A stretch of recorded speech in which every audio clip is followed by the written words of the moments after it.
Afternoon, one and all. Delighted to have you all on. I think this is the 5th edition, sir. 6th edition, sorry. अच्छा bike से इधर हो ये चल रहा है, right? This is on. Yes. वैसे तो मेरी आवाज ऐसी है कि माइक के बिना भी चल जाएगा. So, being the 6th edition, I think we've seen progressions across the startup pitches. Investors, many familiar faces, some new faces. But I think as a community, we have interacted at a number of places at various events, if not co-invested together into other companies.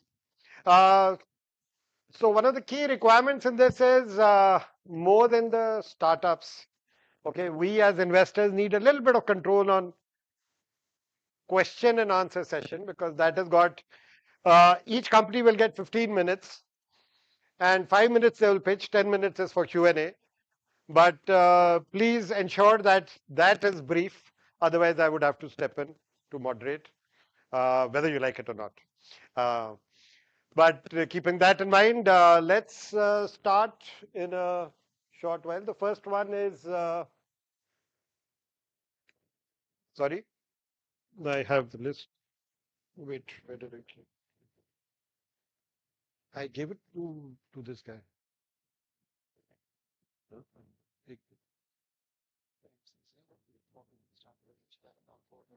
Okay. So, so I think after before the list is out, who all will be presenting. What will happen is each company will be presenting. After 4 minutes, there'll be a buzzer. He'll have one more. She will have one more minute to present, and then we'll start with a Q&A. I will be moderating the Q&A session, and if you have any doubts as of now, happy to take them on. I don't think there should be any doubts as of now. But we'll keep it crisp, 10 minutes, or actually ideally lesser than that. And the idea is to, understand what they're trying to do and get a hold on, who you would like to spend more time in and take your interest on that. And the team at the university will ensure that we are in connect with them for deeper sessions. Okay. Thank you so much and look forward to an eclectic presentation session.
Ladies and gentlemen, esteemed judges, investors, mentors, and our exceptional finalists, a very warm welcome to the grand finale of Propel PitchFest 25.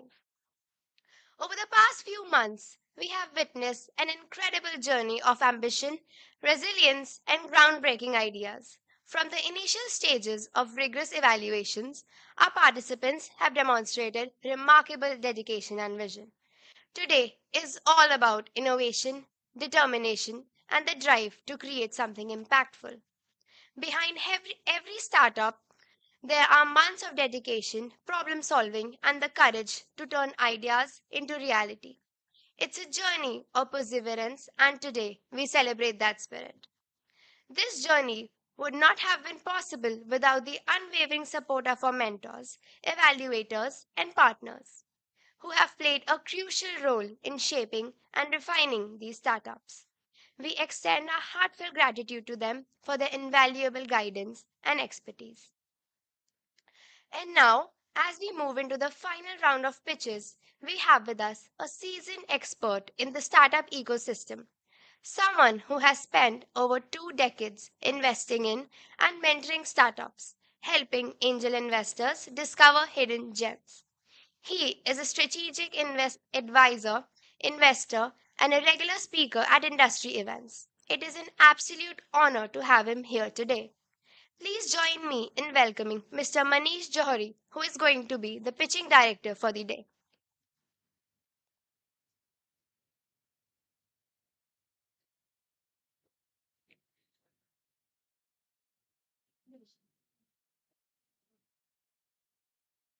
Thanks. Thanks, Divisha. And thank you so much, Davendra sir, for inviting me once again. And thank you, investor members, for willing to bear me once again, who've seen me here earlier. Uh, so, Propel Pitch Fest, what is it all about? It is, in one sentence, if we call it, it's a place where ideas take flight and the future gets built. Today isn't just about pitching an idea, it's about believing in the impossible and proving it can be done. So, to start with, we have a company which is saying that hum with us and we will tell you how good your heart is. So, to start with, and the company is all about, I mean, as we call it, आप मिलते हैं तो क्या पूछते हैं? हालचाल. So, the company is हालचाल प्रचारक. Do you have that? So, start.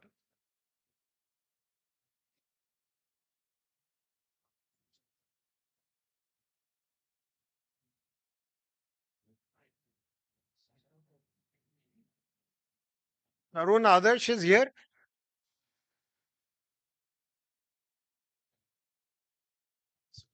आपका हालचाल कैसा है? ठीक है सर बिल्कुल. Okay, so with that we have हालचाल प्रचारक Tarun Adarsh. Covered. Thank you so much sir for the introduction. Wait, this one. Just a minute for the forward. This is for the forward. This is for the forward. Got it. Okay. Thank you sir for the introduction. And डोले शोले तो बहुत बन गए होंगे gym जाकर. अच्छी health नहीं मिली अब तक. Don't worry. Bringing your heart and lung wellness at one place, लेके आ रहा हूं हालचाल प्रवर्तक. So it's world's first digital gym for assessing your heart and lung wellness through your phone. I'm Tarun Adarsh, founder of Tech Care Private Limited. We are a health and wellness focused R&D startup.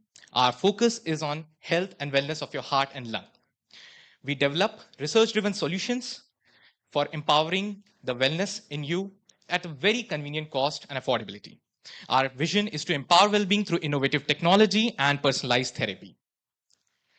The problem what we have realized is, if you see, breathing quality index has gone down. Air quality index has gone down. That's so fine. We all know AQI levels.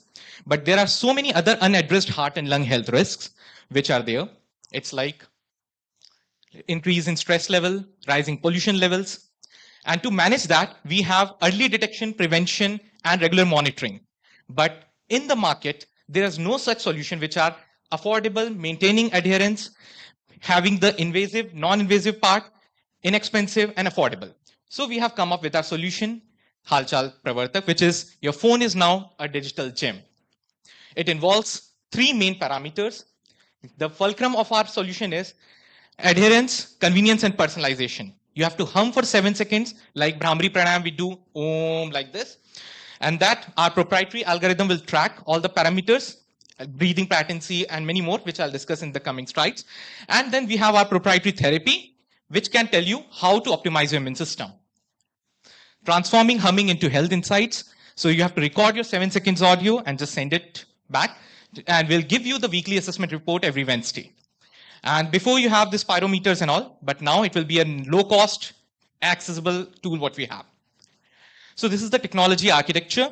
Here you have to hum, and with that spectrogram processing, we have our reports generated, and every Wednesday we'll give it to you. Immune system optimizer, this is our formulation which we have developed in-house. And if you see, it's just like a complementary therapy which you can take anytime. So just a real case scenario, if Anjali is there, who's living in slum, but she cannot afford to go to hospitals, she can take care of this, of her health through our tech. So the opportunity what we are seeking right now is mainly the target market is patients with comorbidity, occupational health hazards prone people who are working in industries like mining, then urban professionals and elderly individuals. It's a 15 billion US dollar respiratory market where 5.2% nearly e-health or mobile health market is there. We are going to target that part. Competitive advantages. At present, we have some devices like spirometer, PFOTs, but these are clinical setups. Here, at your convenience, at the comfort of home, you're just giving out your voice anytime. We're giving you the reports. You don't have to worry. We have outsourced your wellness. The model, what we are envisioning in this one, everyone wants to like it freemium way. We have done it in a freemium way, and how the advanced analytics can be charged, that's there. We have already started with that. Then B2B corporate wellness programs. We are reaching out to MNCs so that this can be implemented there for a group package. Then healthcare providers, definitely B2B, and currently pilots are already going on with him. Social impact. So every patient, we have calculated 50,000 bucks can be saved if they are having the right assessment, right wellness at the right time. And SDG 3, Sustainable Development Goal 3, where wellness and quality health is important, we are addressing that. 78 trials so far. I would like to say 79. Yesterday also one more report has come. So 79 trials have been done, pilot trials. Over 3,000 voice data samples have been analyzed, and close to 200 patients accuracy has been checked. Accuracy has been 94.8% for heart rate parameters, and many more we can have when more data will be there with us. Yes. For the formulation part, which I have shown, so we are already on Tata 1mg, Apollo Pharmacy, and then we have done the sales of like 1686 sachets in past 12 months. So it's going very good, and B2B sales is on the high. Definitely we need to scale it up. Yeah. So the projection what we are having from the next year of operations, once we have rolled out, and we have already rolled out in this one, from the year 2 of operations will be in profitable mode, consisting the subscription pricing of 4,999. We have different plans, but we have just taken the base of that, considering all the parameters. So join us in redefining heart and lung wellness. Help us to win this challenge against polluted air, work stress, and many more with just your hum. Invest in us, and we will provide you the heart and lung wellness along with the ROIs. Thank you so much. And the founder team expertise, I'll just give a brief. I started the company as an OPC when I was working in IIT Delhi. And then vision बढ़ता गया, कारवा बढ़ता गया, लोग जुड़ते गए. Doctors are with us. My R&D team head, Sanya, is there. And yeah, thank you so much. Thank you, Tarun. Thank you so much. I think that was a pretty well-timed one, very well rehearsed. Thank you so much. Audience seems pretty enthused. Sure. Could you just put on the revenue slide once? With this one, sir? Yeah, sorry. Green. if you could just tell the broad line. Yeah. This was there, sir. For the box, for this formulation, what we have developed. Revenue. This is the unit economy, revenue of Yeah. current. Okay, so you are talking about? Okay, Yeah. these are the projections. So what is the current revenue? So we have done like 80K for the formulations with this one, because that was the first part which is released. 2.5 years R&D has gone. So 2022 we were incorporated. For past 12 months, this revenue has come. And for the tech part, we have started the pilots on 14th Jan. So 2 paid patients, like we have come with the 399 pricings, we have started now. So now we are getting more and more customers from the doctors only. We have onboarded Dr. Sarthak Chakravarti is there, and many more. So the projections have been made based on those assumptions. Got it. Yeah. So do you have a utilization slide as well? In the file, it is mentioned that you are raising 5 CR. Yes, sir, 5 CR. We have, sir, but not in this one. I think whenever we will So be if you discussing. can broadly explain that. Yes, I can give you one idea, like where we are looking forward to. So first of all, sir, R&D will be definitely one of the expense which we'll be keeping. Why? Because the data, anonymized data, what we're having, we are planning to build AI model around that, because the more and more data, predictive analysis can be there. So one is part R&D. will be R&D. Second is team development and expansion, because WhatsApp, through WhatsApp it will be there. We need Halchal officers there, Yeah. team development and marketing. We are putting it as a digital gem. So we want to beat with the ones like Cultfit and all who are there. So we want to put it there in that one. And fourth important part, what we are having in this one, consumables, because we are also getting some good suggestions. Why not into a device as well? So we have just got Nidhi Prayas grant for making it into a device as well. So for that, some grants should be going. Working capital. These are the four majors. So can I assume that each component is for 25% each?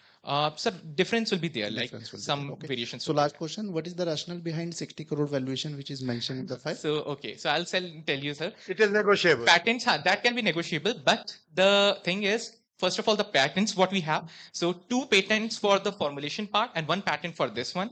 3 trademarks what we have, and the valuation was 50 CR when we went to Shark Tank India season 3. Unseen Pictures, we were there. So it will be like this part was we have said there. So we have to. So the formulation and R&D team is there. So it's a more of like a tech-based thing, and the scalability aspect through WhatsApp it can be done. That's where we are expecting a good in this one. No, so there we have paged one of the byproduct. Okay. I think we can discuss that later. Yeah.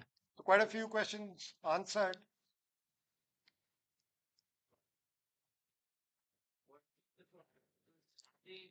Exclusive or mutually inclusive? Yes. So here, sir, the important thing is why this segmentation we have kept, and it has to be figured out in a way, because through the formulation part we are on Tata 1mg, so that already has started. So that's But- OTC, right? Yes. So That's why are you OTC. not looking at RX, which probably is a better proposition? We tried for this one, but what suggestions doctors have given us that if you go into drug category, it will require unnecessary hurdles of compliances, including the clinical trials and the expense on the investors.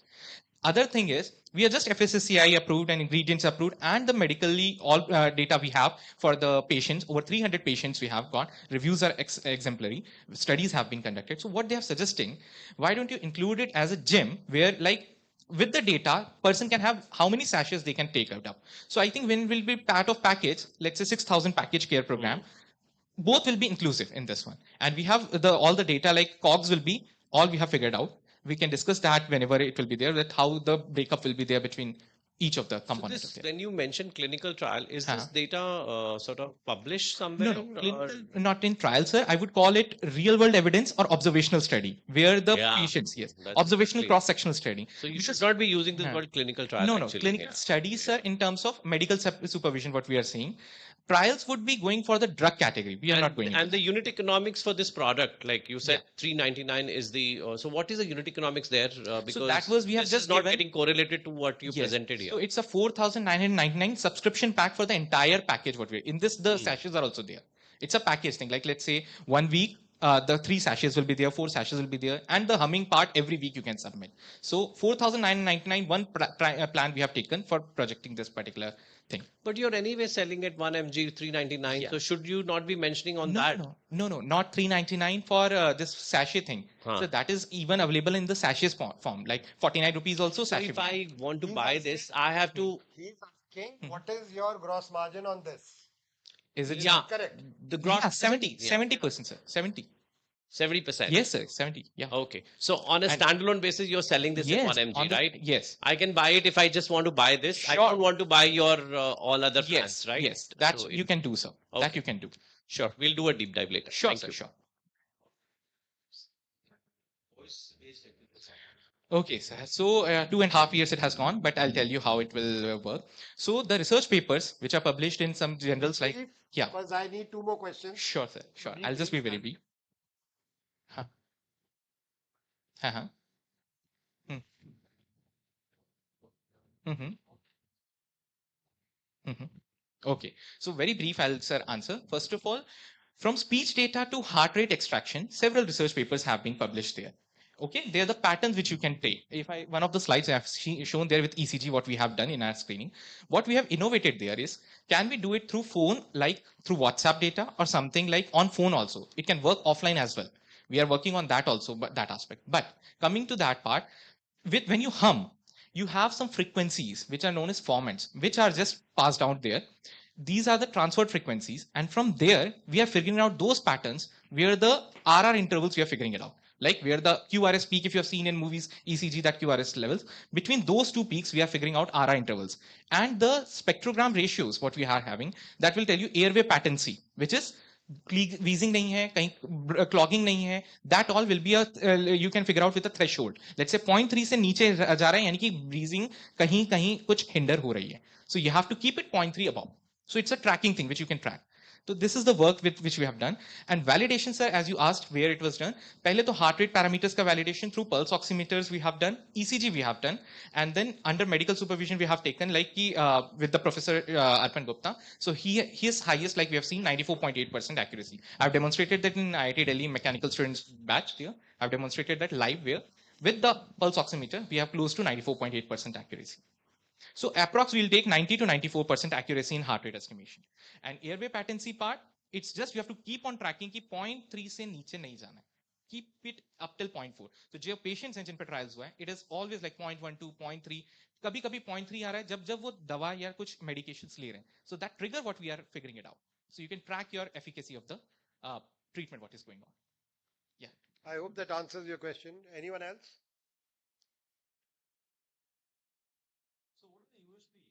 Yes, sir. Difficult, sir. Because there are two things what we are focusing upon.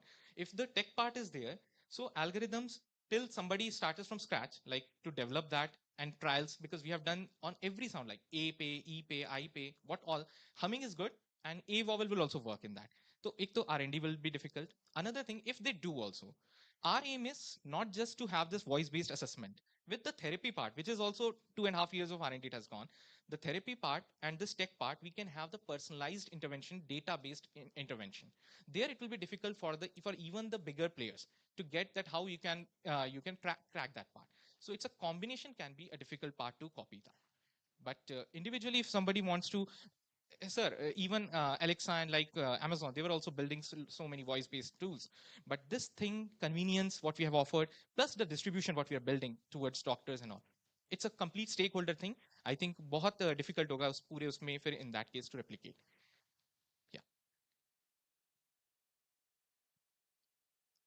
Anything else?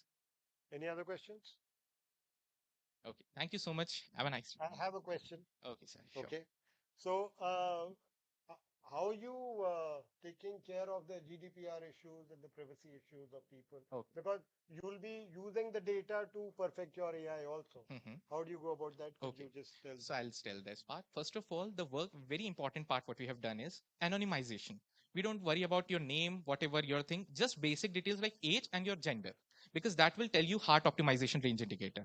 And that also we are not collecting from our own end. We are partnering with doctors. So if the patients are going to doctors, they definitely have their own EHR records. From there we are taking. Another point is this end-to-end encryption, which is there like through WhatsApp and all. Third is we are filing for this HIPAA compliances, and this we have SOC2 compliance there, where if you are getting this is just an auditing where all the privacy thing and all will be taken care of. So it will be done, like we can have this part taken care of. So no names or nothing will be revealed in that way. Yeah. Okay. Thank you. Thank you so much, Tarun.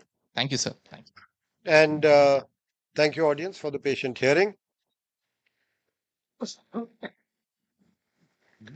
So that was well timed. I think a well timed presentation and a well timed Q&A. It is still into the deep tech era, so I don't see. Although we have a D2C investor who was asking most of the questions. Okay, but yes. So going forward, we are say coming to something like आपकी हवा हो गया. अब हवा के साथ अभी ठंडक जा रही है, but so one of the key things is denim as a cloth is not very usable in very cold climates. So that's where this company has come up with a difference. And indigo, as in which was supposed to have been one of the most exported thing from India, the color indigo.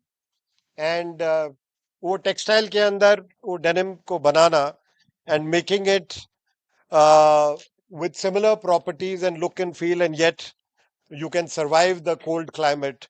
So that's what we have. Satyendra Singh, who is going to tell us about what he's doing in Indigo Techs. Over to you, Satyendra. You got 4 minutes plus 1 and then 9 minutes plus 1. So PPT is there. This is for forward and this is for backward. And here's your PPT. Thank you so much for nice introduction. Actually, this is Satyendra Singh, founder of Indigotex Private Limited. At Indigotex, we are innovating lightweight, less bulky, and sorry, footage. Yeah. At Indigotex, we are making lightweight, less bulky wool denim clothing. The problem that we are addressing is aligned with the everyone. That everyone knows that today more than 70% of garments are made from synthetic fibers. These synthetic fibers has lots and lot of advantages over the conventional fibers, but there are lots and lots of disadvantages because these are the 100% waste petrochemical products. These are manufactured out of the crude oil. These are dyed with the synthetic dyes. So dyeing as well as the manufacturing of these synthetic fibers utilizes large amount of water. So we are coming up with the alternatives using natural fibers. The products that we are building are 100% natural, renewable, biodegradable, that degrades in the soil within a matter of months. And we are making them using advanced fabric technologies such as plasma, that is the waterless technology. So in this category, the first category that we have that we are launching is wool denim. So the product is it is shrink resistant. It is dyed with indigo dye itself. That was not possible earlier. And it is made of 100% wool and wool blended with the cotton. The newly developed product is suitable to wear in cold climate where the existing cotton denim will not provide you the warmth and comfort. So there is tech involved in the product, that is the dyeing of wool with indigo dye, because the dyeing of wool with indigo is dyeing of cotton is carried out with indigo in the existing denim process, and that is carried out at higher basic conditions. So if you try to dye wool with indigo, the wool will dissolve in the dye bath. So the innovation is that we have successfully dyed wool with indigo without any loss in its mechanical, chemical, and physical properties. And we can go even up to 70 to 100% of the wool content in the denims. That was not possible earlier. That was only 30 to 30% of total fabric weight. That is the undyed weft yarn in the undyed wool yarn in the weft direction. So how the product addresses the problem? Like if you are wearing formals, you will have the thermal comfort up to 21 degrees Celsius only. But if you are wearing cotton denim jacket over the formals, you will have the thermal comfort up to 19 degrees Celsius only because it is made of cotton that has no thermal insulation. But if you are wearing denim jacket made out of this wool denim fabric, you will have the thermal comfort even up to even from -10 to 18 degrees Celsius temperature. So we have adapted the technologies to create the new innovations. The plasma technology, we are making the wool because wool has higher shrinkage tendency. So we are making the wool shrink resistant out of the plasma technology. This wallet line is the plasma in between the rollers. When you pass the fabric through this machine, the fabric becomes completely clean. It becomes shrink proof. And there are lots of advantages of plasma over the conventional superwash finish that is being used in making the wool shrink resistant. That includes water. The water has been reduced from 170 to only 0 liter of water per kg of material. Processing cost, operational complexity. There is no adverse effect of the plasma over the thermal insulation and number of other things. We have one patent filed, 2 are in the process of filing, and we have the potential for more. We are not creating the brand for the final garment because B2B, we are targeting B2B fabric sales for this wool denim fabric and the other category of fabrics that we are going to create in the future. But we will create the brand name for the fabric so that there is an identity of the fabric in the market. Similar examples are khaki, leva, georgette, velvet, and in this line we have given the name to this fabric is Indiwool Denim, a brand by Indigotex. The product is very economical to what is available in the alternatives, like as an alternative for the cold climate for the denims. The cost is coming only 526 rupees per kg per meter of the fabric if the fabric is 63 inches wide in a particular GSM. Yeah. So and we are like our product is better and cheaper than the competition. We can go even up to 100% of the wool content. It is lightweight, less bulky, and irrespective of the wool content, it is machine washable. Other than wool denim, we have the pipeline of the product that we are going to create in the future. Our whole product category is sustainable, biodegradable, made from all natural material. And we are targeting garment houses, textile fabric manufacturers, export, and high-end brands. The attainable market itself is $12.5 billion in the cold geographies with the stringent norms, where the where the European Union is saying like if it is 100% polyester, then you have to label it as 100% plastic. So our business strategy stands out on 4 pillars. We are not going to invest into manufacturing. We will have the outsourced manufacturing. We will focus on the R&D. We are looking for the B2B channels for this fabric that we have created, and later on we are we will penetrate into D2C. We have already started in 2024, and by 2029 we are aiming to get into the global market, as the product does not have the market in India. But for the next 18 months, our target is to launch our product and to expand our partnership network. Yeah, this is our team. We are the 3 people from IIT Delhi. Our whole team experience is more than 30 years, and we all have all of us has the experience in marketing, sales, and product development. We are asking 5 crore rupees, particularly for a pilot plant setup. We will complete last year 4 POCs. We are looking for the runway of 24 months, and we will develop at least 4 to 5 fiber products in this 24 months, and we will sign up at least 15 B2B buyers. And in these 24 months, we are committed to have a revenue of conservative $1 million, and after that, we will expand very drastically. Thank you so much. Thank you so much, Sagar.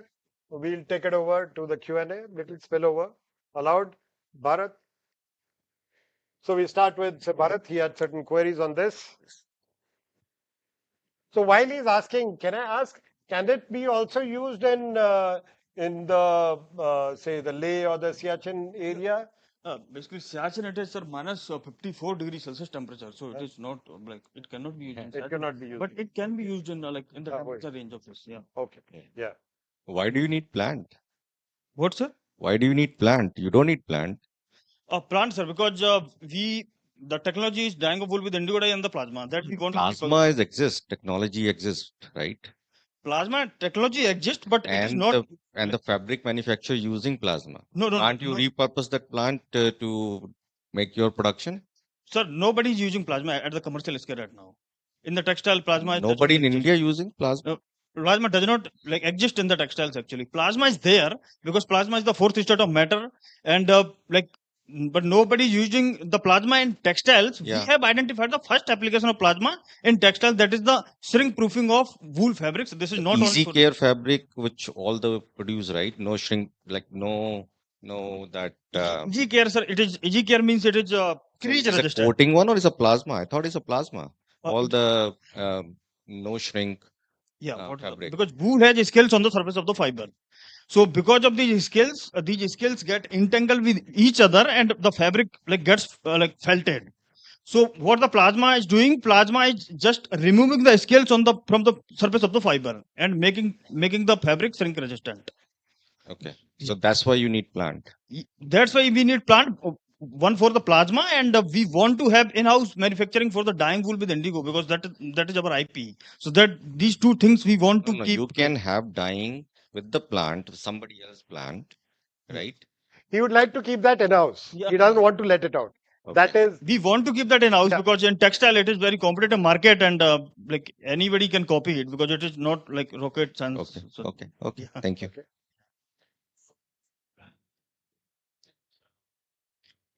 Sir, it is the dyeing wool with indigo. So that is the only innovation, and some part it is having plasma technology, like application of plasma in wool fabrics, and the main part is dyeing wool, successful dyeing wool with indigo dye.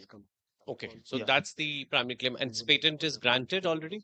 We have filed the patent just around 9 to 10 months ago.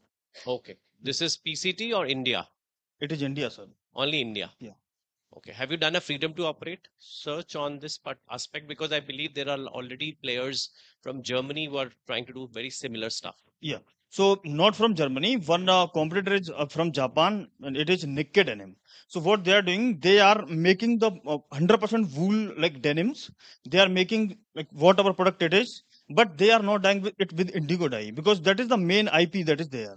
So they are just dyeing because wool is dyed with acid dye. So you cannot have the similar look look similar to the cotton denim. Like you cannot fade it. Like somewhere it is dark and somewhere it is light. That is the actual denim look. So you cannot create over that fabric. Sure. So generally, before you set up a plant, there is something called POC, which you could do it through the other ways of contract manufacturing or whatever. Have you done that so far, or you're just looking at setting up something because you believe so much in it?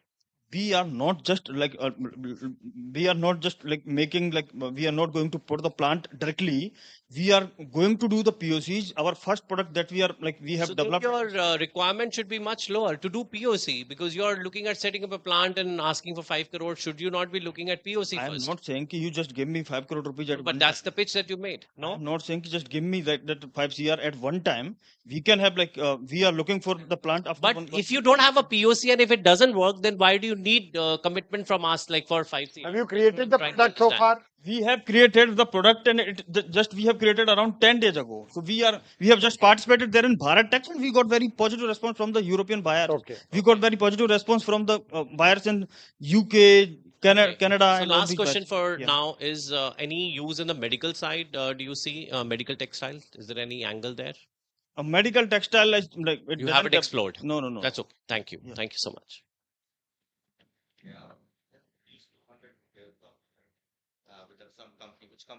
Yeah, it is BSL Limited. It is DSL Limited. So he has produced 200 DSL meter is right now. shooting. Yeah, Bhilwara's shooting. So he has done that work. Yeah. Thank you. Any other questions? B2B में लोगों को ज्यादा मजा नहीं आ रहा है. Innovations are not interesting. Innovation in models is interesting.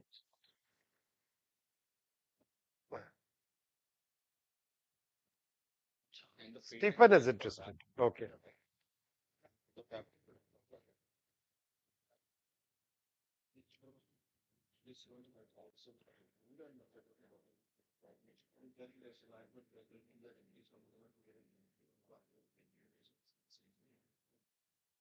So Satyendra आप समझा रहे हो माइक में बोलकर समझा दो औरों को भी समझ में आ जाएगा.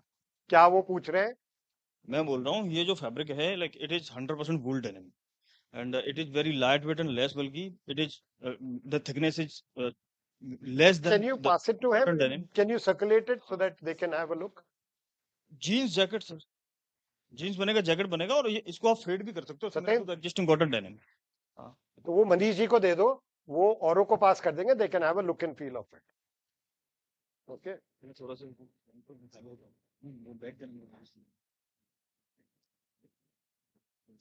Any interest? B2B models.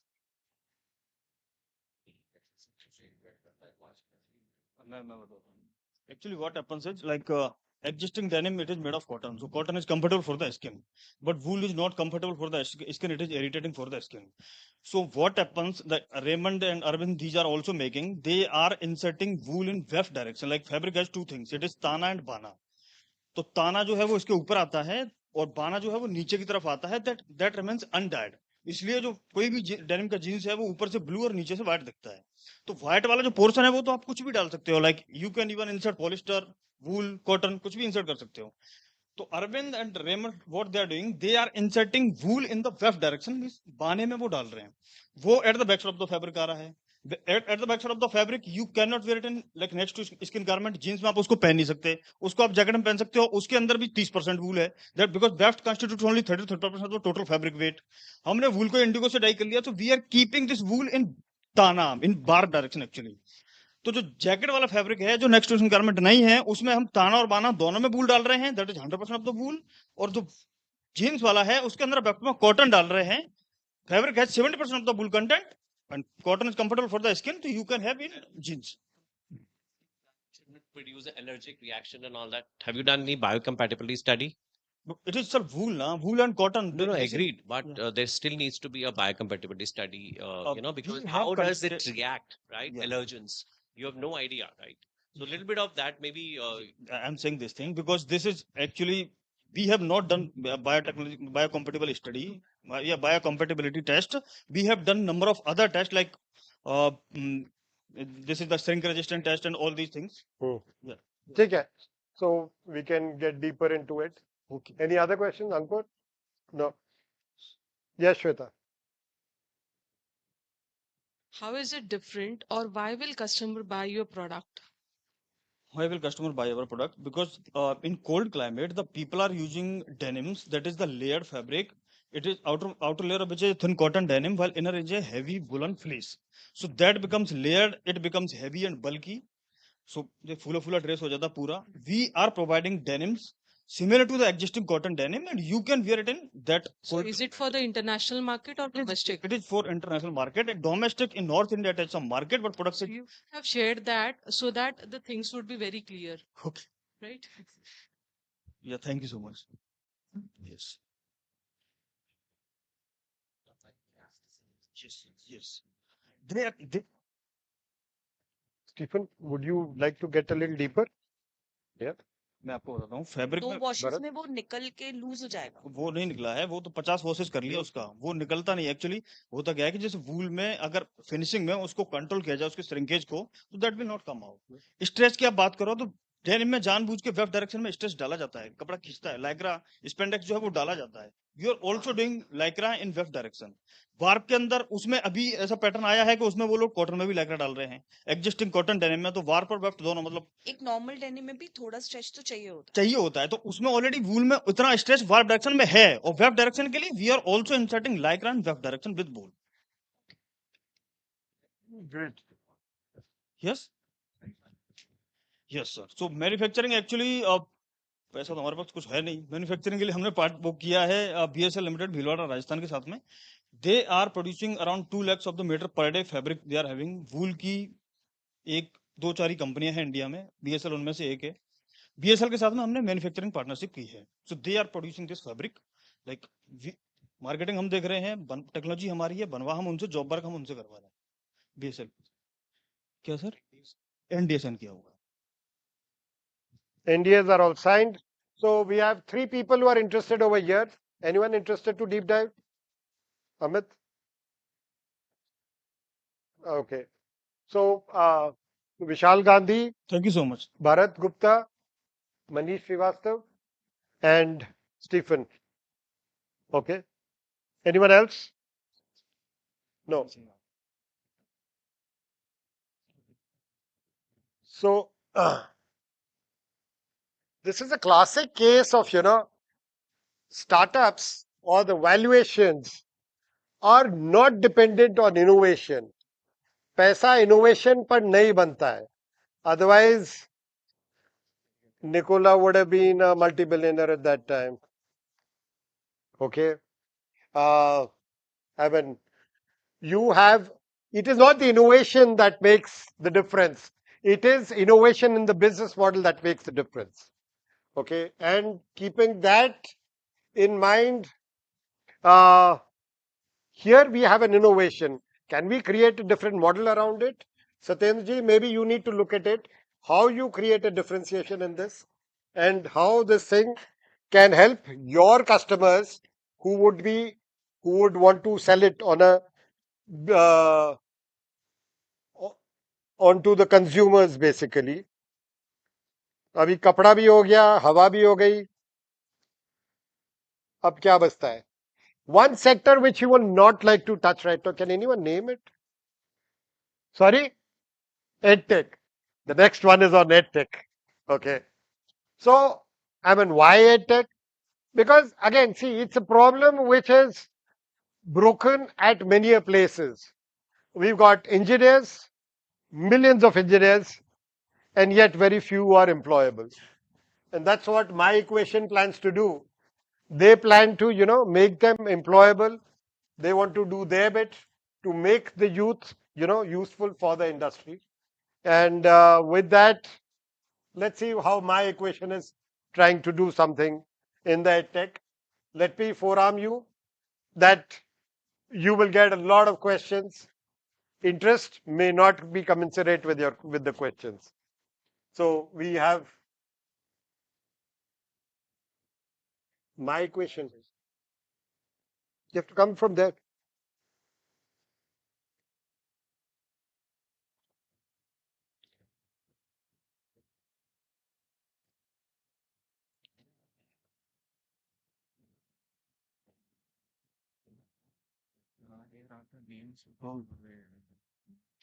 So Kaustav, you spent half of your minute of pitching while distributing that. You should have already done that. Okay.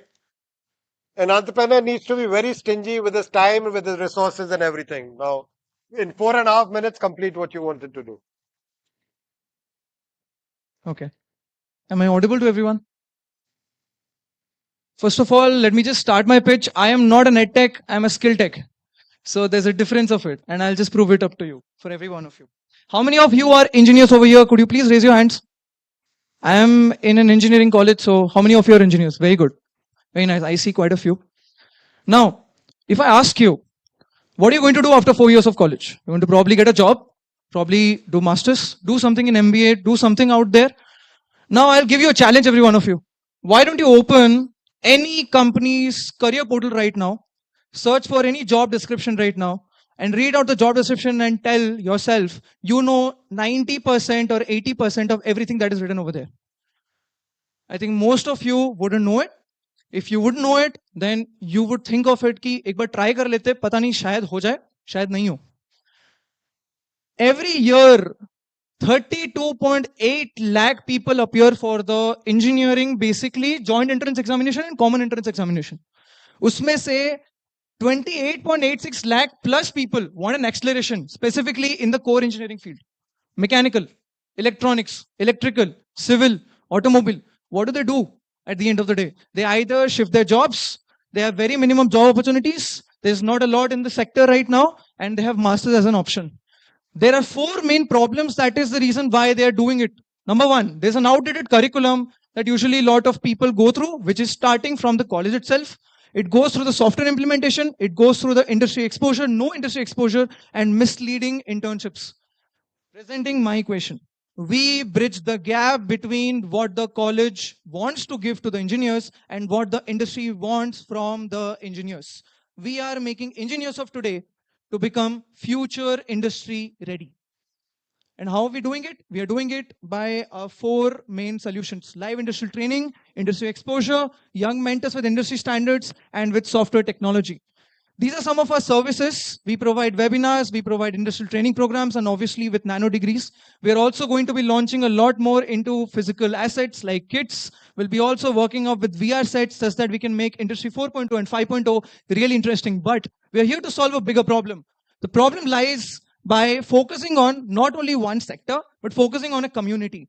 This is how we're tapping into the community. We're tapping up with the student teams, TPOs, and HODs and principals by focusing on a business model that focuses 44% on college team collaboration. 38% is from Facebook and Meta ads, where our ads are flowing. After that, there is free sessions, referrals, and self-cultivated leads.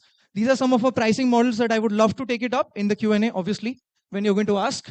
These are some of our industry connects and our college connects that I could love to take it up in the connects. And after that, we have figures and statistics. We have already done around 40 plus industrial training programs, launched around 40,000 plus students we have already taught, and around 1,700 plus college reach. These are some of our numbers. 2022 was our incorporation, did around 37.28 lakhs. Post that we did around 72. Right now, we are going to be closing more than 1.8 CR. We've already done 1.8 CR till date. We are not savages. We are here for a social cause. So we focus on tier 4 and tier 3 cities where we provide them with 60 to 60, 70% of financial aid programs. These are some of our matrices that I could show it to you. Post that, this is some of our people in the advisory board. And we have also gotten some awards and recognitions that I would love to show it to you. Now, I would love to tell you that my current ask is around 2 CR, where I have already gotten an angel investment of around 40 lakhs in 2022. Post that, I went for a METI Tide 2.0 scale-up grant of around 30 lakhs. I've already gotten that. Right now, I'm going to be closing it around 3 CR, where 1 CR has been committed, and 2 CR is something that I'm looking to raise for. Thank you so much, guys. Sure. Yes. Yes. They have uploaded the wrong pitch deck. I had given them the right one. Oh, okay. Anyways, so I think there's anyways. slight end user funds that you're planning to raise. Right? Yes, so they have given the wrong thing. No, but Anyways, we could- I'll just tell you, sir. Yeah. So 2 CR is divided into 4 categories. Number 1 is product development and market research, where I'm going to be making more products of software simulations and things like that. Then comes of buying softwares, which is licenses of softwares, because core engineering mein software takes up most of the cost. Third is marketing, obviously. And fourth is I'll be working on manpower and I'll be working on expanding my team, says that is something that I'm doing right now. Yes.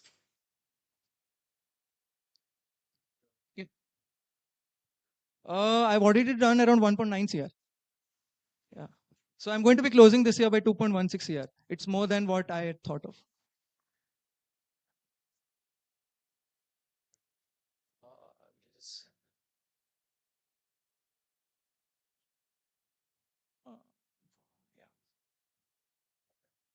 Yeah, sure. It's the wrong pitch. So sorry, guys. So basically, we have the revenue model focused on, first of all, 44% is on college teams. So teams like Robotics Club is there, IEEE is there. There are multiple clubs. They do a lot of events. We give them sponsorships. We get a direct community reach of around 10,000 plus students directly. I have a lot of ties with IITs, NITs, and Tier 3 and Tier 4. So that is 44% of the margin. Now the college also pays us, plus the student also pays us. The student directly goes to this channel, which is 38% of the meta ads. They see our ad, and on the basis of that, they pay us directly. And then the college also provides us with bulk deal. For an example, IIT Bombay wants to take 200 students of them in 4th year. बोलते कि आप 200 बच्चे लेके जाओ और आप उनको ना internship leading to placement वगैरह दो. तो मैं 200 बच्चों का एक बैच लेके जाता हूँ जहाँ पे इंडस्ट्री मेंटर्स में निकालता हूँ जो उनको चाहिए. For an example, IIT Bombay wants कि Nvidia आए, Hyundai आए, Honda आए. I bring the industry mentors from these companies. They teach 200 people for 45 to 50 days, and on the basis of that, they give them internship leading to placement. That's what they do. The student paid for it, one, plus the college also gives the direct payment. For an example, there are some colleges like CT University, or there are some colleges in the south also, like VIT. What do they do? Bombay would certainly not pay. That's Yeah, obviously, sure. I just gave you an example. The students will pay. That's what you're saying. The students will. So the revenue that you booked for this year, how much is coming like a D2C versus B2B revenue? Okay, so 80% is directly from the students, and 20% from the college. Yeah. What did you say, sir? It looks like a service business. Why it is sounding like a service business? What Scalability बताओ कैसे होगी? So scalability. Non-linear scalability. Okay. I hope I got it right. Yeah. Yeah. So we are not focused on providing only engineers the upskillment. We have multiple verticals that we have planned up. I want to be the Pinterest for upskillment. If someone wants to go in the website and type His question is, do you have a productized play or is it a pure play services? आप college में आओगे? No, it's a productized We play. do the thing. Yeah. Or is there an automation around it? Is there a process? Yes. So I was just coming to that. I'm so sorry. It is a product that is established as a service that I'm providing. So it's a PaaS. So the platform that I've given is learning management system there where all my products are there. The products are going to be increasing depending on the niche size of what my target market is. That's around 18 to 25. And on the basis of that, I'm going to be providing that product. They're going to take it. I'm not doing it as a service. I'm just providing as a product, which is a training module. And that training is going to be implemented as an internship that is better than what average college is providing or what average industry is currently providing. Traditionally, sir, if you ask me the delta factor, that is something that you will ask me, every one of you will, कि मैं आपको बच्चे दिया my question के अंदर तो आपको क्या बेनिफिट मिला, वो बच्चों को कैसे बेनिफिट मिला. So that the delta factor is, अगर 100 बच्चे आते हैं सर और 100 बच्चों में से अगर उनका रेज्यूमे ब्लैंक होता है, 80% of them have a resume that is more than 2 pages. That's a CV जहाँ पे उनको सॉफ्टवेयर एडिशन होता है which is required in the industry. वहां पे उनको they know about new skills. Number 1. Number 2, अगर 100 बच्चे आते हैं, example 45% of them get an internship in the second year of college. ये कहीं नहीं होता. फर्स्ट ईयर सेकेंड ईयर में सर आप ऑफ कैंपस में भी जाओगे ना एक्सपीरियंस के चक्कर में, you will be just rejected. Number 1.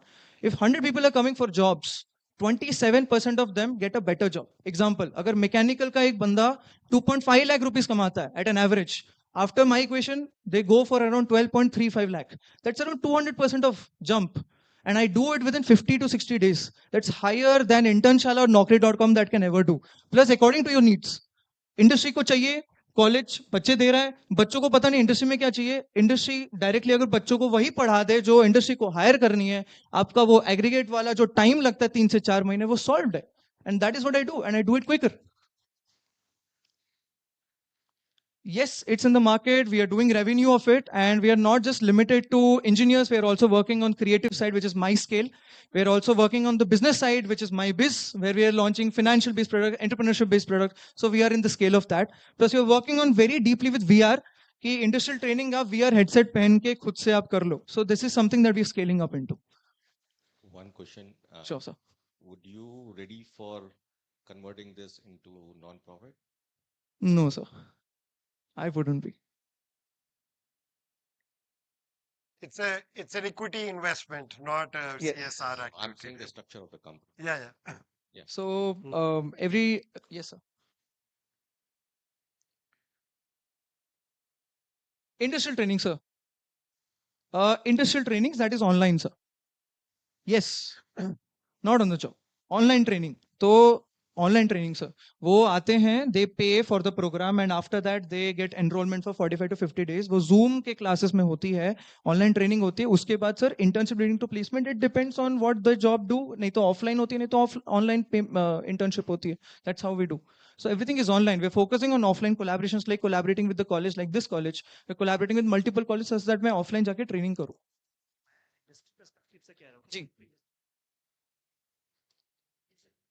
Online training provide करते हैं.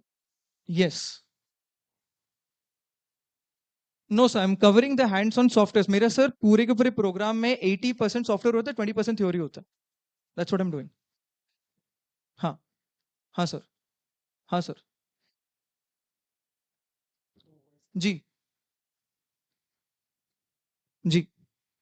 I disagree with you in this fact. I would want to prove it to you. So industry 5.0 के हिसाब से most of the companies like Aditya Birla, Adani, Reliance, everyone has shifted to automation. Number one, PLC, SCADA and other sort of automation is something that we do. हम sir traditional जो mechanical के background में जाते थे कि यार हमें करना पड़ेगा, इंडस्ट्री में जाके समझना पड़ेगा कि क्या करना है, can be done with one click of a button. And 80% of the companies that are hiring from me, ABB, Toshiba, Ultratech, Aditya Birla Group, every one of them want an engineer that is software trained, which is Fusion 360, SolidWorks, ANSYS, KiCad, MATLAB, Simulink, all these softwares. They don't want a person who should go for a plant-based job. Sir, it is upskilled. मैं वो under 5 lakh को GET trainings में नहीं provide करवा रहा हूँ. I am providing a training that is over the GET. वो budget भी उतना ही है, वो रेवेन्यू भी उतना ही वो लोग को मिलेगा.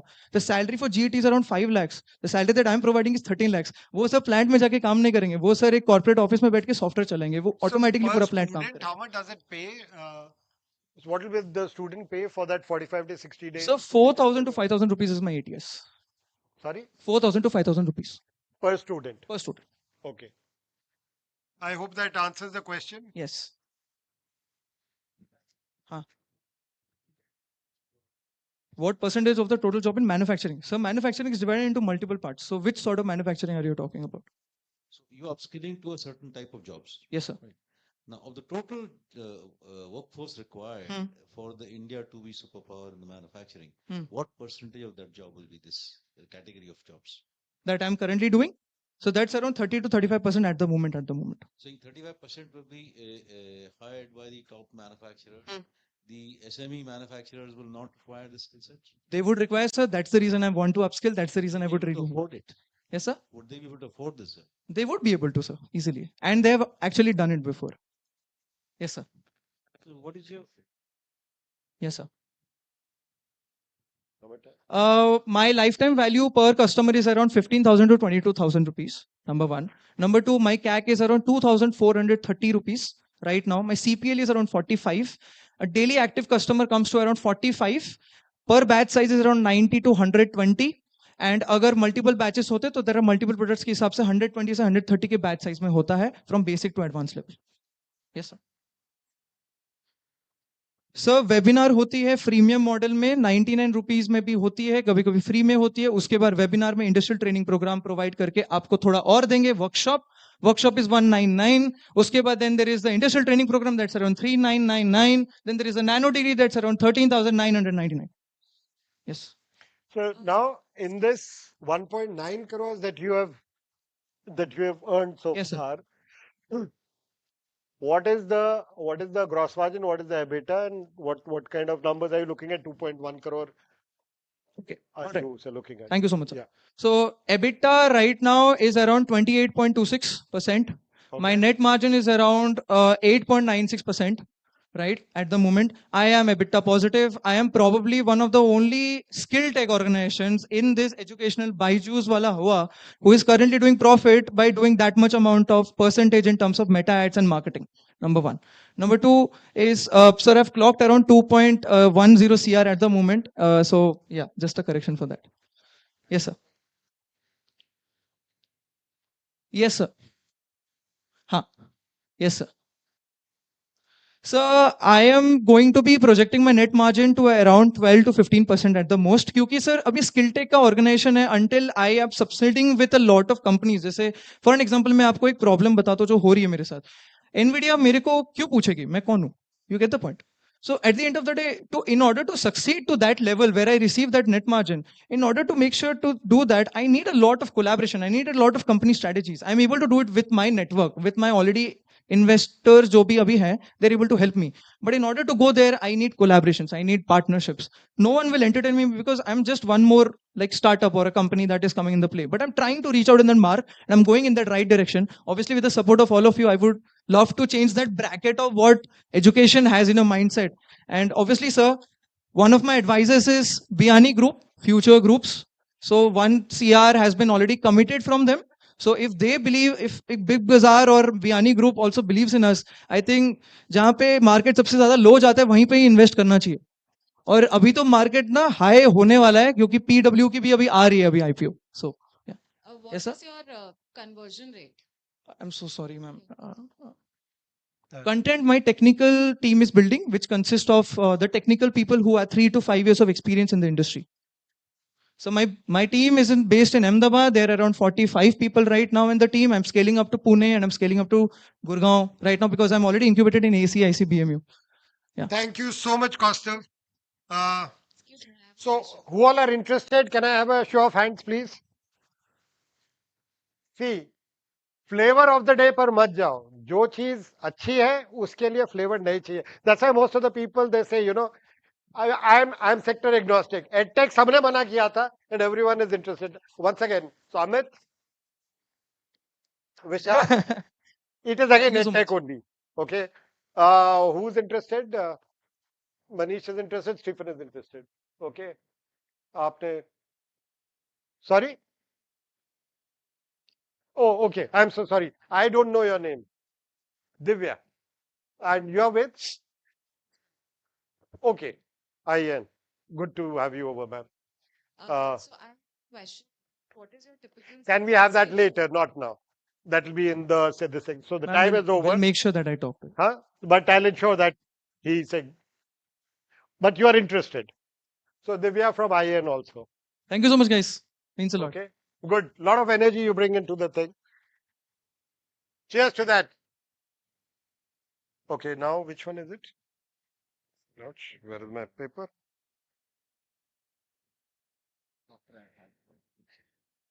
Okay. Once again, another health tech, doctor at home, Shalain Sinha. No introductions required. He is getting you doctors at home. Okay. Shalain ji, see here. Which you will lead this. Okay. This project the forward and this is for the forward. Yeah. This is for the forward. Yeah, hi, good afternoon. I'm Shailendra. I'm the founder of ITX Care. It is known as Doctor at Home. We are trying to bring the healthcare to the next frontier. What we are trying to, you know that right now everything gets delivered to your home. But for a healthcare, you have to go to a clinic, hospital, or any physical institution. Doctors have stopped coming to home, and that is a problem where people have difficulty in reaching to the hospital and clinic. More than 34% people have to they have to find the conveyance. Maybe caretaker not there. Maybe you don't have a doctor available nearby, and ultimately going to a physical institution is difficult for the patient. And we know that teleconsultation has taken a good space during Corona, but after Corona, we have seen that most of the people are moving back to the offline consultation because they don't trust the online consultation. And then we have tried to understand what is online consultation. We have understood it is presently on teleconsultation, which is basically audio video connect between a doctor and patient. Doctor does not get any access of the patient body data, and that is the reason people are not accepting either at the doctor end or at the patient end. So this is, and we know that if we think of a rural, the problem is much bigger because 80% of the doctors live in the urban area, 84% pathology centers are in urban area, 75% dispensaries are in the urban area, and 67% of the hospitals are in urban area. Whereas 79% of the people are mostly dependent on the government solution, which is, how it works.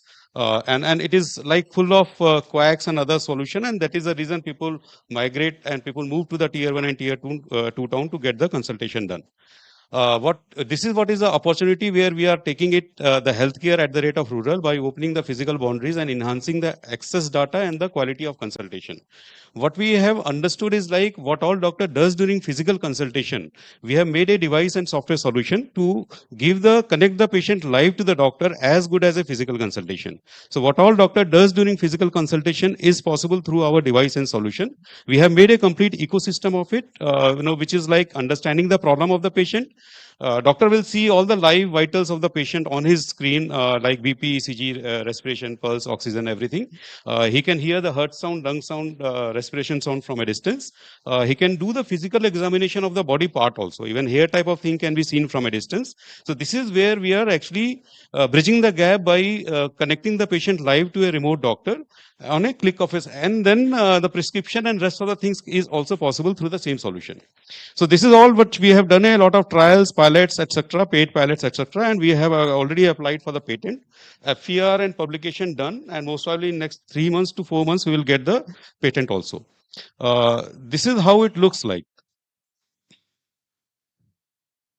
Online technology इसमें पे patient को hospital भी जाने की जरूरत नहीं है और So both the videos are working together. So let me just take it here. So this is how it gets connected to the ये जो टेक्नोलॉजी है फर्स्ट टाइम मैंने देखा है इतनी अच्छी ऑनलाइन टेक्नोलॉजी इसमें पेशेंट को So when the doctor gets connected from a distance, he can actually on the same instance see the live vital of the patient. He can hear the heart sound and engage with the physical examination while talking to the patient. And beauty of it is like the patient caretaker can also get connected from a distance. If the patient is sitting somewhere and if you are a caretaker, you can be a part of the same discussion. We have done a pilot in Noida, Noida and Ghaziabad. We have actually generated 12 lakhs of revenue there. We have served 500 plus patients. We have saved 3 lives there. And we have got a good rating from the patient as well as from the doctor. And then we have started building the device further.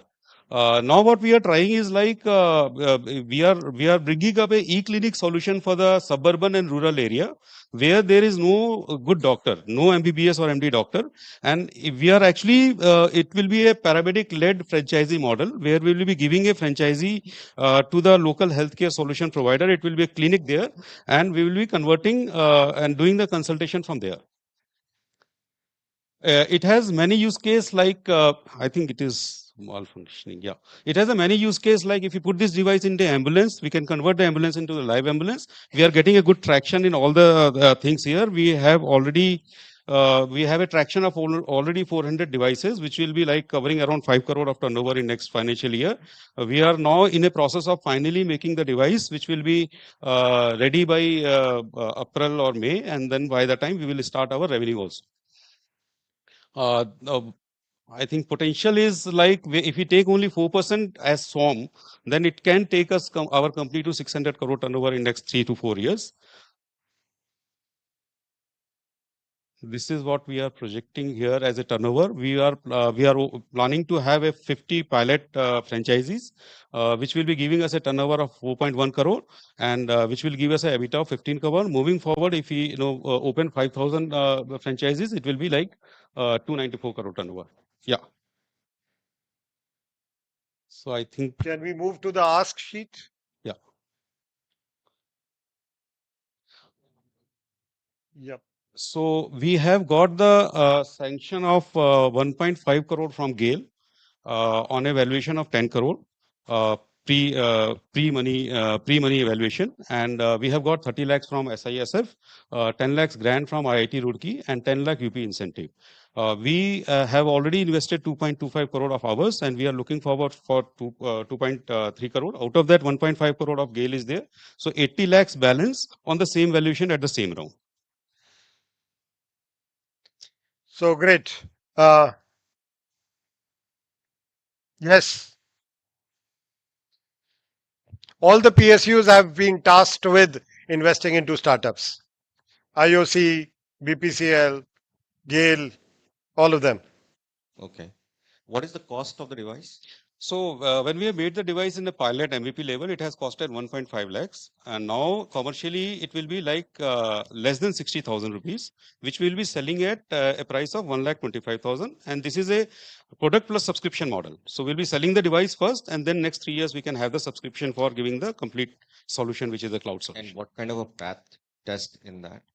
Pathology test? So Lab test? all the 6 compliance you are asking? No. That it says it has a pathological test also. So we are integrating with a PUCT devices, which is not ours. We'll be integrating because what happens right now is when the doctor gives the prescription, you have to again go for a testing thing. Yeah. What we are trying to do is like if we integrate those devices with our solution, before and at the time of consultation, we can give the complete data to the doctor instantly. So we will remove the complete second cycle.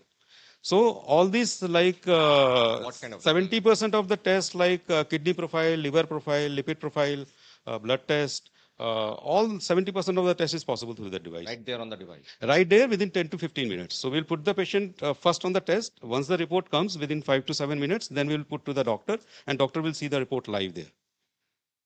So this is how we are bridging the gap. This is how we are reducing the cost and the model putting is a franchisee model, right? Model, see, one model is where our devices will be used for ambulance and healthcare centers, which is a different model. But we see, because we are a technology provider to the people, we are getting a good traction from the people like Imoha, like Satya Sai Group, who are having 500, 600 hospitals. So when we started, getting a good traction, so we said, okay, B2B is fine, but why not create that complete B2C franchisee model so that actually we can bring the valuation of the company to the next level very fast. I'm interested and I want to talk more. Yeah.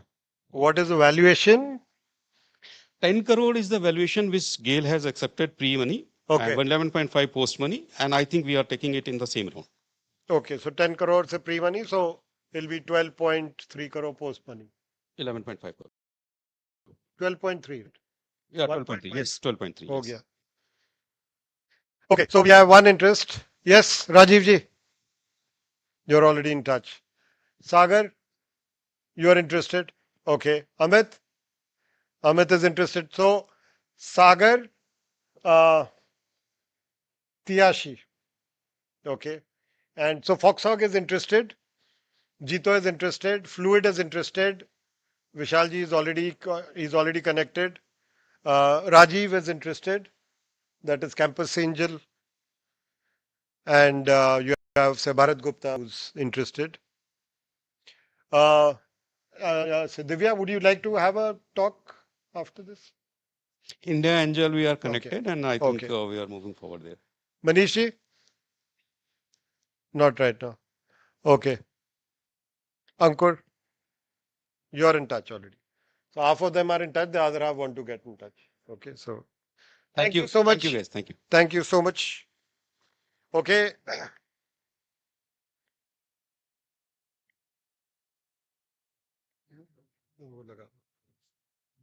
This is the next one, right? So, wait, let me speak from here only. Again, which is something out of flavor of the day. There's another edtech startup that is coming up, and this is something with a difference. This is a team that has worked together in the social media space. The lady was with Koo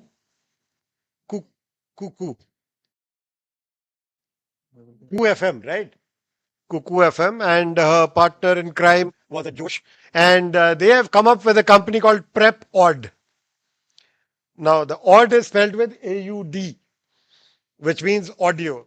So, in your preparation exam, especially in tier 3 towns, how they are making a difference is that it is not just about reading. You have notes which are say like auditory notes. You can listen to them and prepare for your test, exam, or say whatever it is. That's what these guys are doing. And over to them. A very interesting team and a very interesting pitch. I've heard it before. Shivani, please.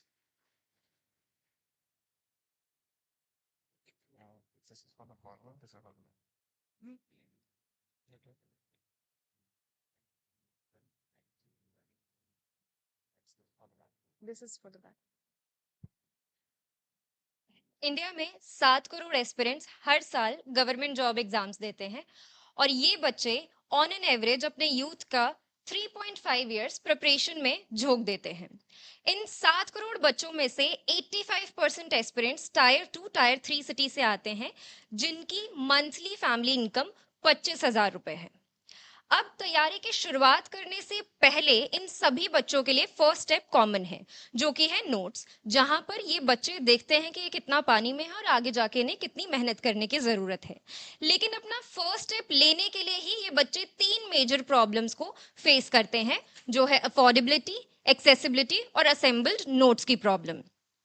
Demographic disadvantages की वजह से ये notes को अपने तक नहीं मंगा पाते हैं। अगर आज मैं सोचूं कि मुझे यहाँ पर यूपीएससी के लिए सारे नोट्स चाहिए तो नहीं पॉसिबल है, मुझे मुखर्जी नगर जाना पड़ेगा या किसी भी प्रिपरेशन हब जाकर इन नोट्स को एक्सेस करना पड़ेगा। और यूपीएससी का सिलेबस जितना वास्ट है, असेंबल नोट्स की एक बहुत बड़ी प्रॉब्लम ये बच्चे फेस करते हैं क्योंकि इन्हें मल्टीपल रिसोर्सेज को रेफर करना पड़ता है जो कि इनके ये 3.5 साल को और लंबा खींच देता है। करंटली मार्केट में इन प्रॉब्लम्स के ये सॉल्यूशंस हैं। अगर मुझे नोट्स चाहिए तो मैं किसी भी इंस्टीट्यूट के ऑफलाइन या ऑनलाइन कोचिंग को ज्वाइन कर लूं और उन नोट्स को एक्सेस कर लूं, लेकिन ये मेरे लिए अफोर्डेबल नहीं है। हार्ड कॉपीज 15 से 25,000 की आएंगी, अगेन एक्सेसिबिलिटी का चैलेंज है। या फिर मैं ऑनलाइन स्टडी ग्रुप और यूट्यूब के माध्यम से अपनी तैयारी को कर सकती हूँ, लेकिन अगेन ये बहुत ही अनऑर्गेनाइज्ड तरीका है पढ़ाई करने का।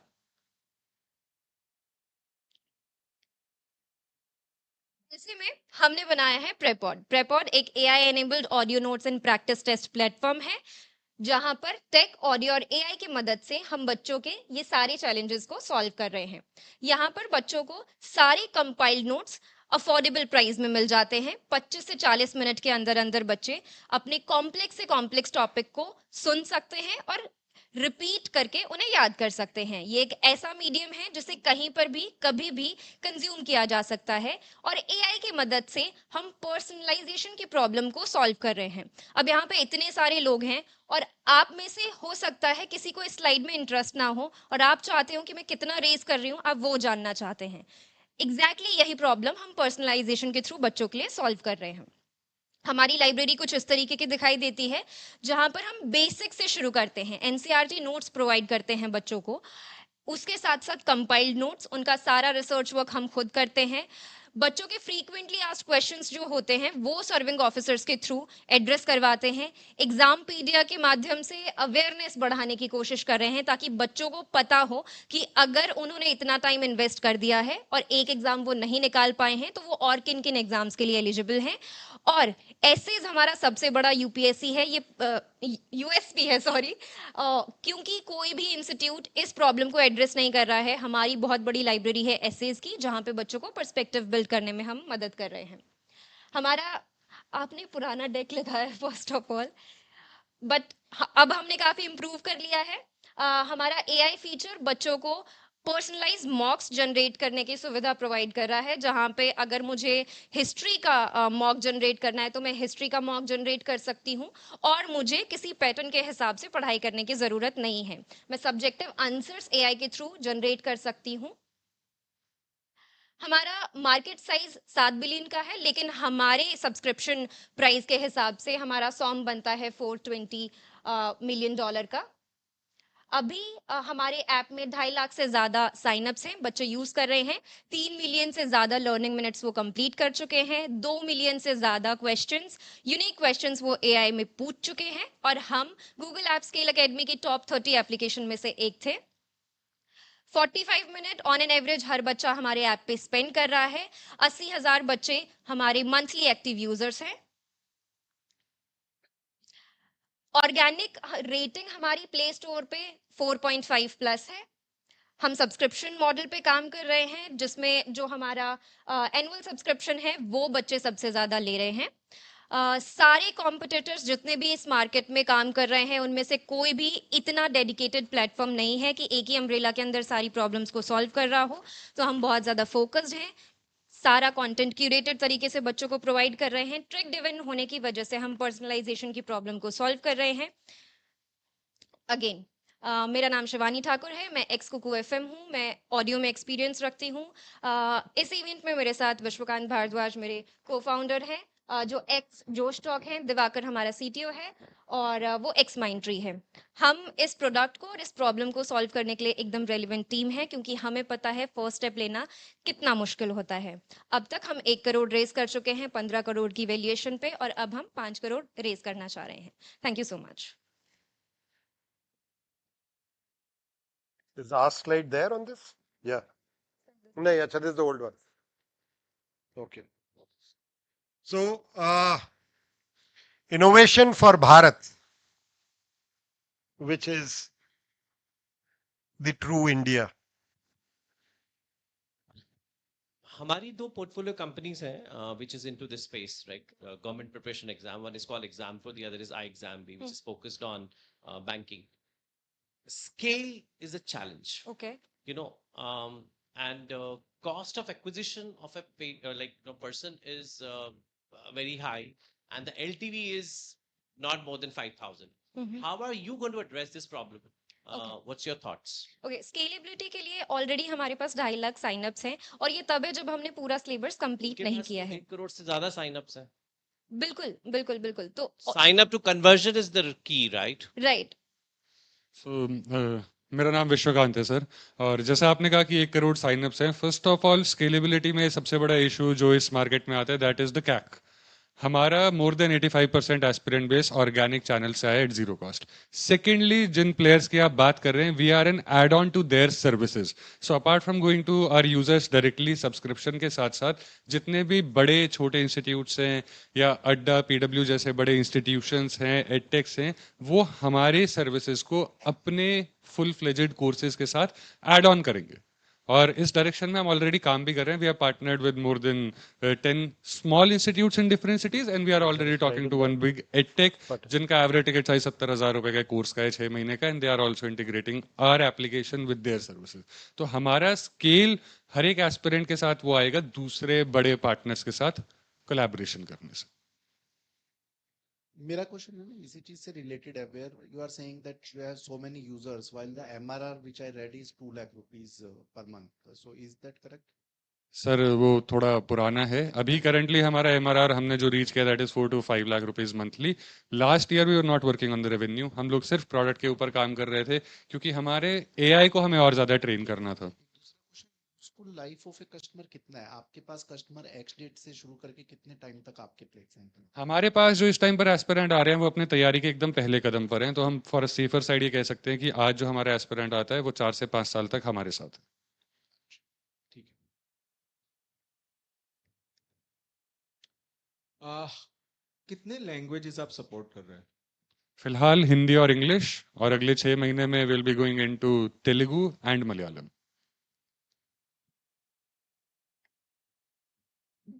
Are you also giving a list of exams that are upcoming, या फिर आपने स्पेसिफिकली कुछ एग्जाम्स आइडेंटिफाई कर रखे हैं एंड आप उसी के करिकुलम पर काम कर रहे हैं? सो करंटली हम यूपीएससी में ही काम कर रहे हैं, क्योंकि बाकी जितने भी एग्जाम्स हैं 77% सिलेबस सेम होता है, एंड यूपीएससी सबसे ज़्यादा डिफिकल्ट एग्जाम है।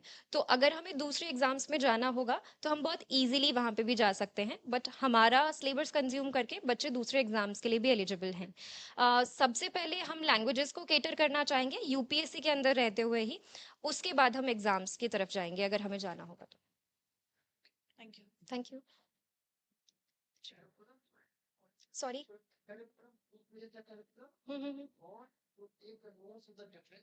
बिकॉज आज की डेट में व्हेन यू टॉक अबाउट, तो everybody wants to talk about कि विकास सर के नोट्स हैं कि नहीं है, that is the most flavoured of the town. So आप किस तरह से, मतलब नोट्स उनके होते हैं या किसके होते हैं? हमारे नोट्स कंप्लीटली क्यूरेटेड होते हैं, हमारे नोट्स हमारा आईपी है, वो कंप्लीटली हमने ही बनाए हुए हैं, तो वो कहीं से भी आउटसोर्स नहीं है। हमारे एप्लीकेशन पे ऑडियो बुक्स भी हैं जो बहुत ज़्यादा सुनी जाती हैं, जैसे लक्ष्मीकांत पॉलिटी के लिए सबसे फेमस किताब है, वो हर कोई सुनना चाहता है। लेकिन उस किताब को अगर एक नया बच्चा जो तैयारी की शुरुआत करने जा रहा है वो पढ़ने की सोचेगा, उसके लिए बहुत डिफिकल्ट टास्क है, उसे एक एक्सप्लेनेशन चाहिए होगी। तो हमारे ऐप में हमारी खुद की एक्सप्लेनेशन उन बच्चों को मिलती है। तो कंटेंट जो है, इसमें एक क्वेश्चन ये है जी, कि आदमी का पर्सन का नेम जो है ना, जो प्रोफेसर का नेम है, बहुत रेलेवेंट होता है कि कौन पढ़ा रहा है। सर वो बहुत लेटर स्टेजेस में जाके रेलिवेंट होता है। अगर आज मेरे को ये देखना है कि मेरे को इस एग्जाम में अपने 5 साल और 5 लाख इन्वेस्ट करने हैं कि नहीं करने हैं, तो मैं किसी टीचर को आइडलाइज नहीं करूंगी। वो लेटर स्टेज में होता है जब मैं 1 साल तैयारी कर चुकी हूँ और मैं एक टीचर को बहुत हार्ड एंड फास्ट तरीके से फॉलो कर रही हूँ, तब मैं टीचर के बारे में सोचूंगी, उससे पहले नहीं। और अगर मैंने 2 साल तैयारी कर लिए हैं और इवन अगर मैं विकास सर की बहुत बड़ी फैन भी हूँ, तो 1 साल बाद मेरे को नहीं सुनना है उन्हें। मैं 80,000 की उनकी कोचिंग ले सकती हूँ, हमने बहुत एस्पिरेंट से बात की है, उसके बाद किसी को भी सेम टीचर के पास वापस नहीं जाना है, बिकॉज उन्हें रियलिटी चेक मिल जाता है कि इतने सारे बच्चों में पर्सनलाइजेशन कुछ भी नहीं है।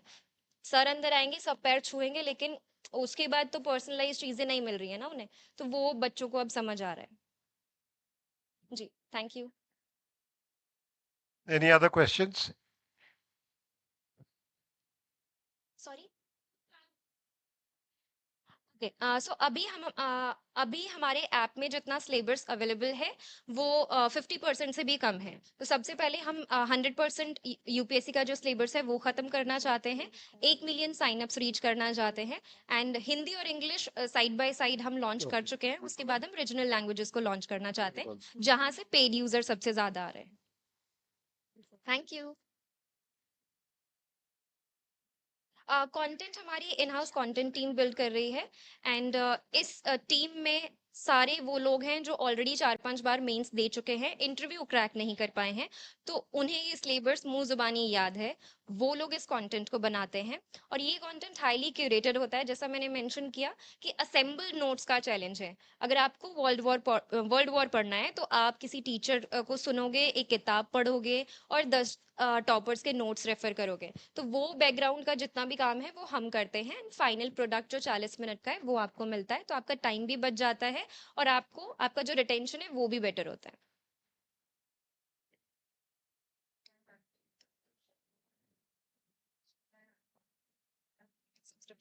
So we have 3 subscriptions, 6 महीने, 9 महीने और 12 महीने का. More than 70% are going for 12-month subscription, जो averagely 999 rupees का है. हाँ, 1000 रुपए का अलग. ये रहा. It's this only, right? Yes. Yes. Thank you. Any other questions? Could you also just briefly tell in a minute about the AI, what it is all about? And audio also, are you trying to bring in so like, are you using live agents or are you using AI for that? Could you talk about that? Okay, so हमारा जो audio है वो हमने जब initially start किया था तो हम प्रोडक्शन हाउसेस के थ्रू जितने भी मतलब हमें सीरियस वॉइसेस चाहिए थी और हम तब एआई यूज़ नहीं कर सकते थे, तो हमने इनिशियली प्रोडक्शन हाउसेस के थ्रू किया था। देन कॉस्ट कटिंग के लिए हमने अपना एज्योर पे एआई बिल्ड करके वहाँ से वॉइस ओवर जनरेट करना शुरू किया। करेंटली 11 लैब्स के थ्रू हम हमारे वॉइस ओवर्स जनरेट कर रहे हैं, क्योंकि वो बहुत हाई क्वालिटी है, तो वहाँ पे हम कॉस्ट भी कट कर रहे हैं, प्लस एआई की वजह से हमारी सिलेबस कंप्लीट करने की जो स्पीड है वो भी काफ़ी ज़्यादा इंक्रीज हो चुकी है। तो एक तो ये चीज़ है, उसके अलावा हम हमारी मॉक टेस्ट जो है वहाँ पे एआई को यूज़ कर रहे हैं। एआई के थ्रू बच्चे मॉक्स जनरेट कर सकते हैं पर्सनलाइज तरीके से और आंसर्स जनरेट कर सकते हैं। Thank you so much. Any show of hands who all are interested in this? Sagar? Only one? Bharat bhai? मैं आपका नाम डाल रहा हूँ. Okay. I think you can add some value over here. Divya, any interest? Foxhog is interested, right? Foxhog? Sagar, Jito? Bharat? Stephen, no, not your. It's too early for your this thing. Huh? Yeah, okay. Okay, Priyanka, you think anyone from, say, Lead Angels would like to mentor this? No, not mentor. Okay, great. So I think we are well in time. 2 baj gaye, just about.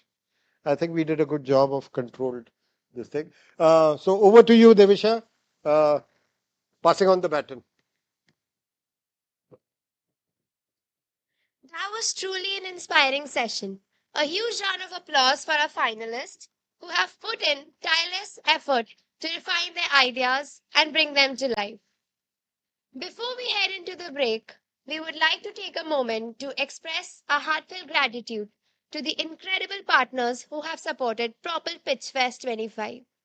We kindly request Mr. Vijay Mahajan and Professor Shyam Menon to join us on stage to present the tokens of appreciation.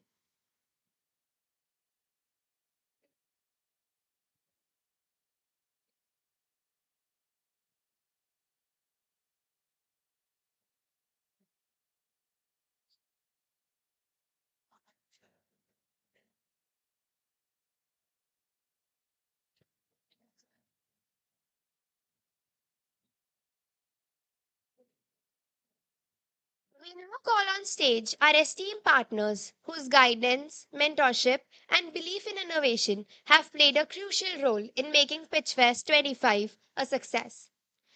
Mr. Saga Mahat and Ms. Shweta Raka from Delhi Angels Den.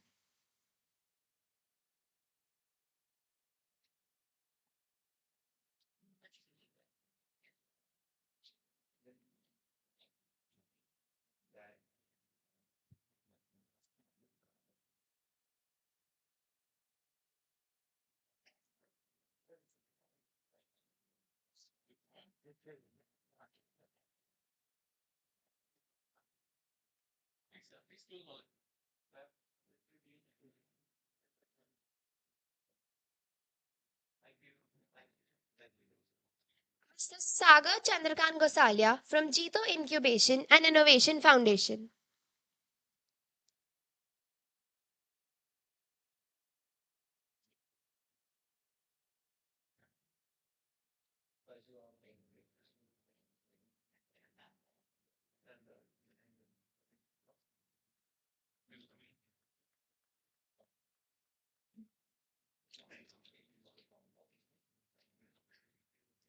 Dr. Vishal Gandhi from Biorex Venture Advisors.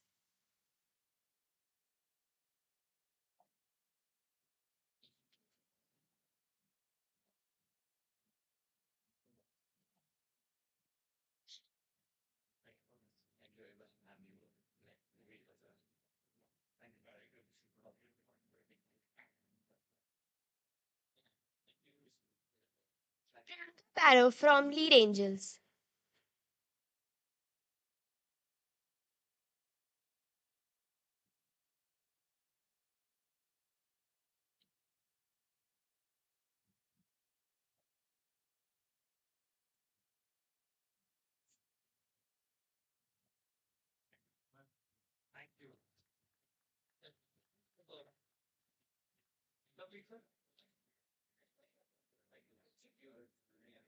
Dr. Stephen from Green Truck Ventures.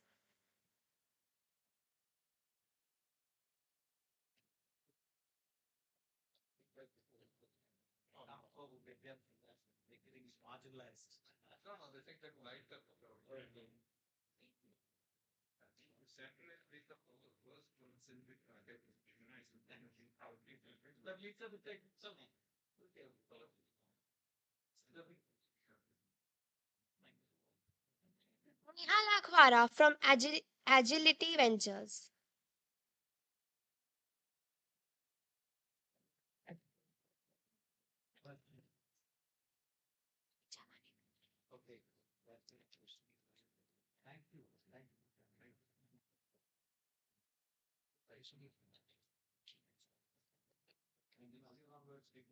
Mukul Pateria from Venture Catalyst.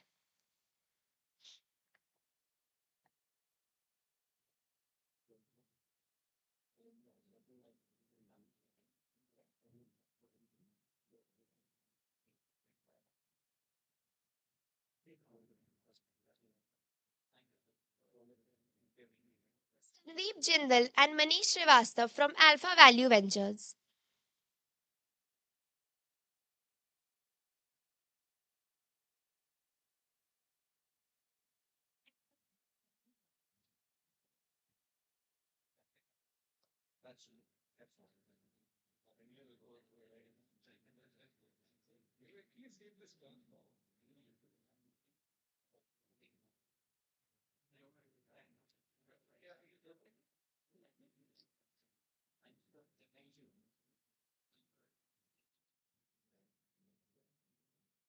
Asa Biswas and Neha from Fox Ventures.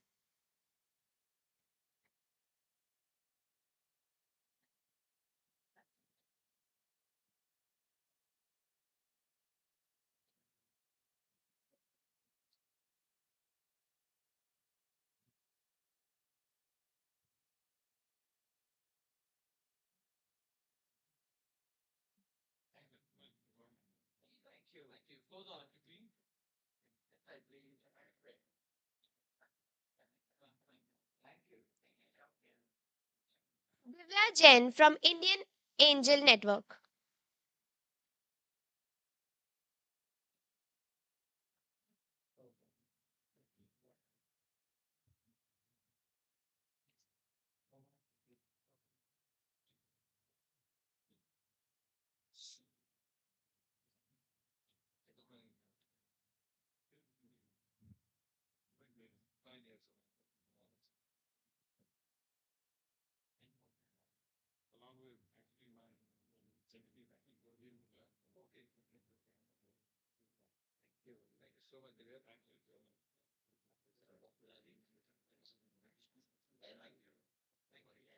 Gupta from Ace Bright Venture.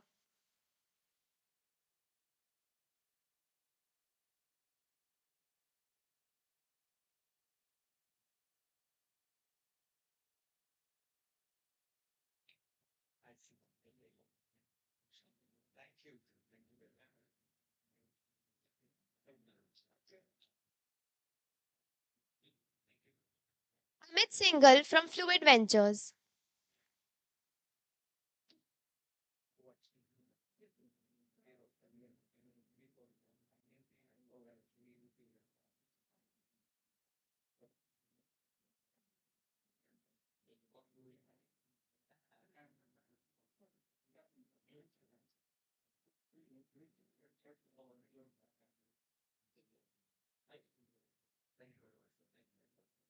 Manish Jory.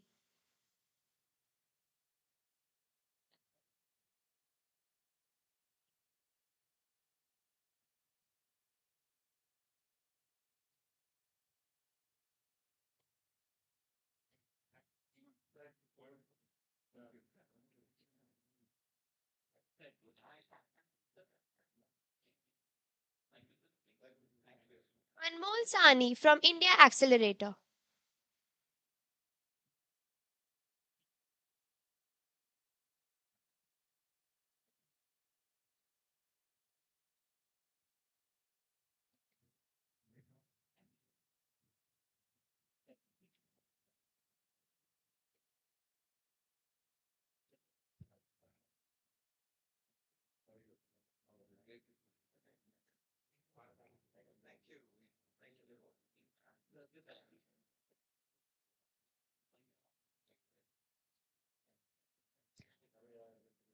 A huge thank you to all our partners for their unwavering support.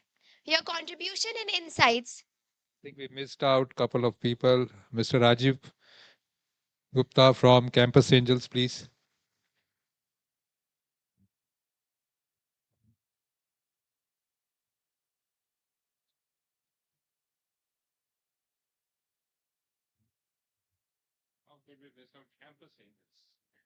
We can't miss out the Campus Angels. So our apologies, Rajiv, please.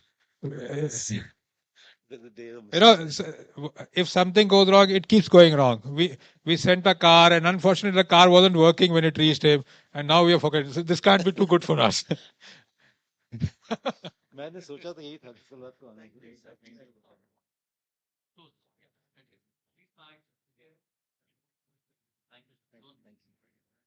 Thank you, everyone. Can we have everyone on the stage, please? We can like to have one group photograph for every one of you, please. Really, really great to have you. So many of you with us. It's really heartening. Divya, please come on stage.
Thank you to all our partners for their unwavering support. Your contribution and insights have been invaluable in fostering the spirit of entrepreneurship at Propel PitchFest 25. We will now be taking a break for lunch. Everyone is kindly requested to reconvene in about 45 minutes as we return to continue the grand finale. The rest of our finalists will be showcasing their vision and innovation, competing for the ultimate recognition. Thank you. So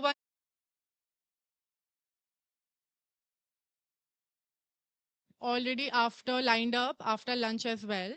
So I kindly request you to please gather here after half an hour of lunch, and then we'll continue with the pitches.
Good afternoon, one and all. I think some lunches are still happening and some people are already in the sleep mode. तो थोड़ा उठाया जाए. Okay. This is one of my pet questions. Okay. जो पिछली बार जिन्होंने सुना हुआ है वो शांत रहेंगे. Anyone can tell me what is the etymology, the origin of the word entrepreneur? Any takers? What is the origin of the word entrepreneur? There are two different languages.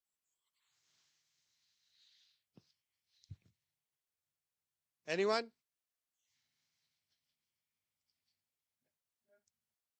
Antprerna Sanskrit में. Antprerna. And in French, there's a word called entreprendre, which means to undertake. So my definition of an entrepreneur is a person who undertakes to change the status quo. Okay, to make things better, cheaper, and faster for the masses is essentially an entrepreneur. So you need to bring about a change. You're not doing something which is, I am at 8 and I will move to 9 or I'll move to 10 or maybe 11. You're talking about I'm at 8. How do I move to 80? SpaceX is all about that. Flipkart is all about that. When things seem impossible and you make that impossible possible through your grit and determination, not passion. Passion is the last thing. You're not passionate about, going through the grind every day. What you need is that grit and ability to handle the grit and the determination. So these are the two elements with which, some of the pitches that we've seen so far. Are we all awake now? We have the startup here. We have Assessly. Yeah. So now we have Suraj Biswas joining us.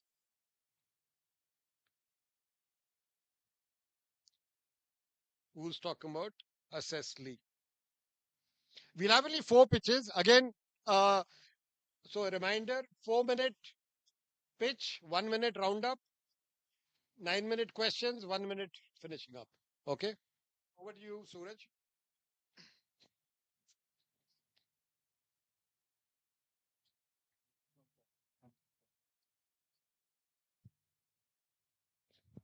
Hello. Hi, everyone. Good afternoon. So, everyone heard about LLM, AGI, AI agents. But how many of you heard about LBM, large behavioral model? Can I show any hands? No. So, world is right now on the AI race, and they are beyond AGI or maybe right now LLM. We can see DeepSeek, Grok 3, or multiple things. Here we are building something unique from India, from Kolkata. That's called large behavioral model. It is as unique as your DNA. How it's work and what we are doing. So all the AI model we can see right now, LLM models are very much generic. They are trained on open source, multiple data, multimodal data. But there is no single platform or no single organizations are trained the LLMs or any platform on human metadata. So we essentially trained our model LBM on complete human metadata from genomics, neuropsychological, psychologicals, digital behavior around one individual. So this is my team, me and my co-founder. We have a background in genomics. My other CTO and co-founder is here with me from IIT Kanpur, IIT Madras. And here is our advisory board from Mukesh Jain, City of Cape Germany, to Malay Bhattacharya, is a scientist and AI scientist in ISI Kolkata. So what we are building, so the opportunity is all the AI model, as I mentioned, is very much generic. They are only trained on complete open source data. Here is the change we are coming in. We collect different type of data around one individual, nature, nurture, and data. So what is human metadata? In the core level, it's genomic, neuropsychological, medical, physiology, journey so far, habitat, behavioral, interest, preference, digital, and domain specific skill base we analyze. So how it's work is very simple. We have a patented methodology that can integrate with multi-domain. We are domain agnostic. This methodology can identify the root cause behind each and every problem statement or individual face day-to-life activity. And then it onboard a individual through different mechanism, understanding individual need, and personalized can be unlocked through the way we collect the data. It can be assessed, adaptive, and at the ultimate point, we are collect the genomic data and advanced neuropsychological data to make it 99.5% accurate in the personalized solution providing. Then we training our model. We have our own foundation model. That's where training in the small agent we have for particular skill discovery, skill analysis, and that's how we create a AI company. So this is the what 2020 to 23 was a AI breakthrough. Right now we are coming up with a large behavioral model.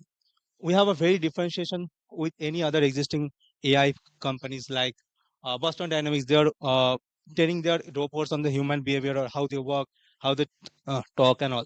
But Neuralink, there's a human and brain in computer interface, and others all are like LLM models or Gen AI or any other platform.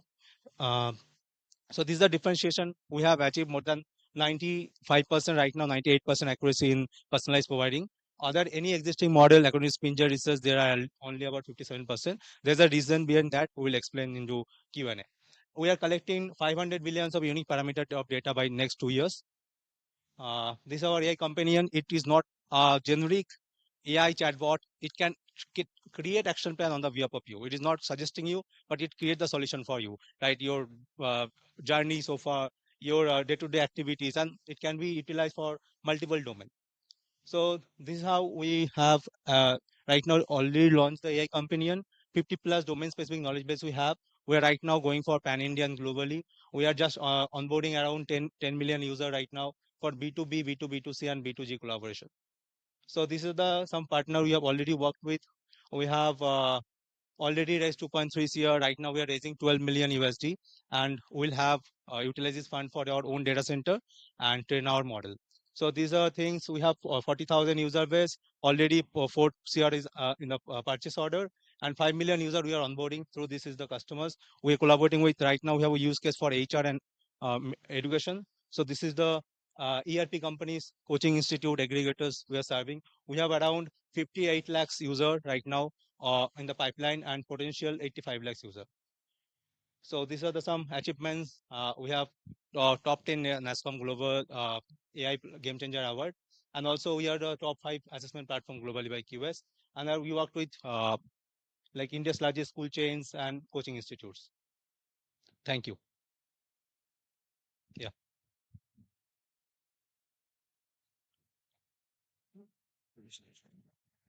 Vishwanath. Yeah, hi. Hi. Vishwanath, two questions. First one, how are you guys different from, have you heard of Exposure AI? What? Exposure.ai. Okay. So apparently those guys are your competitors. They're doing the same thing. And interview is something that everyone has heard of. No, this is something different. I understand you're going on more on the genome end of things and more on, understanding the human psychology and stuff like that. But the core competence still remains that whether or not they're getting competent workers in their organization, the end user. Fair. Those guys are sitting at a very, very huge traction as of now. Your revenue, as far as I can see here in the sheet, is something, is close to 4 CR. Yeah. Is it realized revenue or are these book orders? This is a purchase order. These are purchase orders. And how much of it is something that will be realized by the end of the year, this So financial year end? totally will generate around 40 CR revenue. 40 CR? Yes. And will generate around 200 CR revenue maximum potential. So this is 4 CR written here. 4 CR right now we have. So Okay. this is the customer's base I'm talking about. This is the actual number we are just signing the contract or in the process of signing the contract. So these are 58 lakhs user. Okay, so just for the sake of everyone sitting out here, just help me through one thing. Let's say I just came on about with giving my CV or resume to you guys. How does the process go? So there are use cases very different for different domains. So from CB shortlisted to conducting interview without human intervention. There is Which no is fine. AI is taking the interview. is doing with human subject matter experts or Exposure is not, shifts is not. So we are in the sense that is not a thing like what I can say. They are just shortlist the candidate, but the upskilling and all we need a AI companion. We are giving the companion to every individual that understand their strength, weakness, and based on that it can provide you the personalized solution. Even here you can see 5 individual can ask the same question, they will not get the same solution, same pictures, videos, articles, and also they can create action plan on it. So basically, it is totally hyper personalized according to their requirement. No, which So is that's fine. the I unique- understand. I understand. So our more like USP is about the AI companion. So they are not providing any AI companion to customers. I am not drawing a comparison here, Vishwanath. What I mean to insinuate here is, let's say I'm a user, guide me through the user journey once in any domain. Let's say I work out of the sales department. Now help me. I want to work in this so and so companies or university sales. Please go ahead. So from these are tools can be utilized for teachers, can be utilized for parents, and even students. From suppose I read 5 pages of a chapter, I want to evaluate myself. I can click upload here. It will evaluate me. It will guide me through the concept. It will create a roadmap for my improvement.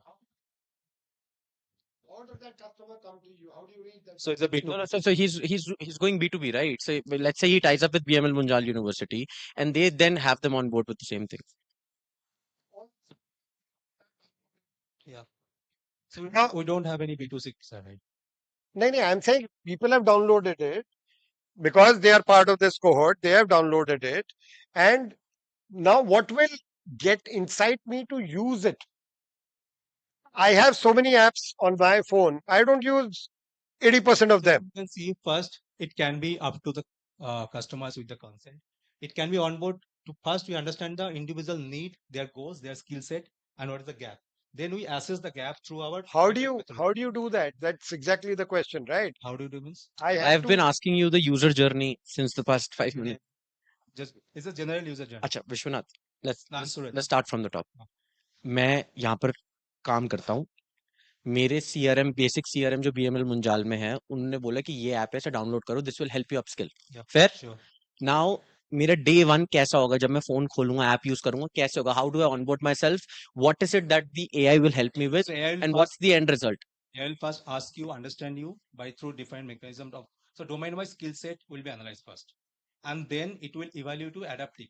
So it can integrate with your any variables. It can. What is the mode there? What is that assessment criteria that the AI is going on about, which is different from, Yes, we have a which is something that any other, either it's a first mover advantage or there's a very huge entry barrier की perplexity AI या कोई भी पकड़ के same चीज नहीं कर सकता. Exposure. So sorry.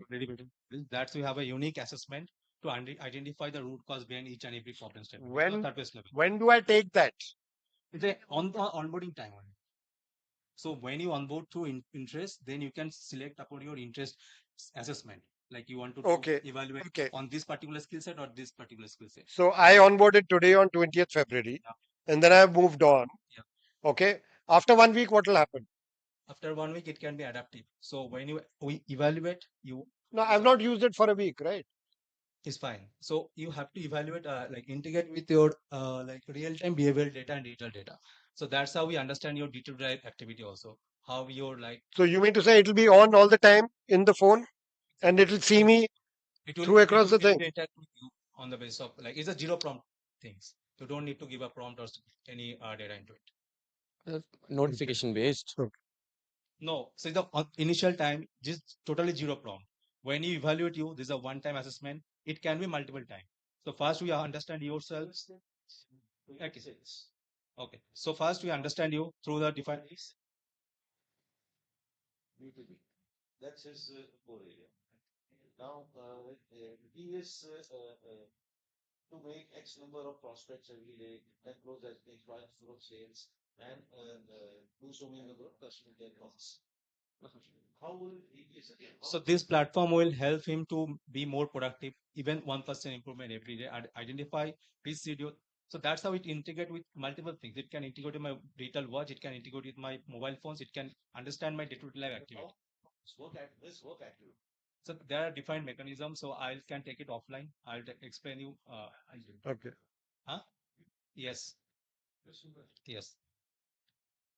No, Suraj or Vishwanath? Suraj. So Suraj, can we go? Suraj Biswas. Achha, That is can we on the next slide? As on the slide जो अभी थी. No, with the whole onboarding process and everything, the journey. Yeah, this one. So okay, let's have onboarded, and the second part is assessment. Yeah. Domain skills, neuropsychology. क्या criteria? What are the benchmarks here? What is the criteria? Let's say I'm on the app. How are you guys evaluating me as a human being? So domain-wise assessment is different. Let's say I'm from sales. or let's say I'm from the education sector, you take your pick and then just guide me through the journey. I'm actually very, very perplexed here. I'm unable to understand how do I get onboarded and how are you guys tracking my progress every single day. Evaluate based on the domain skills wise first. And then you come up around your cognitive skills, your behavioral therapy, and multiple things, CBT and all. So then the psychology. And how are you guys assessing CBT through mobile phone? What are the questions? What are the Yes, video, audio, video as a standard neuropsychological assessment is done. So there should be questions that will be there. Yes, a standard test always done as a neuropsychological assessment. Yeah. Huh? Yes, there will be that test. Yes, exactly. So, and now my question, this test and these criteria and these questions that you guys will be asking to every user is standard? Is standard. Domain wise? Changes domain wise in relative terms? Fair. Now, is this something which any other competitor cannot achieve? Is my question. Definitely, everyone is doing neuropsychological assessment, psychological They can, right? assessment, but in whole together, that's why I say we collect like human metadata around one individual and training our model. So complete environment is no one is providing. That's the difference. So, okay. So what you're essentially doing is shifts exposure.ai. You're doing just the thing that both of them are doing verticalized wise. You're doing it horizontally and you're doing an end-to-end thing for it. There's a company called GenLib. They are doing 50 million IPO in Nasdaq. They are do the analysis of genomics and personalized So I think so that is also doing, but whole things together and creating a foundation model for that can be utilized. Suraj, we are short of time. We can get into deeper discussions. What's your name? Anmol. So Anmol is interested to deep dive further. You are? Okay. Oh, but it's a conflict of interest. We have already invested in exposure.ai, but okay, fine. Oh, okay. Am I Please, an investor. Would you like to do that or not? I am confident that we are defined for everyone. Okay, great. So yes, anyone else who wants to get into it? Neha would like to go. So Neha Agility and so this one, Rajiv Gupta from Campus Angels. Yes. $12 million. Anand Rathi Stride Ventures are interested. Bloom already committed to like not committed in the sense to OCR ARR. They are interested for 3 million round, and we are also like going for another. Foxhog is also interested. Tiasha. Okay. So Tiasha also. So Stephen, you want to get in a little deep dive or no? Not right. Okay. Okay. थोड़ा बड़ा है यार वो. I mean. So it is a syndicate we are creating. So 12 million syndicate will be huge, यार. नहीं होगा वो. What's the valuation you're taking? We have more guys interested. 100 million at a 4-year revenue. So I'm saying the LBM model is something that you're taking in place and the IPs. Fair. Okay. So we got 4 guys interested. Thank you so much, Suraj. I mean, some of us understood what is happening. Some of us did. I'd like to take it offline whenever we have any like understanding issue that type. हाँ, तो वो आपको मिलवा देंगे. Don't worry on that. And kudos and all the best for whatever you're doing. Okay. So अभी जो आ रहा है उसको केवल 2 मिनट मिलेंगे पिच करने के लिए. Exactly, and genome testing. Because that is EV recharge. Devansh, तुम्हारे को केवल अगर 1 मिनट में कर दोगे तो you'll get brownie points. क्योंकि सबको पता है क्या कर रहे हो. एक लाइन में बता दो क्या डिफरेंट कर रहे हो and let it be a Q&A session. Okay. So Devansh, over to you. Which is your which is it? Oh, okay. So we have Arpit. Devansh is not here. Okay. So I will complete in 1 minute if you commit me a round for me. So from your side. आपको अच्छा लगेगा? Devansh, I'll do it. Hello. Yeah, hi. A very good afternoon to everyone. Firstly, I just want to have a chat with my future customers. All the glads who are sitting up here. जब पहली car खरीदोगे, this is what you're going to use in the application for charging your vehicle. So yes, my name is Arpit. I'm the co-founder of EV Recharge. In next 4 minutes, I will walk you through what we are doing and how we are revolutionizing the EV charging ecosystem. So what we have a vision is we want to create a area where everyone is getting a green energy at affordable rates. That is what our main vision is. But to create that, to complete that vision, we started with the charging ecosystem.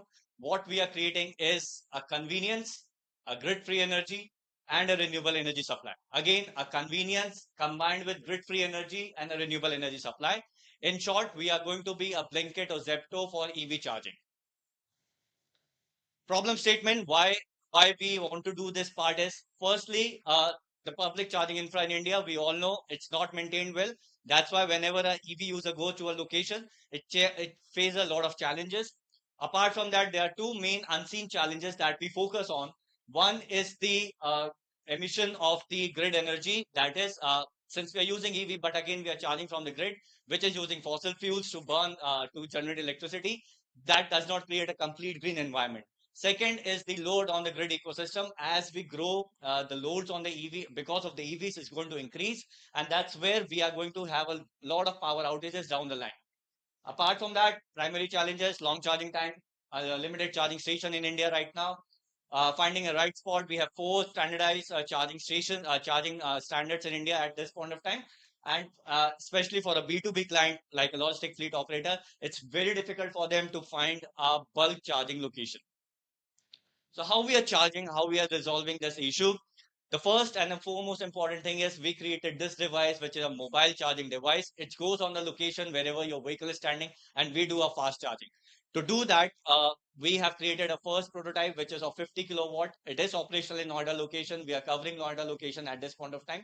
With this device, we are able to charge a three-wheeler in from 0 to 80% in less than 20 minutes, a two-wheeler in 7 minutes, and for a four-wheeler, we are able to charge it 0 to 80% again in 30 to 40 minutes itself. So that is our first product that we have already started working on. Apart from that, we are going to expand this business, services from Noida location to Delhi NCR location in next 3 to 4 months itself. These are some of the trials that we have done. So we are currently focused in a B2B domain, especially for the logistic companies. So we have done a trials for three-wheelers, for four-wheelers for them, and we are that has been a successful journey for us. But why we are doing this, that is a very important question for all the investors up here and to my future buyers. Yes, listen to this very carefully. Indian government says that by 2030, we will be selling close to 23 lakh vehicles, EV vehicles, every month in the Indian market, which requires a lot of charging support. At this point of time, if I talk about the domain that we are talking about, we have close to 3 lakh, 40 lakh, 50,000 vehicles already on road, which are three-wheeler commercial vehicles and four-wheeler commercial vehicles. So as I said, we are already focusing on B2B segment at this point of time. There are two revenue models that we are generating, currently running. One is a direct charging. So we have a solar-based infrastructure, which we have created in Noida at this point of time. We have 3 solar charging infrastructure, two in Noida, one in Sonipat. We just got operational in Sonipat. From there, we take the vehicle to the warehouses where the logistic vehicles are coming for the pickups. We do the fast charging to them, and they go out for a delivery. If they need additional support on road, the RSS support, we are happy to provide that also to them. That is our first revenue model. Second is a ecosystem deployment where we are combining our expertise with the e-commerce companies and the OEMs and helping the smaller logistic vendor to get it converted into a EV logistic company. So we are already serving pickup, Zevo, Pitch, Big Basket. We also started serving Euler. We are already in conversation with Amazon, Gensol, JPM, Magenta, all these companies we have already done the trials with.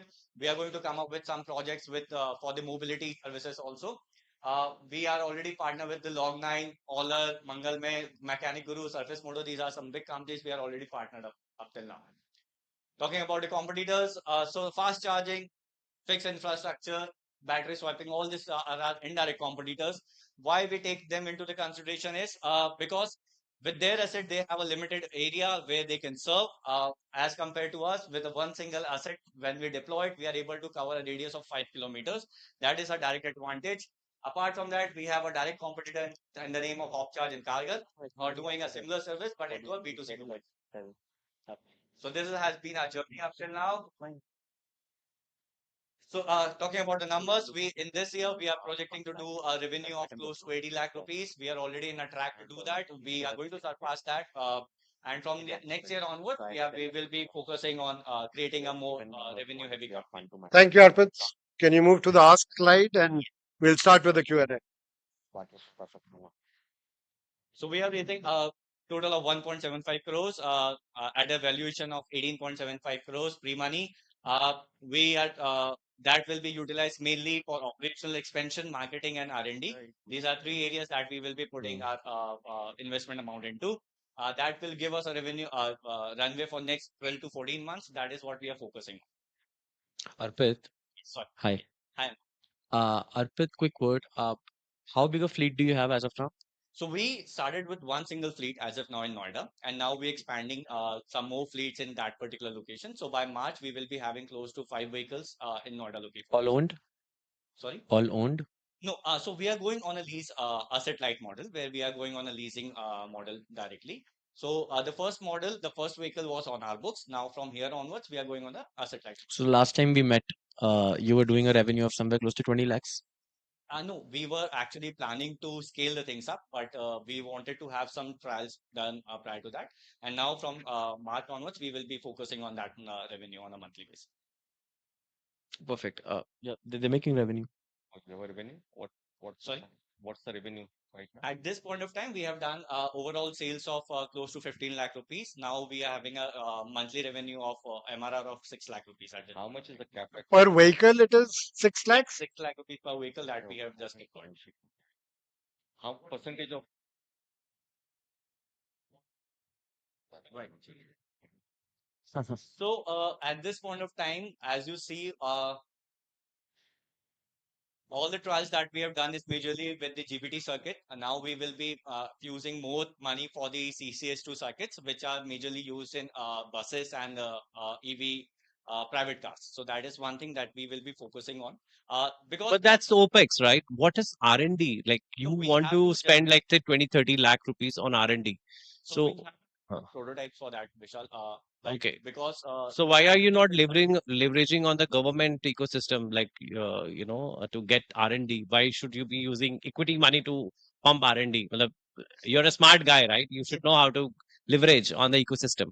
No, so rightly said, what we want to do right now is we are filing some patents also, which is there in our product. So we will be filing that, and for that particular purpose, is majorly we will be doing some more R&D and filing. Currently, so we are filing 2 patents, and then we will be doing the R&D, and we are looking for 2 more patents. How many transactions you have done and how many lives have you impacted? So since it's a B2B model right now, so every month we are doing we are serving almost 4 clients at this point of time. So that is a B2B clientele. On a fleet level, if I talk about, so on a regular basis, on a daily basis, on an average up till now, we are doing close to 25 vehicles charging. That is including 3-wheelers only. And 2-wheelers, if I talk about, then it will be around 50 to 60 vehicles that we are charging. Okay, thank you. Yes, sir. At this point of time, my highest paying customers are Zevo and Pitch. These are 2 my big And clients. typically, how much does it cost them for every single vehicle that they have? So on a daily basis, if I talk about if I am deploying something in an ecosystem, as my second revenue model is there, for a 2-wheeler, they will be giving me somewhere around 180 rupees per day. That is Per on day. an average, including vehicle plus the charging. And if I talk about directly charging, uh, for a 3-wheeler, it will be close to 250 rupees per day. Now, how long before do you think that the government, really acts upon it and installs fast chargers across every petrol pump? No, they are doing it. Exactly my Again, point. they are doing it.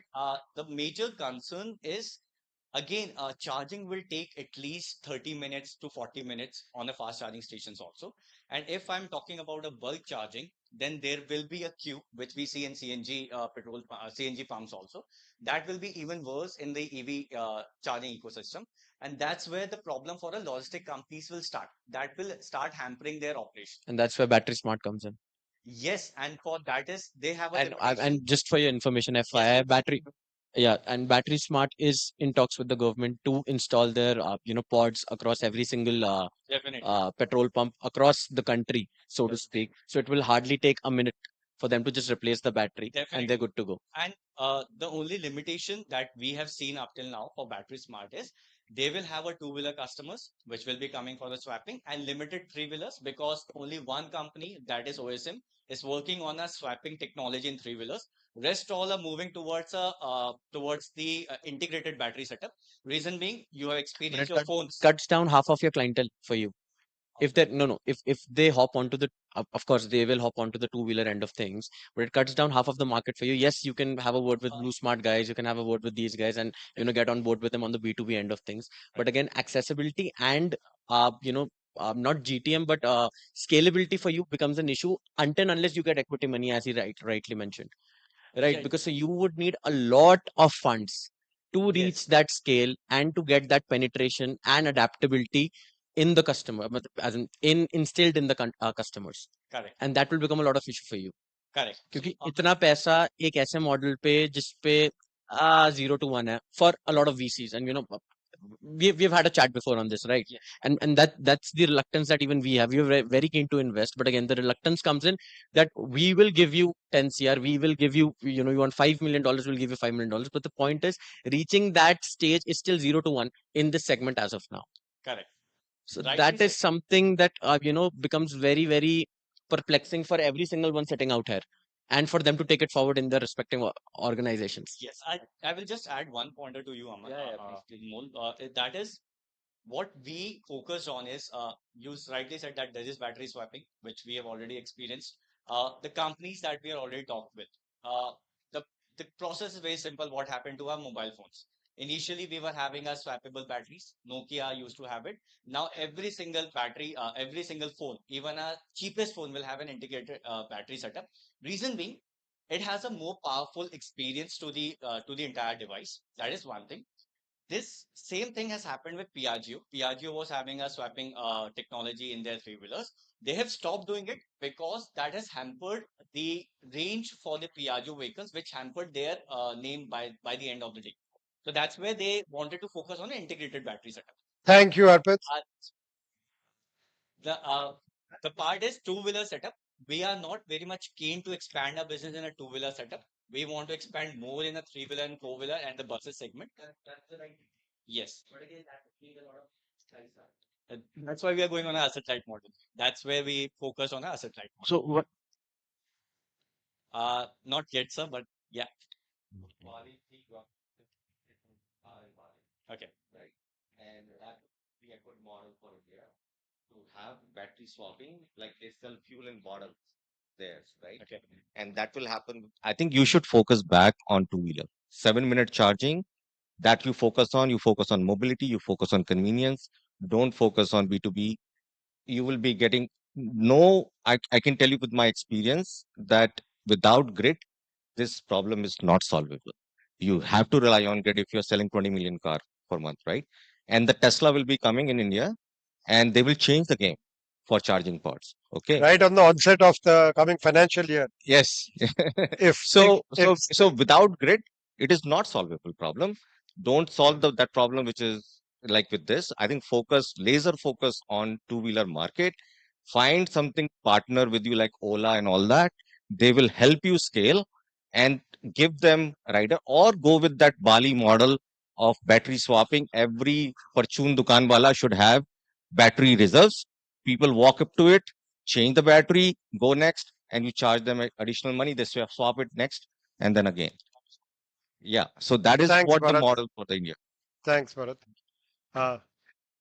So, we are not talking about enhancement of the battery, just like we converted from mobile, battery to a smartphone. Right. So, 4 years later, you were talking about 2030, right? Right. So, what is the average runtime of a vehicle today? So currently with the new cars coming in, they have a range, they are mid-range cars that we say it is, and that they are having a rough range of 500 kilometers at this point of time with a single charge. Down the line, that will be somewhere around 2000 kilometers with a single charge. That's what the companies are aiming for by 2030. Yes. So, what will be your recurring business when the battery will be enhanced after 4 years? So again, It will impact your revenue. I think we will cap it at that. You can get into it. Yes, yes. Are you interested in Yes, coming yes. more? Yes, he is. Okay. So please add his name. Anyone else? So Anmol is on. He's already connected. Your fund's name? 500 is Mahindra 9. Mahindra 9. Dan. Sorry. Thank you. Thank you, Arpit. Okay. So I have some good news for you. There is one pitch less. Because I'm seeing some, very heavy eyelids. Okay, so and a lot of effort to keep them up. So I think another 15 minutes, huh? Yeah. Some caffeine on the house, please. Get it served. With sugar and without sugar, both. So, yes, Vayugard, we have couple. He is, हम NCT में है, तो वहाँ की जो breathability जो है is totally in question. He's trying to make things slightly better for that. So, over to couple for that. Many of us, see, short ke andar, just half of the people have heard your pitches. Okay. So, focus on the Q&A. Thank you so much. Good afternoon, everyone. So myself, Kapil. So I'm representing Vayuga Climate Tech here. So before I start, just a quick question, which I normally मैं पूछता ही हूँ. Normally मैं हर pitch से पहले पूछता ही हूँ कि how much air we breathe in 24 hours. If anyone can Google it out, it would be somewhere around 11,000 to 12,000 liters a day, which is the quantum of air we breathe in 24 hours. So you can imagine the impact. And life cycle expectancy ratio has reduced about 7 years as per the research in Delhi NCR. So we are smoking about 3 to 10 cigarettes in a day.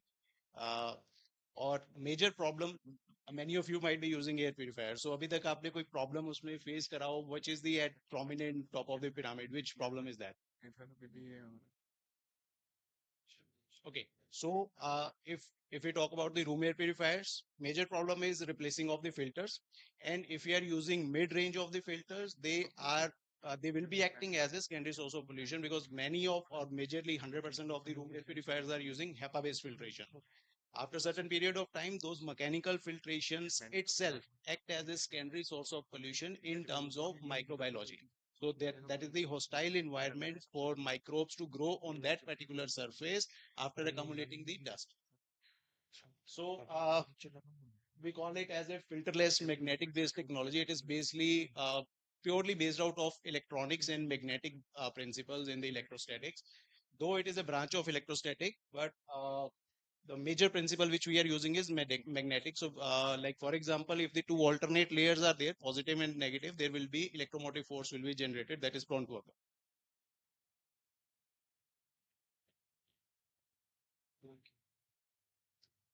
So what we do, basically we are generating a system where all the things can be accommodated together as a system, where air purification, air quality monitoring will be there, and the smart alerts will be there when to clean the filter, when to replace the filter, irrespective of the XYZ brand. So our major focus is on the centralized HVAC systems, and secondary would be on the room air purifiers.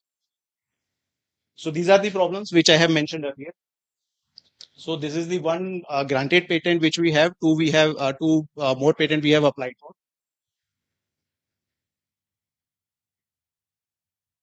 I guess there's some issue in colors. Yes, that divine. हाँ lights एक बार इधर of. इसमें blur आ रहा है यार. ये इसमें कुछ सिलेक्टेड है क्या? Sorry. Okay. Actually, some of the images of the products and all this stuff. So this is one product which we have developed from the feedbacks of our customers. So basically our major forte is for the purification, not on the monitoring purpose. So this is one which we have developed. So majorly plenty of players are there for the air quality monitoring. What USP we have integrated is the problem which our client was facing, they were using standees and digital displays for digital signage. So right now they wanted to integrate that IAQ with that. So we made it as a cloud-based, simple, complete solution where they can have images, whatsoever display they want to depict on daily basis. They just drag and drop the images. Simultaneously, AQI will be there. That is totally cloud-based. We are planning to file a IP of hardware and software combination for that. Second edition, which we'll be doing in this particular system, we will be integrating a few more sensors into that for the central HVAC system, where the alerts will be there when to clean the filters, when the power consumption is going high as per the prescribed limits, whatsoever is their capacity according to AHUs. So that can be the second stuff. So I'll just quickly. So these are the products which we are doing. So our major focus is on the centralized system, which is B2B, we can say, and we have some of the agreements with the existing players who are selling centralized HVAC systems or the centralized air purification systems in the industry.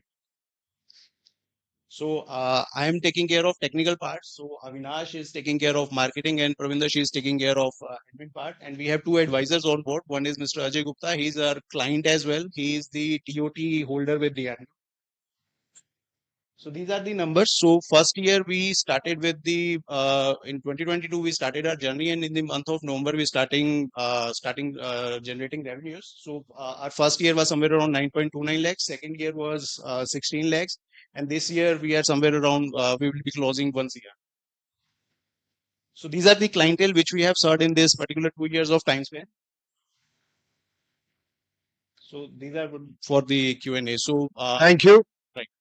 We'll get on the Q&A and you can move to the slides that you're talking about. 3 years if you get the funding. Okay, for B2Gs, that would be not for the direct will be coming to us, because there are some of the contractors. So in that case, you can consider it 30 to 35% of the revenue, because in government we are majorly targeting hospitals only, because in that particular segment there's a lot more work need to be done. Okay. And what is the uniqueness? I'm not able to So really uniqueness get is- the value proposition very clearly. So if you compare it with any XYZ filtration, there are two segments. One is the mechanical filtration, which are of the conventional based type, and second one is the electrostatic ESP based technologies, which are again washable kind of thing, but they have certain drawbacks or the byproducts due to their metallic construction. So in our case, we are not using ESP or that kind of principle. We are using magnetic base, which is again washable, but again we have put it in that manner where we are meeting the UL 2998 standards for the byproducts, which is less than, I guess, 5 ppb for the ozone and other byproducts.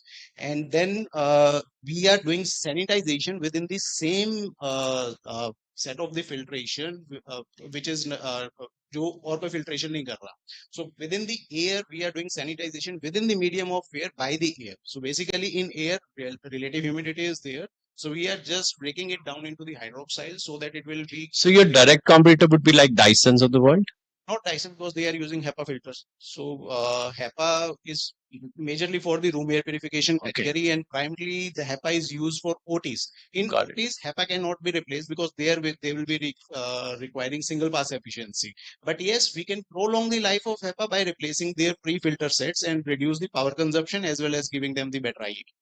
And last question is entry barriers. What entry barriers do you see in your business? Okay, so currently, if I talk about the projects, whether it is existing or upcoming projects, अगर budget थोड़ा सा ऊपर नीचे होता तो सबसे पहले IAQ की items बाहर जाती.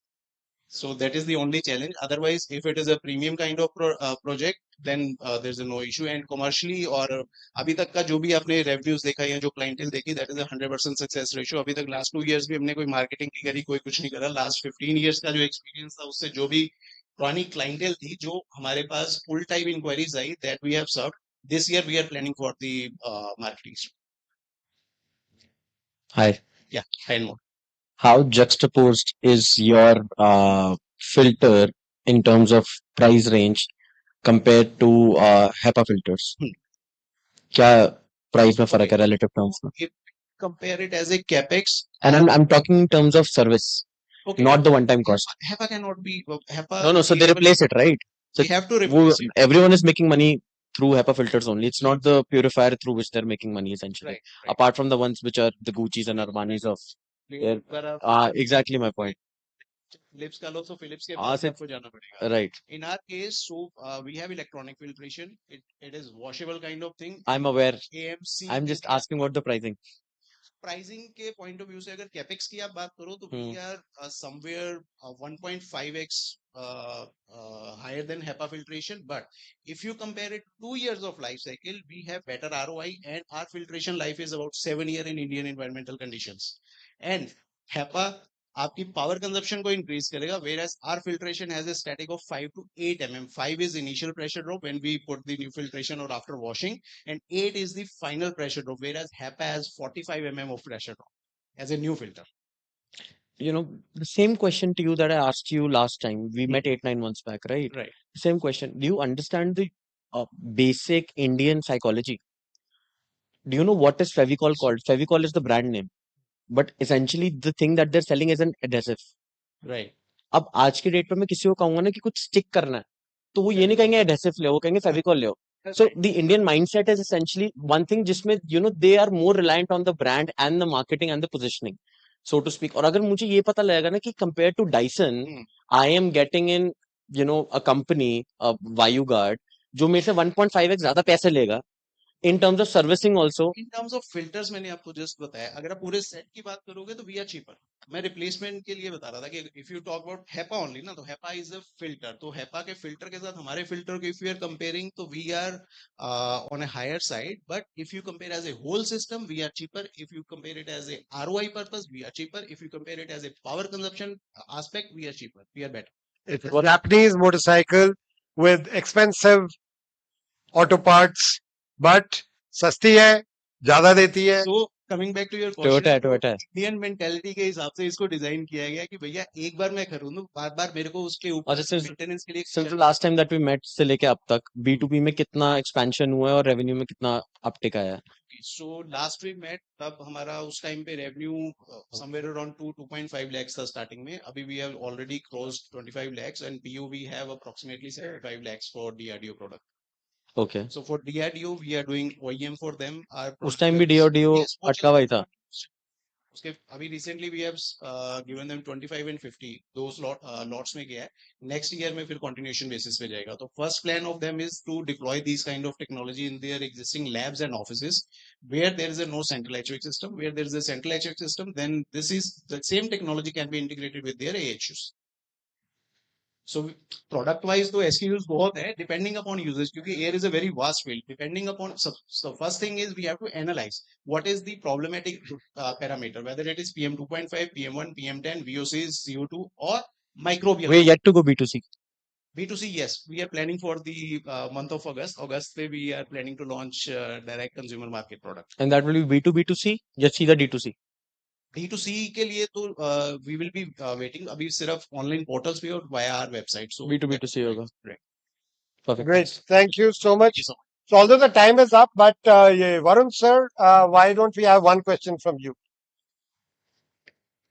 So for this particular financial year which is closing so our plan was of 3.5 CR out of that 1 CR commitment we got from ONGC 2.5 CR more we are looking. 2.5 more you're looking at. Yes. Priyanka, you want to put it up at Lead Angels? Why not? Okay, so Priyanka is interested. Amit ji B2C जाने वाले हैं D2C brand हो जाएगा नहीं छोटा okay right great Stephen early for you early so for direct consumer market this would be the I guess first technology in India which is coming up with the washable kind of thing none of the other brand even Dyson is not coming up with that so thank you so much. Thank you and I would like to have a deep dive with you we are already connected so we'll have a deep dive another thank you so okay thank you so much so with healthcare and ed tech and skill tech and very little fintech okay Bharat is disappointed huh but I think it was an interesting kind of a discussion so over to Devishat for the finale please. It was truly an inspiring and amazing session. And with that, we come to the end of the grand finale. Thank you, Mr. Manish, for carrying the stage today and making this event a huge success. To all the participants, you are the future of innovation, and today is just the beginning. Keep building, keep pushing boundaries, and keep believing in your ideas. With that, we conclude the Propel PitchFest 25 grand finale, a true celebration of entrepreneurial spirit and innovation. Now, we'd like to invite Divya ma'am on the stage to take it further. Good afternoon, everyone. Thank you so much for hearing us out and all the entrepreneurs. Hope you had a great day till now and enjoyed the pitches. Now we have an exciting news to share that we, ACIC BMU Foundation, along with Intraversity, are launching Singapore India Startup Corridor program, which is aimed at driving innovation between the two countries and give market access, networking opportunities to the Indian startups. To share further details regarding the same, I would like to call Himanshu Mehlawat and Gandharv on stage from Intraversity to share the program details. Over to you. Good evening, everyone. Thank you, Divya. Thank you, ACIC BMU Foundation and Propel Incubator for partnering with us. I'm Himanshu. I'm here with Gandhav, my co-founder, and we run Intraversity. It's a travel experience company, and we are launching our startup camp in Singapore in this April, where we'll be taking aspiring entrepreneurs, or students interested in exploring the entrepreneurship ecosystem of Singapore. So some of the places we'll visit and explore are Block 71. It's the hub of entrepreneurship in Asia, one of the most concentrated startup place in the world with more than 850 startups operating from a couple of square kilometers.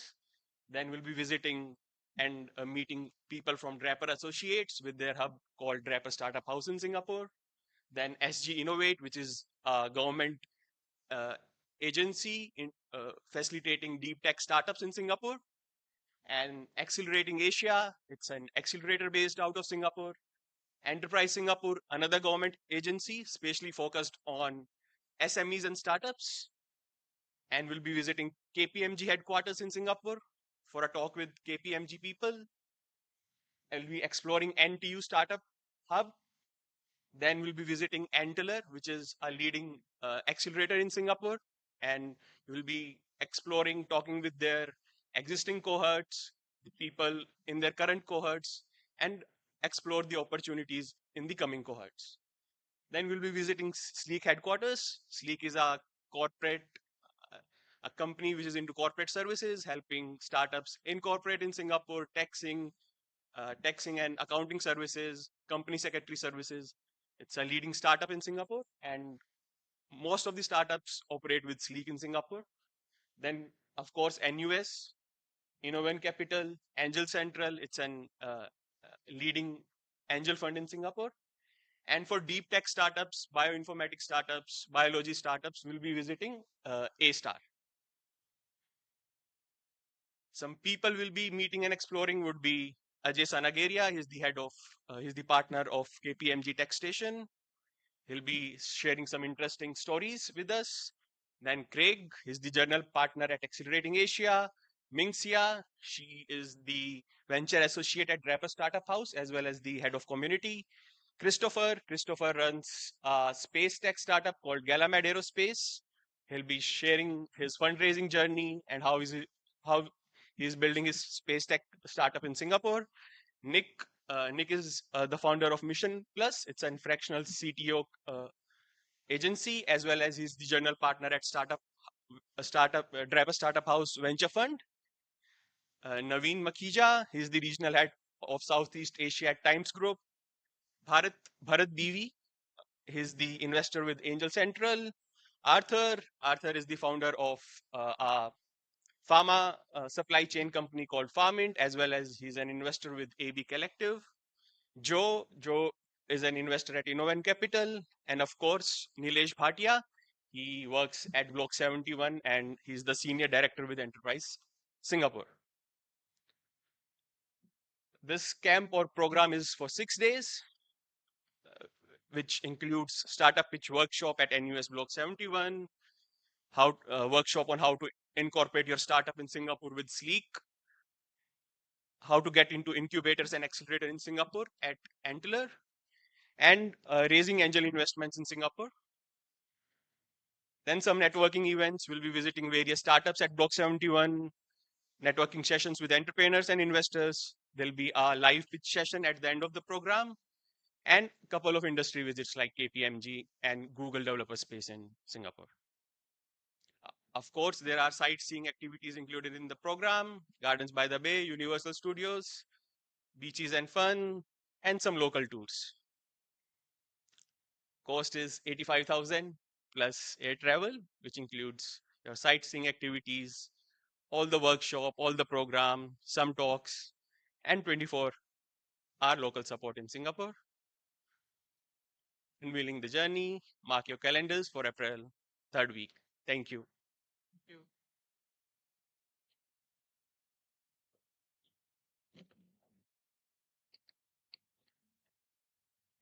Thank you, sir, for sharing all this information. But the evening isn't over yet. We'd love to capture this incredible evening with a group picture. So we request all our partners, investors, and finalists to join us on the stage for the same. Let's make this moment one to remember.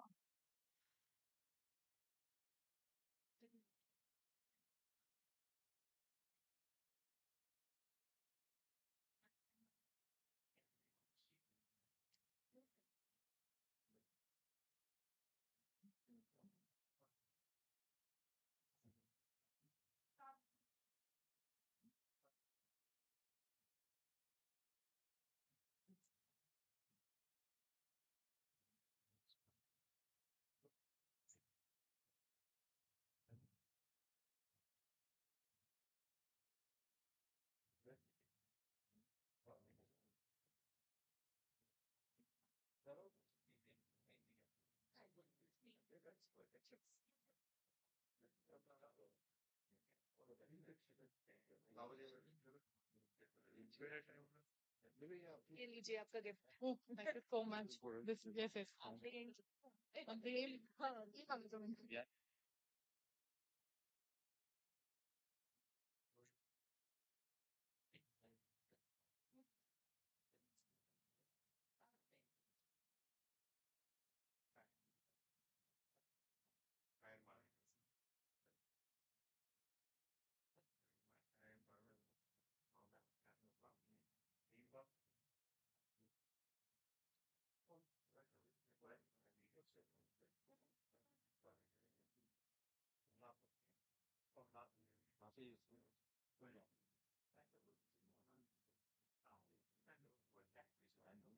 Right.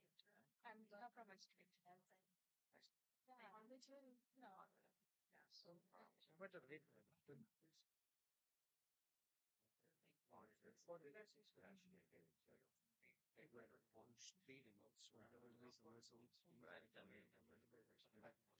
startup founder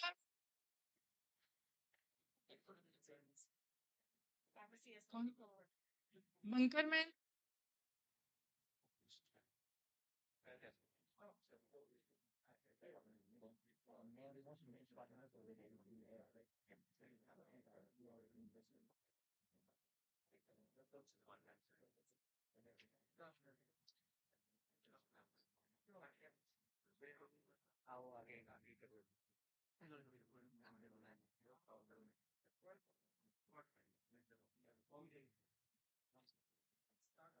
startup can squad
behind the scene growth.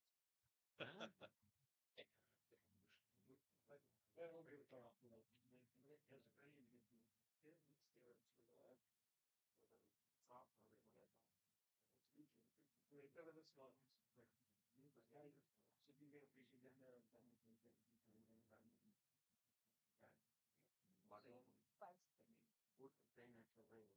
just know it. You just your fitness first.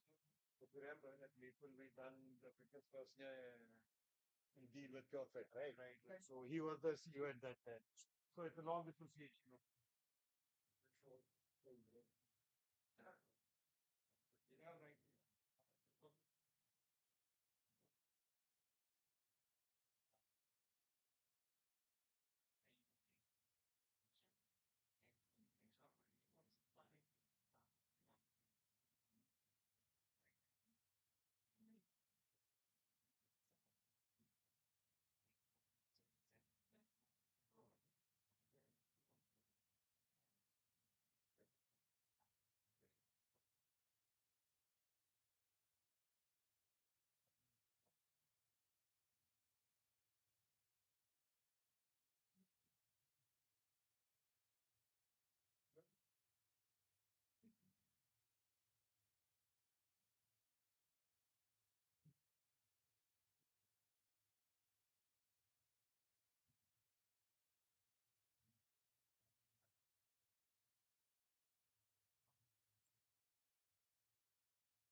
We have a 5 minutes coffee break for all the investors right now.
We have now arrived at the much anticipated valedictory ceremony, where we recognize the brilliance, dedication, and innovation showcased by all the incredible startups throughout the course of this event. It's been an exciting journey filled with impressive pitches, groundbreaking ideas, and extraordinary talent. This ceremony marks the culmination of months of hard work, perseverance, and vision. Today, we celebrate the entrepreneurial spirit and the boldness of these founders as they make their way towards success. We would like to call on stage Ms. Sangeeta Datta Gupta to present an analysis of the EIS journey, a professor in the School of Management, one of the members of the advisory committee of the EIS conference.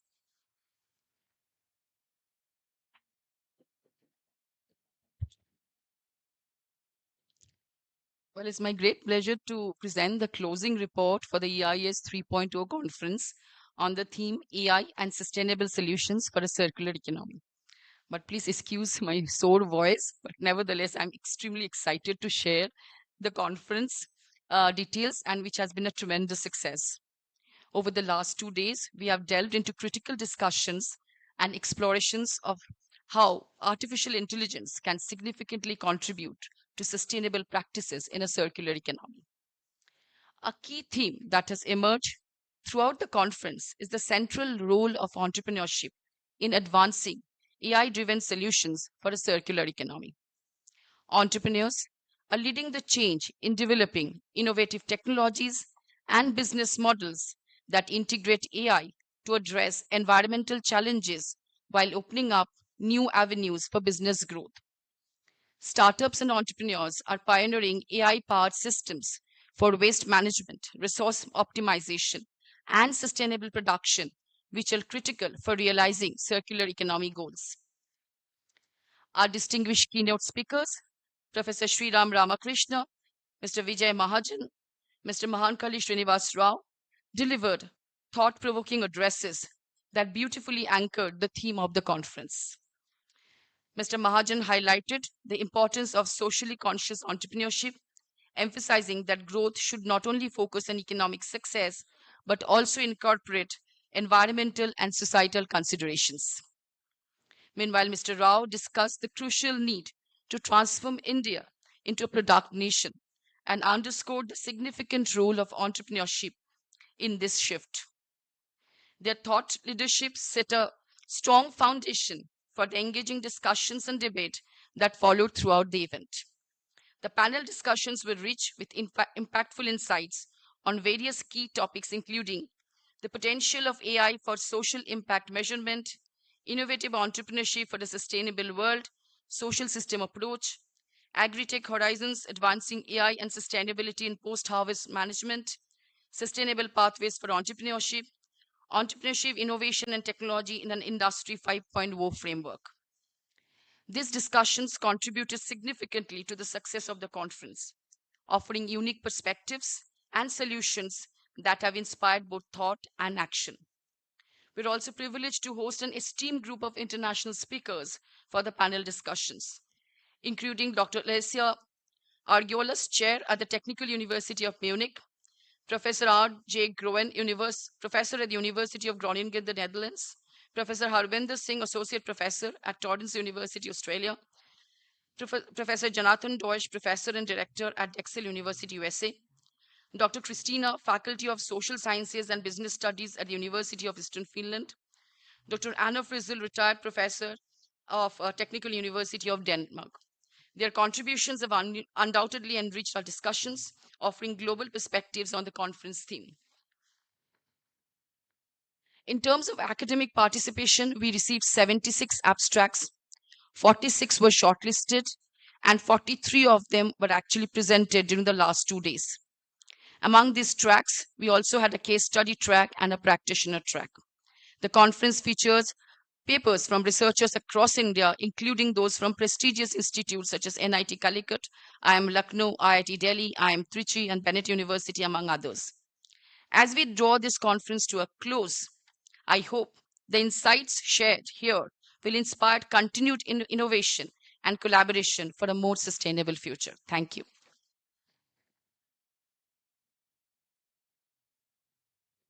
Thank you, ma'am, for your valuable insights. Now, I'd like to call Namokar Jain from the EIS team to continue the session.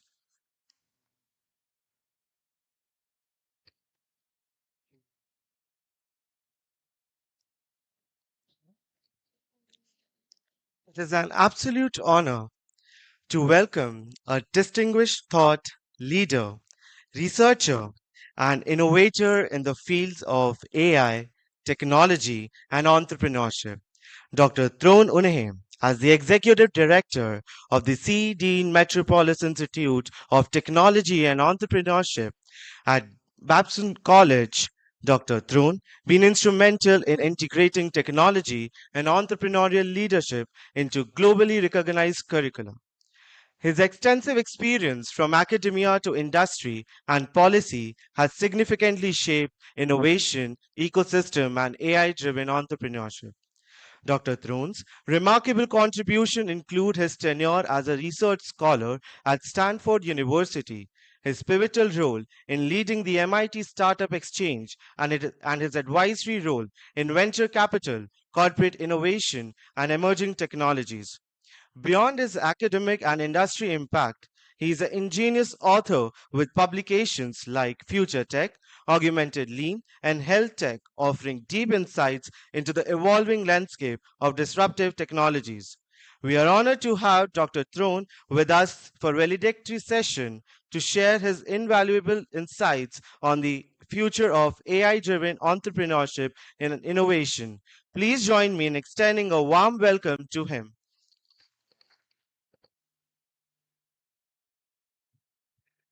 Yes, hello everybody.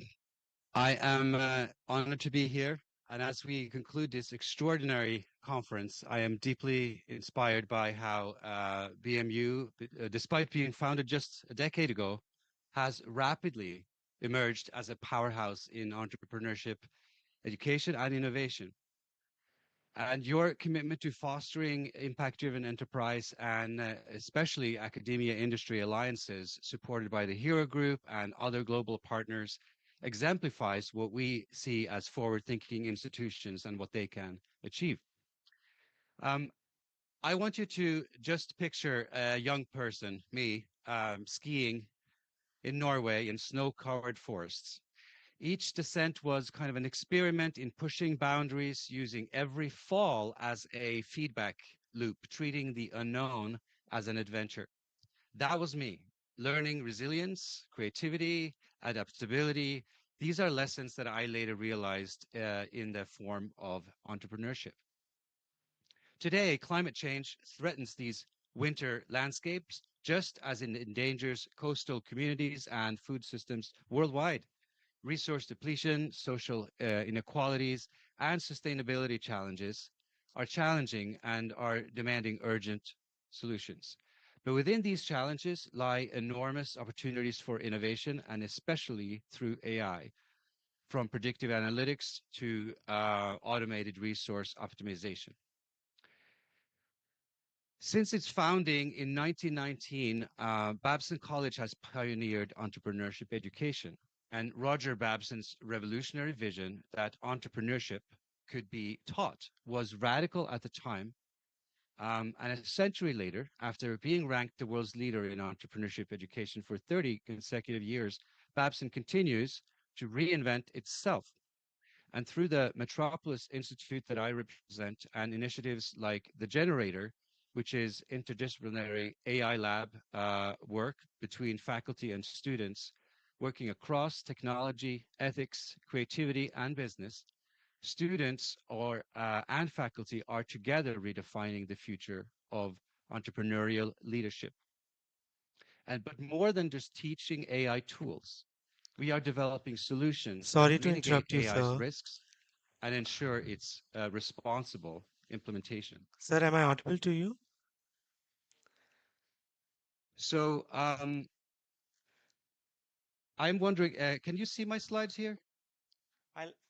If not, I'll just talk without the slides. Sir, we cannot. Anyway, Sir, the entrepreneurial spirit that I see at your university as well as at mine. For example, I have observed that there are two ventures that are particularly interesting to me.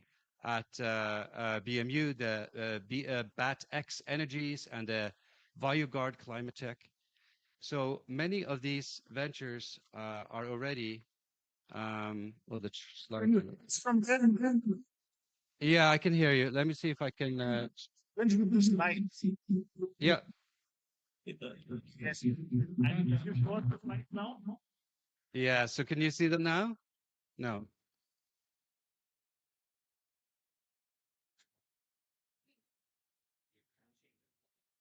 How about this?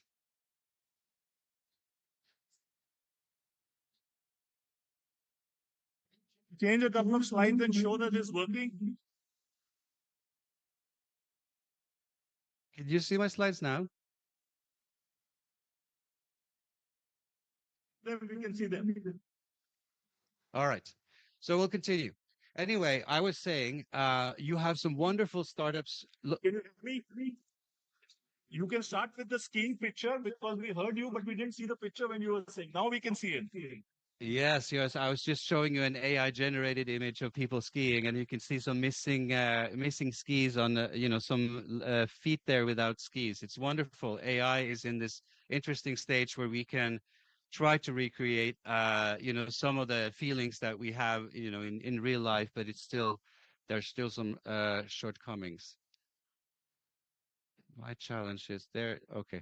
So I was just saying you have some wonderful startups there at BMU, and I was inspired to look at one that works on battery recycling and another that works on air quality.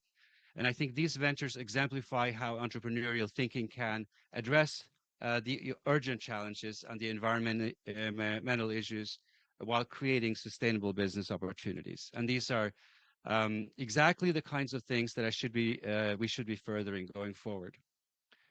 So I'm just going to invite you to think about this. How many of you have used AI tools in your ventures over the past year?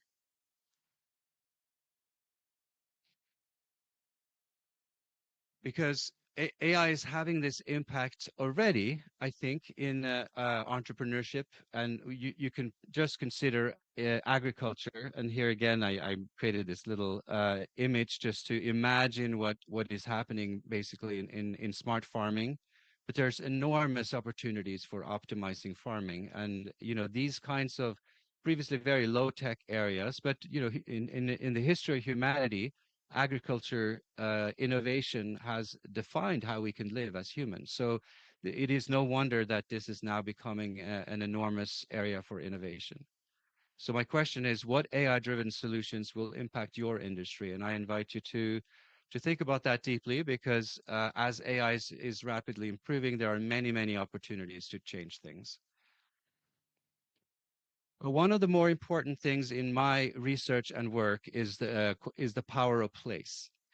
And I want to share with you just one anecdote. So there's a company, there was an idea called Idea Paint. And at Babson, we have this dorm called E-Tower. And the entrance point to E-Tower is that you have to be an entrepreneur. That means the students living in this dorm, in this particular dorm, are all entrepreneurs. And they have all of their particular activities. And in one of them, one of the students was frustrated when they were putting, I think, Post-its on a wall and wanted to figure out, why can't we paint on this wall? And, the story goes worldwide. It's now in 50 countries. You may recognize it as Idea Paint or not. But this idea of a dry erase wall where you can just paint on the wall and then erase it or not erase it and use it as artistic decoration went worldwide. And it was an idea that basically incubated in this space.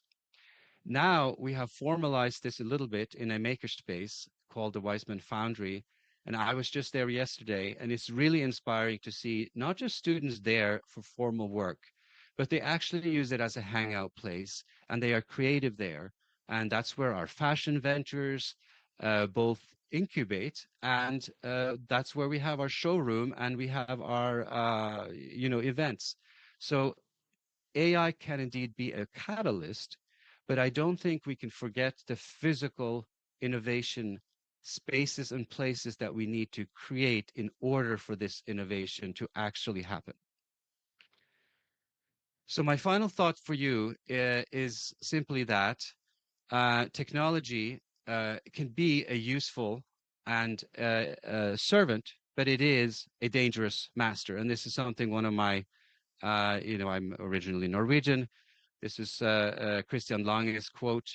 And the interesting thing is, as I was working on this presentation, AI was helping me a lot to think about examples, but unfortunately, at this stage, it is highly unreliable. So there are three concrete things that could have made it into my speech today, and luckily, because I do some fact checking, did not.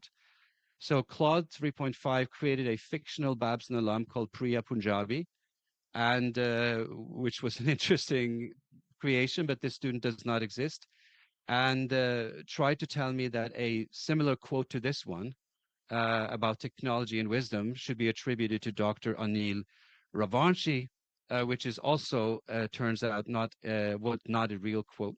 And ChatGPT actually hallucinated that BMU has an AI readiness assessment tool. And you tell me if you do have one, because I couldn't find it on your website, but there are many, many others who have AI readiness assessment tools. But I think this is important because fantasizing about sustainability seems like a bad idea. And I also just wanted to, as I conclude, share one challenge here. And the challenge is the following. If there are any universities in this audience that are interested in collaborating with Babson, we have a number of different opportunities there for corporations. We provide custom courses. For K through 12, we have programs where you can connect with us. And I'm going to make this offer here only. The first three universities that contact me after the speech with their strongest technical co-founders will be personally matched by me to Babson entrepreneurs via my institute. And let's see if we can co-create some startups across borders. So with that, I hope that I have inspired just a little bit of the thinking that goes into Babson's entrepreneurial leadership education. To sum up, it is not just about these exciting new technologies, but it's about fostering new physical spaces for innovation. And also, I think at this historical moment, working across cultural and other boundaries is extremely important. And with that, I want to thank you for listening. And I think this conference is very inspiring to us at Babson. And we hope that we can do a lot of very concrete entrepreneurial collaborations going forward.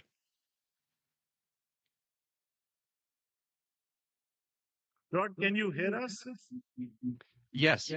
This is Deepak here. Thank you for a inspiring speech.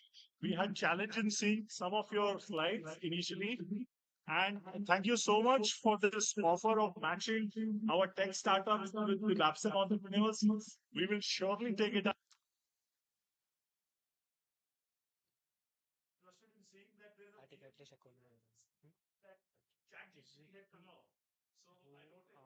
Participants में जाके mute करना होता है इनको उनको उनको अच्छा उनको उनके में स्पीकर से आ रही होगी फिर माइक से वापस आ रही होती है कोई नहीं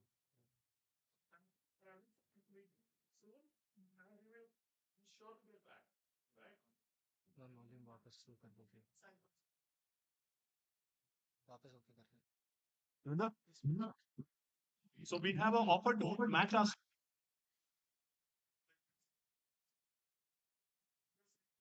We will do that matching and come back. Thank you. And thank you for being up early morning in Rockford. You have to unmute that. Yeah. Thank you. Wonderful. All right. See you soon.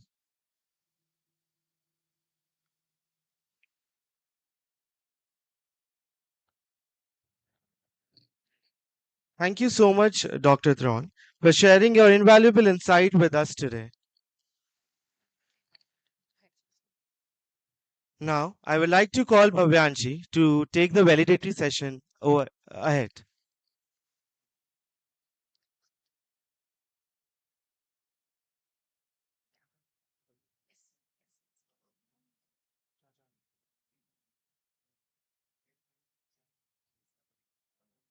Research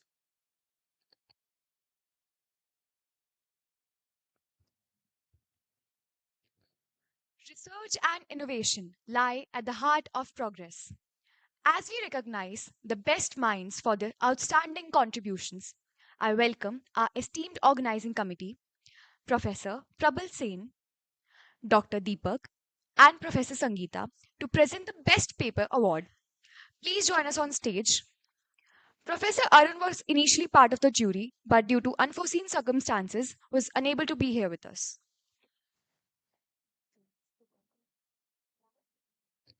May I invite Professor Sangeeta ma'am and Professor Propel sir and Professor Deepak onto the dais, please?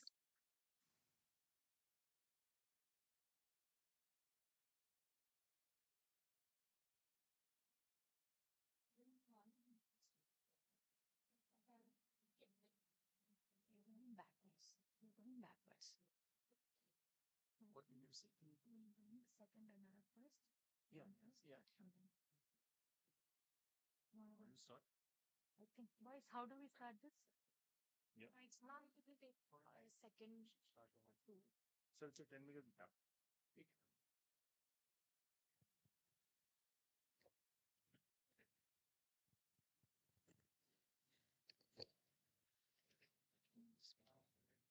This was my most wonderful and brilliant encounter with the professors and students of BML Munjal University.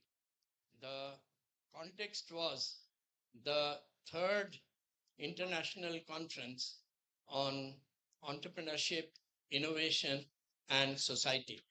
The title of the program was very, very relevant because all of us know that entrepreneurship is not meaningful without innovation. And we go in for entrepreneurship and innovation finally to benefit the society where we live. Now, Sangeeta has said that quite a few students from BML Munjal University and a number of other premier institutions from India and abroad, they had presented their papers, and now it will be our wonderful task to indicate the people who, according to the jury, have excelled in the paper presentation. My work will be to call out the names of those whose papers were adjudged as outstanding. Now, AI, artificial intelligence, was the focus of our initiative, of our endeavor today. One thing I would like to say, like Professor from Babson had also said, that we should not be, create a hallucination about your artificial intelligence. Artificial intelligence is very, very helpful, but we should always try and ensure that we do not become slaves of this technological innovation. Now, in this context, I recall what Novel Yuval Harari has said in a recent book. He has said, let us not turn ourselves into rabbits under the broad highlights of artificial intelligence. So that is what uh, I would agree with him, and I would like to warn all our students and others to be careful that we may use artificial intelligence, but never try to become slaves to this wonderful innovation of technology. Having said this, we will now call out the names of those who, according to the jury, have done very well in their presentation. We have divided all the presentations under three parts. One is the business plan contest participants, and there we will call out the first two presenters, who, according to us, had presented the best papers. Then we will refer to the uh, names of those who had come from the industry and had presented their papers. Third category would be the case study presentation. Now, without going into more introductory orientation, I will call out the names of the persons who according to us, have excelled. I will read out the names. Yeah. So out of the 8 tracks we had 6 academic tracks, 1 practitioner track, and 1 case study track. So for the practitioner in the case study track, which we have instituted, case study track was started this year and practitioner track started last year. We are giving best paper award in these tracks. Of the 6 academic tracks, as Professor Sen mentioned, we have chosen the top 3 papers. There are 2 runner-ups and there's the best paper. Sir. In the research paper track, Kumar Ashish and Dr. Shalagya Sharma, both are from Amity University, Noida. They will. No, sir. One, I think Kumar Ashish is from Jaipuria Institute of Management. Jaipuria Institute of Management, and Shalagya is from Amity University, Noida. They will come, both of them. And do we have Kumar Ashish here? Kumar Ashish and team. First runner up, I guess. Second. No, first. They are the first runners up. And they had written their paper on the theme of entrepreneurial ecosystem.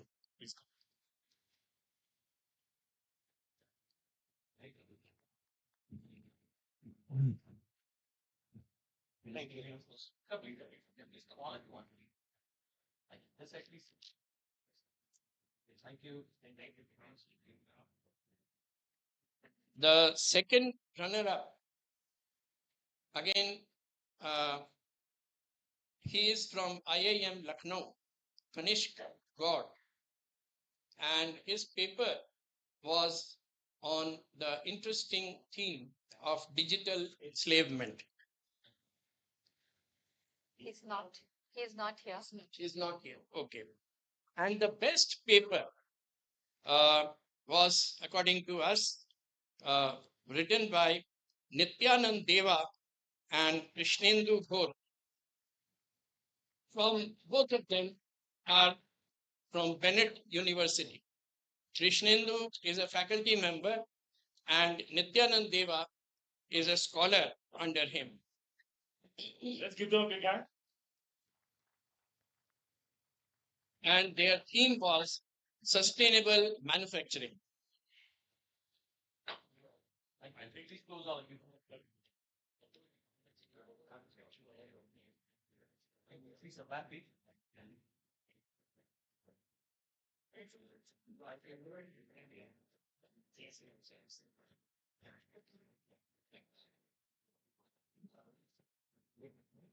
Track 7.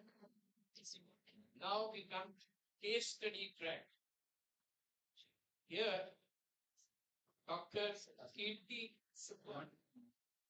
Dr. Kirti Shukla from BML Munjal University and Deepti Sharma and Richa Mishra, they have bagged the first prize for case study. A very interesting case study, sir, on an alumni entrepreneur, engineer by choice and entrepreneur by passion. So we heard their presentations carefully and we burnt midnight oil to go through their written write-up. Now we come to practitioners track, and in practitioner track, Mr. Amit Kapoor and another gentleman was there, Aman Kapoor and Anand Kapoor. Amit Kapoor and Anant Kapoor and Aman Kapoor, they have stood first, and their theme was on IoTA, IoTA, and it is relating to the broad area of neo bubble technology. We would like to call upon Amit Kapoor and Aman Kapoor and are they here? No, no, they are not here. You can proceed. Okay, Anand Kapoor. Yeah. So congratulations to all of them. Thank you. I like to talk about the practitioner track. The idea of a practitioner track, which is not a common track in academic conferences, is to get people from the industry to come and share their inputs. We had a student from PhD student from GLA University. We had two senior executives from IBM Consulting, and we had this particular paper from Neo Bubble Technologies, which is about Neo Bubbles, which is a niche technologies.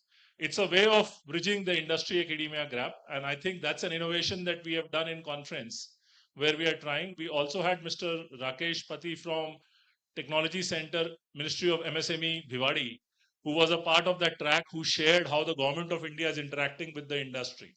So this is the track where we have industry, government, and scholars interact with each other. What I would like to add is that how we actually chose the best papers. In each track, we had one internal evaluator in the sense one chair from the university, another one external chair. So based on the marks, we selected the best paper from each track. Then three of us, then we decided to go through all the papers, all the best papers from each track. And out of those, we checked them independently also together. And out of those 6 papers, we finally decided to give award to the 3 best papers. So it was a rigorous process. It was a 2-step process, and after that only we could actually reach the we could finalize the list. Thank you. What Sangeeta wanted to emphasize was that the judgments were independent of the others' views. So I gave my own judgment. Then Deepak ji and Sangeeta ji, they had given their own judgments. And finally, there was a consensus that these were the people who had excelled in the entire process. Thank you very much.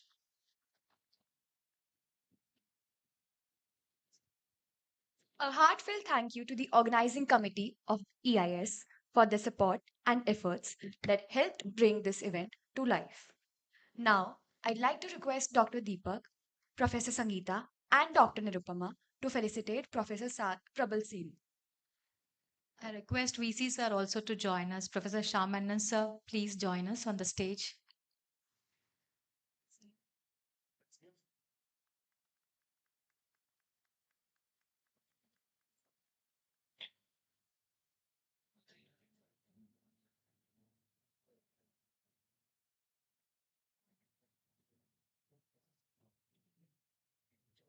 Sitting in the back, hoping that he will be sitting behind. Thank you very much.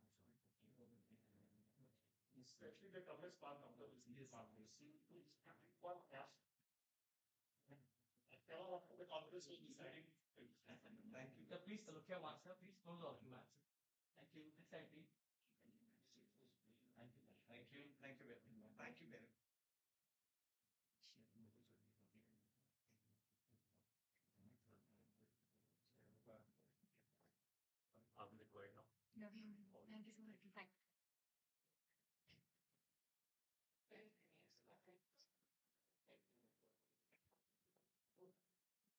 Now, it's time to announce the results of the prototype competition. A huge shout out to all the participants for their incredible efforts. Now, I'd like to invite the organizing committee, EIS, Dr. Nirupama, Dr. Deepika Dikshit, and Mr. Siraj Khan on stage to announce the results. Let's have a big round of applause for them. Mr. Siraj, where are you? Okay, please come here. I want you to do the announcement. Thank you so much, Dr. Nirupama. You know, it's very difficult to nominate 3 students out of this 15. People are participate from different, like a government polytechnic, Lisana, Gurgaon, and BML Munjal as well. So it's quite difficult for our panel members as well. So out of them, like we select 3 students, so 3 teams. Let's congratulate all of the participants for their participation and announce the first runner-up. First.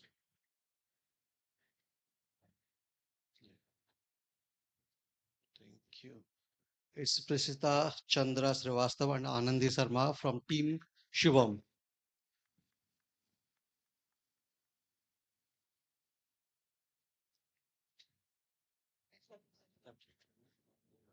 Professor Deepak, would you like to join us on the stage? Professor Devinder, sir, please join us. They are the students from MBA, if I'm not wrong. Yes. Yes. Congratulations, students. It's good to see that MBA students are taking interest rather than SOET. So we have so many students in SOET, those who are interested in from SOET, but MBA students thoda kam dikhte hain. But thanks so much.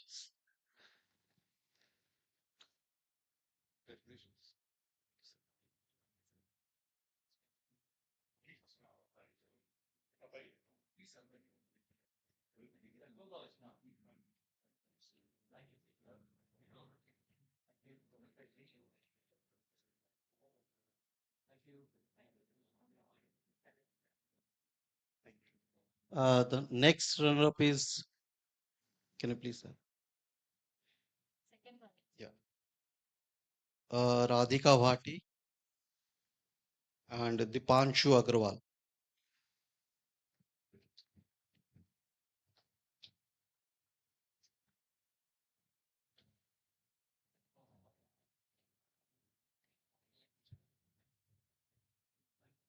It was also big and also watched my startup.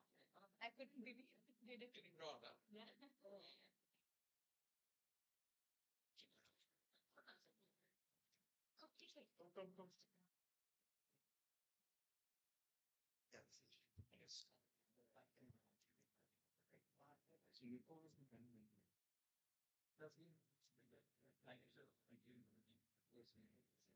And the final winner, thank you, Jeet Gupta, Nabin Mukharia. From Team Next Gen, they belongs to Gurgaon. They are from school, yeah.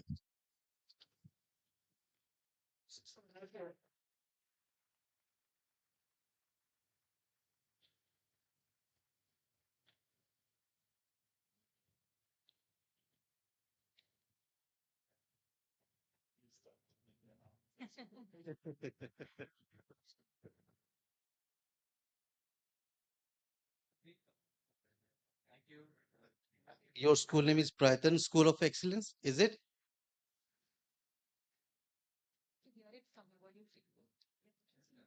Any feedback if you want to. कुछ बोलना चाहोगे आप, मतलब programme prototype में आपको जजेस का feedback?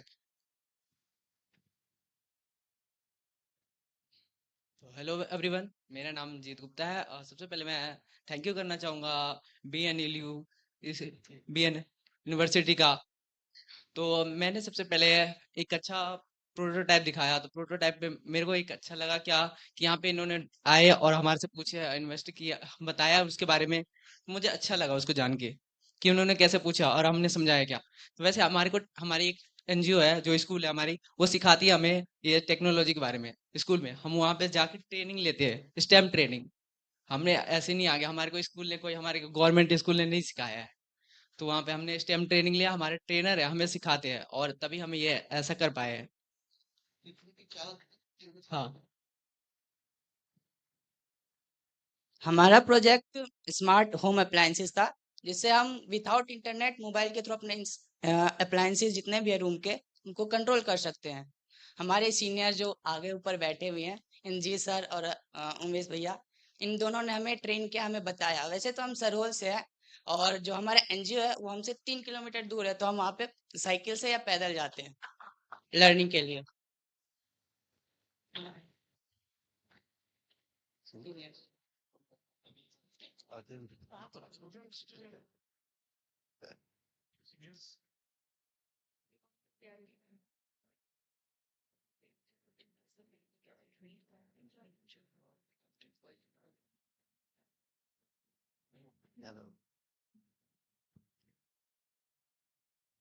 Sir क्या आप बता सकते हैं बच्चों को हमारे कैसे ट्रेन किए जो बच्चे यहाँ तक आ गए, इतना क्यूरियोसिटी कहाँ से आप बच्चों में पैदा करते हैं? Can you please?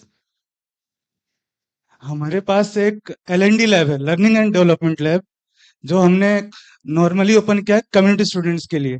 हम जहाँ आसपास में वर्क करते हैं, 4-5 ऐसे स्लम एरियाज है, कॉमन एरियाज है, जहाँ पे बच्चों को नॉर्मल फैसिलिटी भी नहीं मिल पाती। तो हम लोगों का मेन जो काम था वो पहले था सबको एजुकेट करना, स्कूल्स के अंदर एडमिट करना, ताकि अपनी एक बेसिक एजुकेशन तो कंप्लीट कर पाए।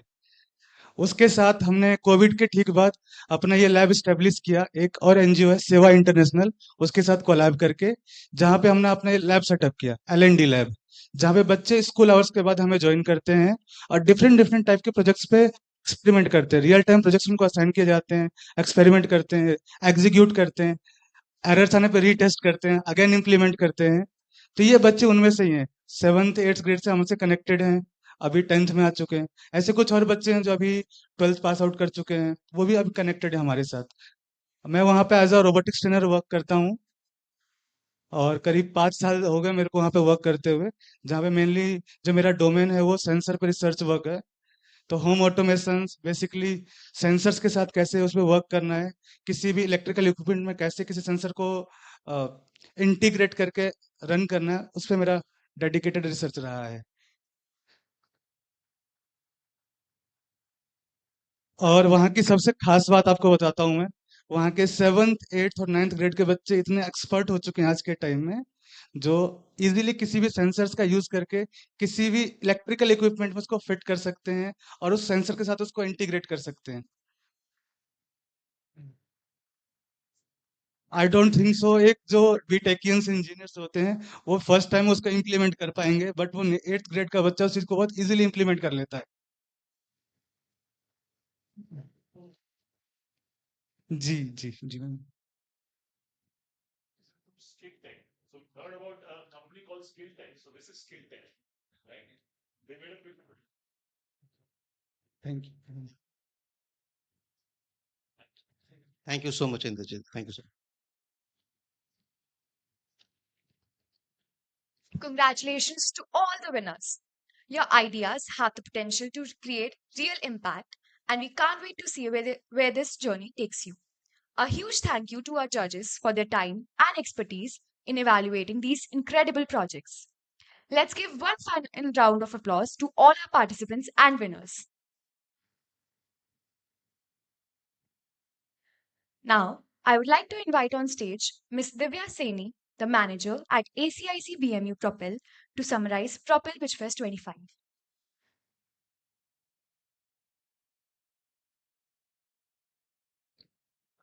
Can you help me with that?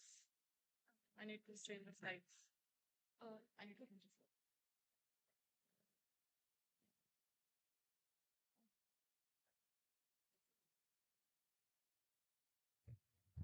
Hello, good evening, everyone. So, Propel PitchFest 25.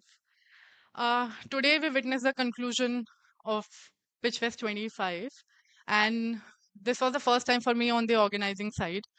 And it did take months of hard work to get here. We started the applications in November, and then post that we did our internal evaluations. Our investor partners as well helped us out in the semi-final evaluations. So this is how we progressed. On 14th of November, we did open the applications for Propel PitchFest 25, and registrations were closed on 15 January 25. This is how we have progressed so far in the last 6 editions of PitchFest. In 2019, from where we were there at 100 plus registrations, and this time in 2025, we had more than 2,000 registrations. So, and the number of startups have increased from 20 to 1,000 plus, and number of hits have increased to 46 lakh plus, which is a great achievement for us. We had two tracks, pre-revenue and revenue, where the prime focus was on women founders as well, where we can see that in the revenue stage, we had 1/4 of them, the women co-founders had applied. And in pre-revenue, there was 1/5 of them had applied. We had 17% from the deep tech, 5% of medtech. We were sector agnostic, and this is how we had gotten the applications. From the stage side, we had 31% from the idea, and happy to share that 15% from ready to launch and 22% were already there in the market. From the funding perspective, 2/3 of them were bootstrapped, and 1/3 of them have already secured some kind of funding, which is angel funding as well, some government grants also. So this is how we have concluded, and happy to share today, while we had done this, top 9 of them, all of them have got an interest from our investor partners. We had 15 investor partners today, and all of them have got an interest from more than 3 of the investor partners. So happy to share that as well. Now, coming on to the next segments, I would like to share something about Startup India Seed Fund. So, ACIC BMU Foundation has been supported by Startup India Seed Fund scheme, where we were sanctioned 5 crores, and in the first tranche, we were sanctioned 2 crores of money, which we have already deployed in more than 10 startups so far. So we would like to recognize their efforts today. And for that, I would like to invite Padmaja ma'am and Swati ma'am to recognize their journey. So we have already deployed 2 crores till now in those startups.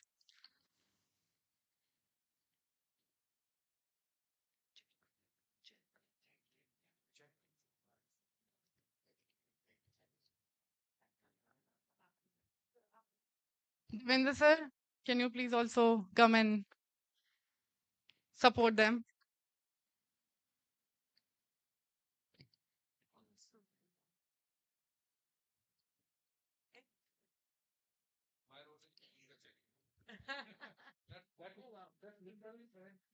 Professor Menon. Sir, please. Sir, please. Sir, please come.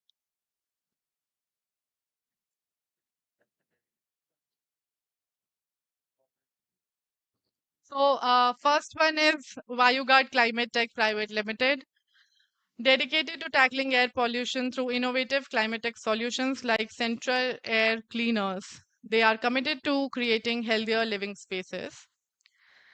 Happy to say that they currently have signed an SHA with the PSU named ONGC for 1.2 crore at a valuation of 11 crores. So, a huge round of applause for them.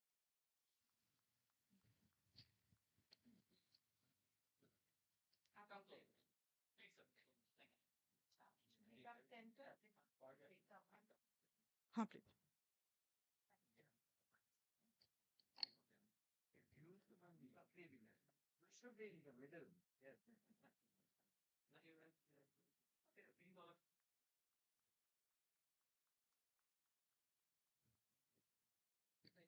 So you have to go to the back with this, or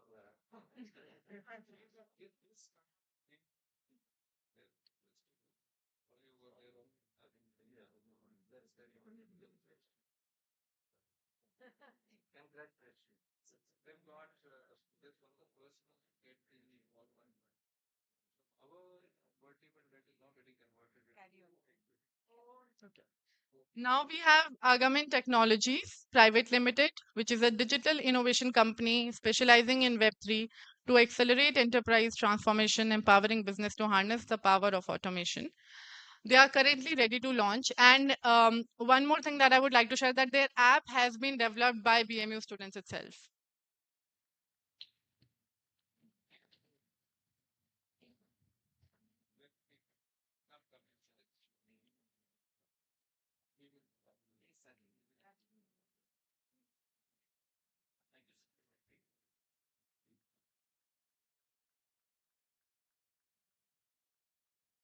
Next.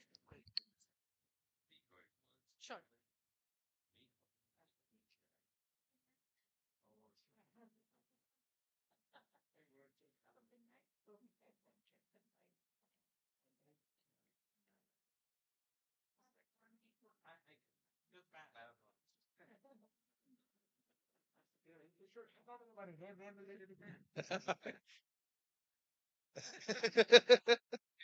Uh, Thank you, everybody.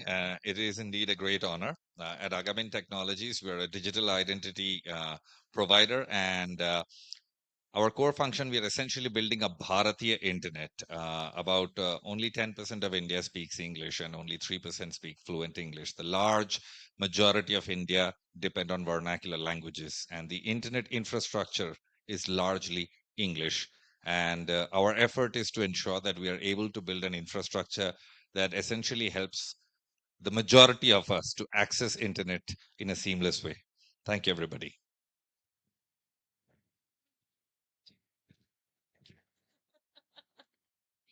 Next, we have Contriver Autonomous Systems Private Limited, led by Utkarsh Shahuja, specializing in developing systems that require minimal human intervention with focus areas including long-range autonomous communication system and unmanned autonomous vehicles. Currently, they have been given grants through us to develop their prototype.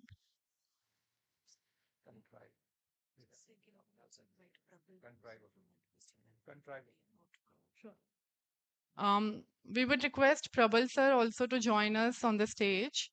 Um, Prabal sir. Oh.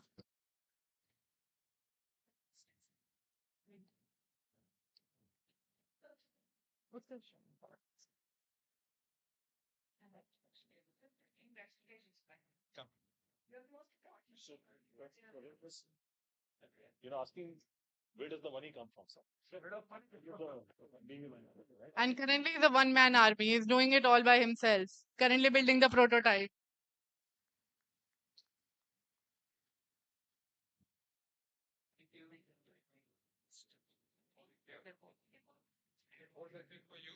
And if you need to give your 30-second elevator pitch. All right.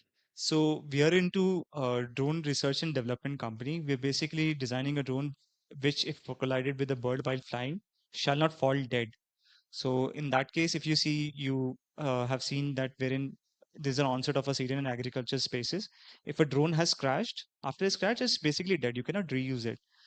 So what we are doing is we are baking the propeller inside the airframe so that it can be reused again, even if it crashes sometimes. So that saves a lot of money as keeps the process running. Thank you. So are you keen to go to Babson? Are you keen to connect with Babson or co-founder? You need a co-founder. You should do that. Huh? Great. Thank you so much. Well done. Start platform. Next, we have Prepod Educational Services Private Limited. They are offering innovative learning solutions through its Prepod platform, providing audio notes and personalized mock tests for competitive exams. Um, they are creating an impact in tier 2 and tier 3 areas, helping them out in their UPSC preparations. Already raised external funding of 50 lakhs, and they are currently raising close to 1 CR at 1.5 times of their current valuation.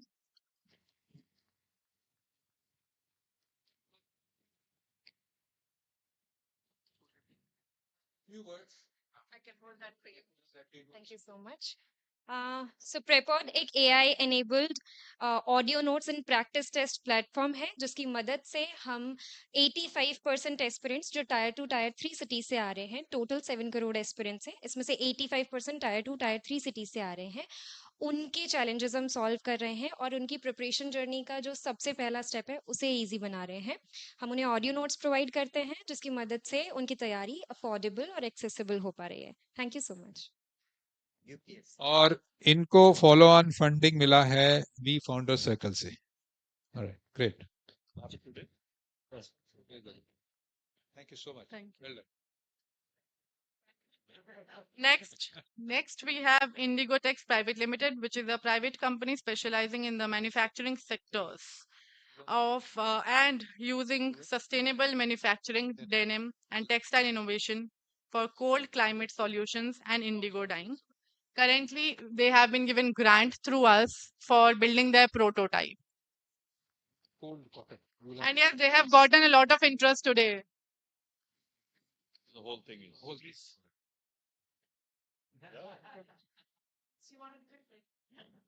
This is for the armed forces in Leh, right? Yeah.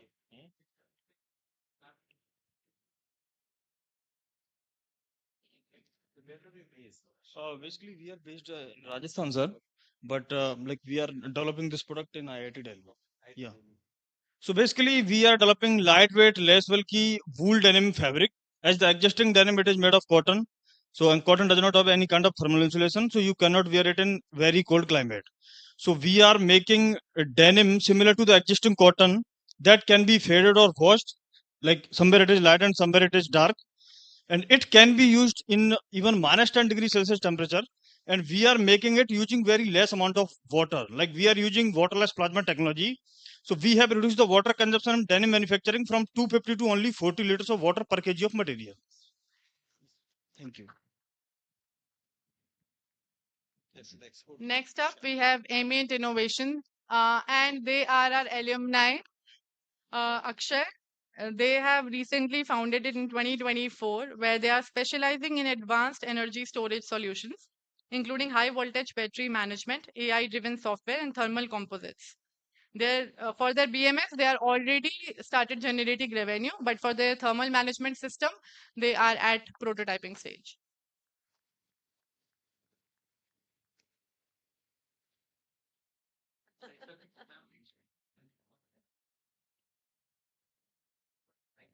So Akshay also happens to be an alumni and the president of the alumni association. Thank you, sir. So we are Ambient Innovations, and we are making technologies to basically maximize the battery safety and performance. So battery safety means it wherever it goes, means either for stationary storage or for mobility. So we are making thermal management system which is going to change the scenario of cooling. So that is 10 to 100 times faster than the current available product in the market.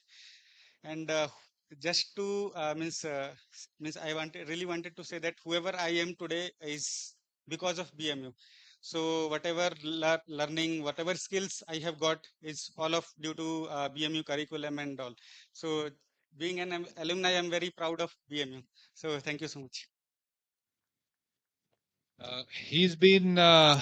He has interacted with several investors since yesterday, and whoever he has interacted with, they all have come back to me saying that they're really impressed by what you have developed and they see a lot of potential.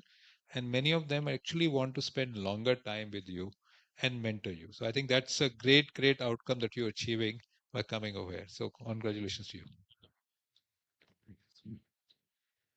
Actually, I just want to add there are a lot of battery companies, either new ones or swapping or pooling. I think do get into that ecosystem. You may not need investment. Yes, definitely. Thank you. Thank you. So thank you so much, everyone. Thanks a lot for your time. A couple of more prizes they want to give. Now I think you should manage on your own. We'd like to call in. So for Propel Pitch Fest, we would like to thank all of our investor partners who helped us out during for our evaluations here and taking for the mentorship further for our startups. Would also like to share that we have unveiled our Singapore India Startup Corridor to help startups for their Singapore market access and investments today. So thank you everyone. I would like to invite Bhavyanshi to take this further.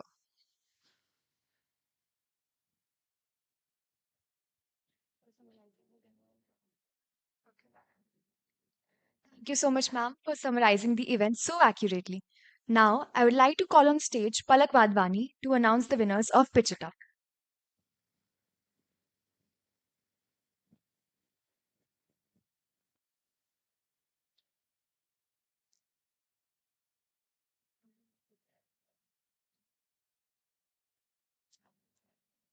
Hello everyone, I'm Palak Wadhwani, Entry Management Lead of Propel PitchFest 25. Propel PitchFest 25 is a platform that helps aspiring entrepreneurs share their ideas, get feedback, and connect with industry experts. It encourages innovation, creativity, and business skills to prepare participants for the startup world. It's an honor to be here today to celebrate the amazing energy and creativity of Pitch It Up, a fun and engaging event where participants used randomly assigned business criteria to develop unique startup ideas. This event tested problem solving, teamwork, and pitching skills, making it an exciting learning experience for everybody. Throughout this competition, we saw teams turn simple ideas into well structured startup pitches using a special card based algorithms. Your enthusiasm and dedication made this event a great success. Now, I would like to invite Sir to felicitate the winners. A big round of applause for all the participants. Your ideas were inspiring and choosing the winners was no easy task. Now, let's reveal our top teams. So, the first place goes to Dipankar Bishnoi and team. Your outstanding idea and flawless execution truly stood out.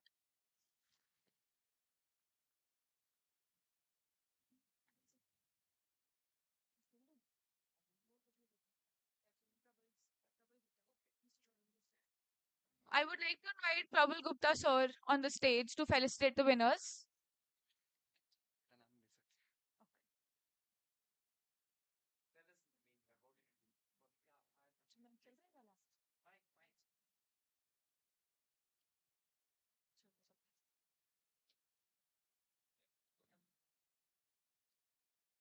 Yeah, so basically our idea was Safe Nest. It was based on a child safety. In the whole globe, over 8 million people, 8 million children goes missing every year. So we were basically solving that. Thank you. Well done. And the second place goes to Shreya Sharma, a creative concept with great potential.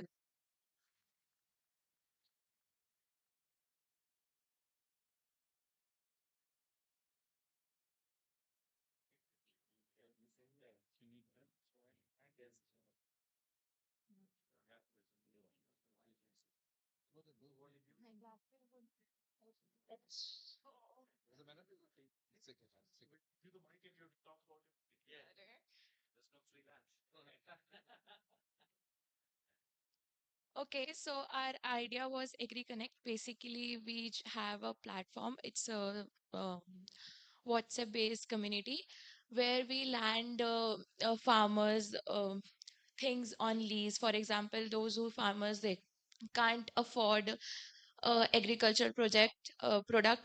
For example, they can't afford tractor or harvesting equipment. So we provide it on lease at minimum cost. It was just about it. Thank you so much.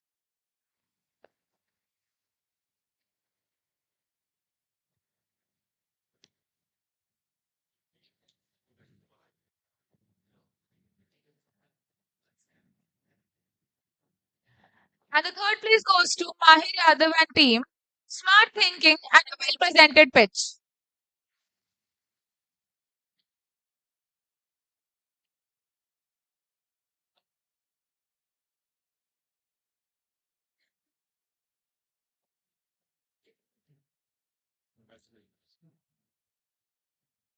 Congratulations. Yeah.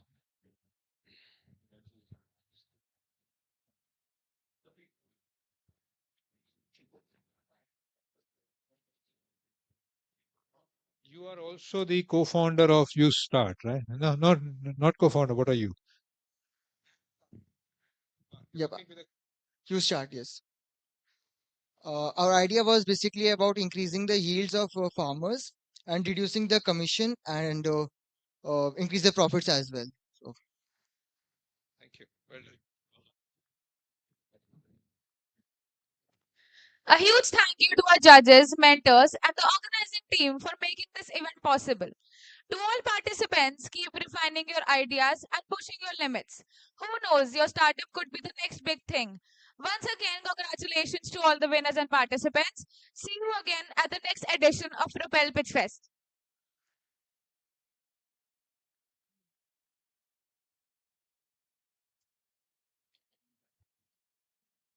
Now, I'd like to invite Professor Devinder Singh, Professor Deepak Pandit, and Professor Sham Menon to felicitate our Propel PitchFest 25 organizing committee. I'd like to call design lead Sahil Tukran and team, and entry management lead Palak Wadhwani and team.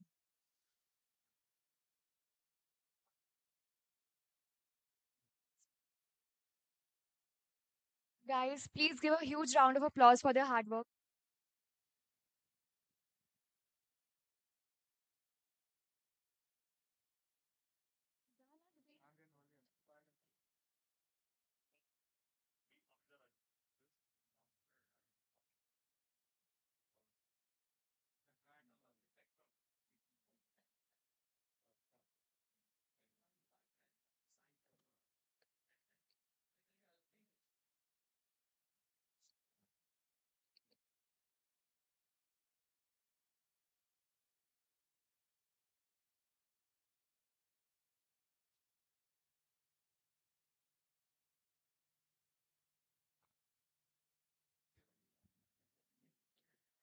Technical lead Yash Upadhyay and team. Sponsorship lead Sampoon Gupta and team.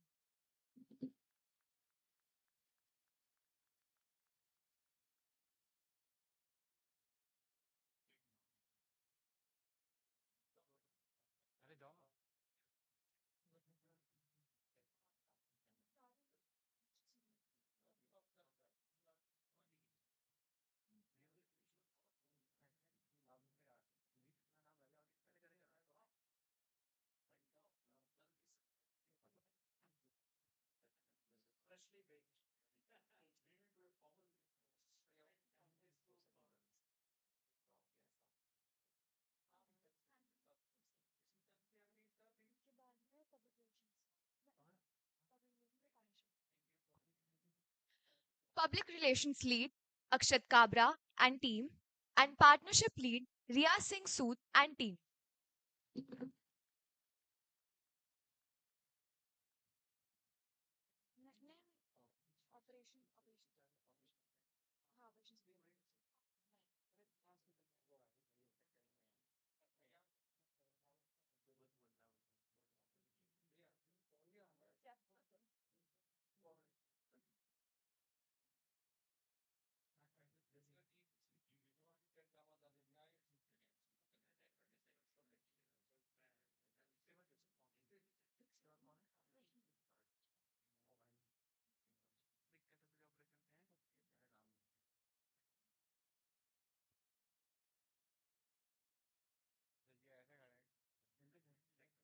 Next, we have operation leads Parth Bansal and Harshad Vyas and team.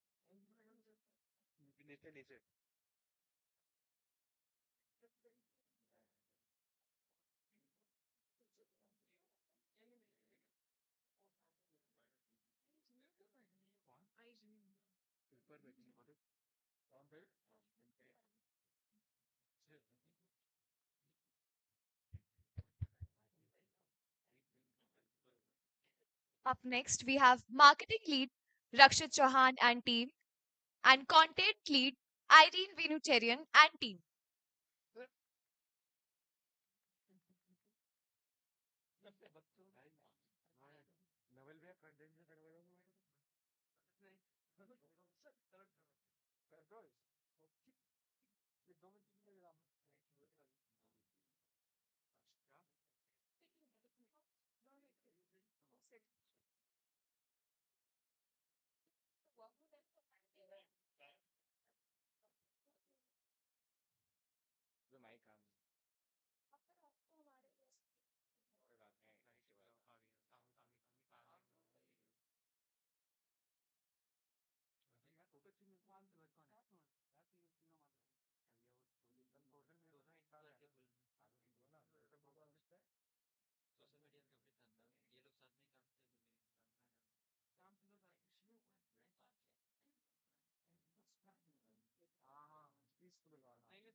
Now we have social media lead Tanush Thakar and team, and coverage lead Dhiren and team.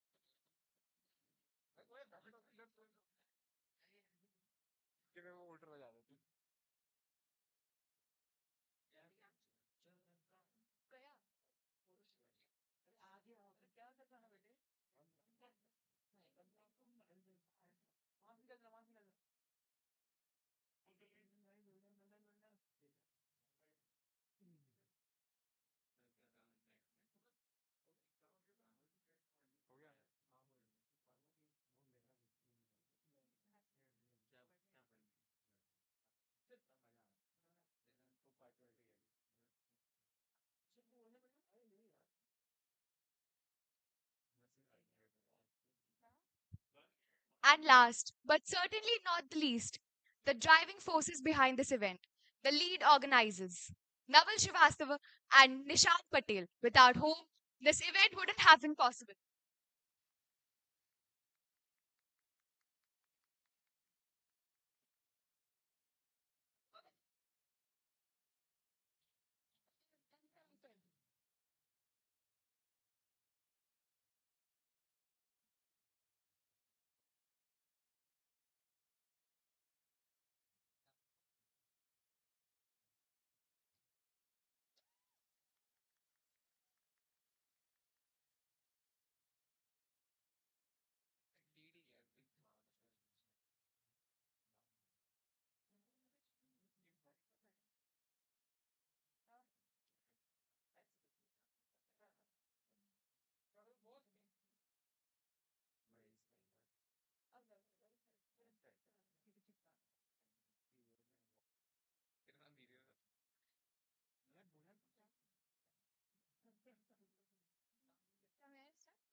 Good ideas don't just emerge, they need a platform to grow. To introduce the Difference Maker program by I2E, I invite Professor Deepak Pandit to enlighten us with this exciting opportunity. Do we have some slides here? There is Sakshi. Do we have the slides? All right.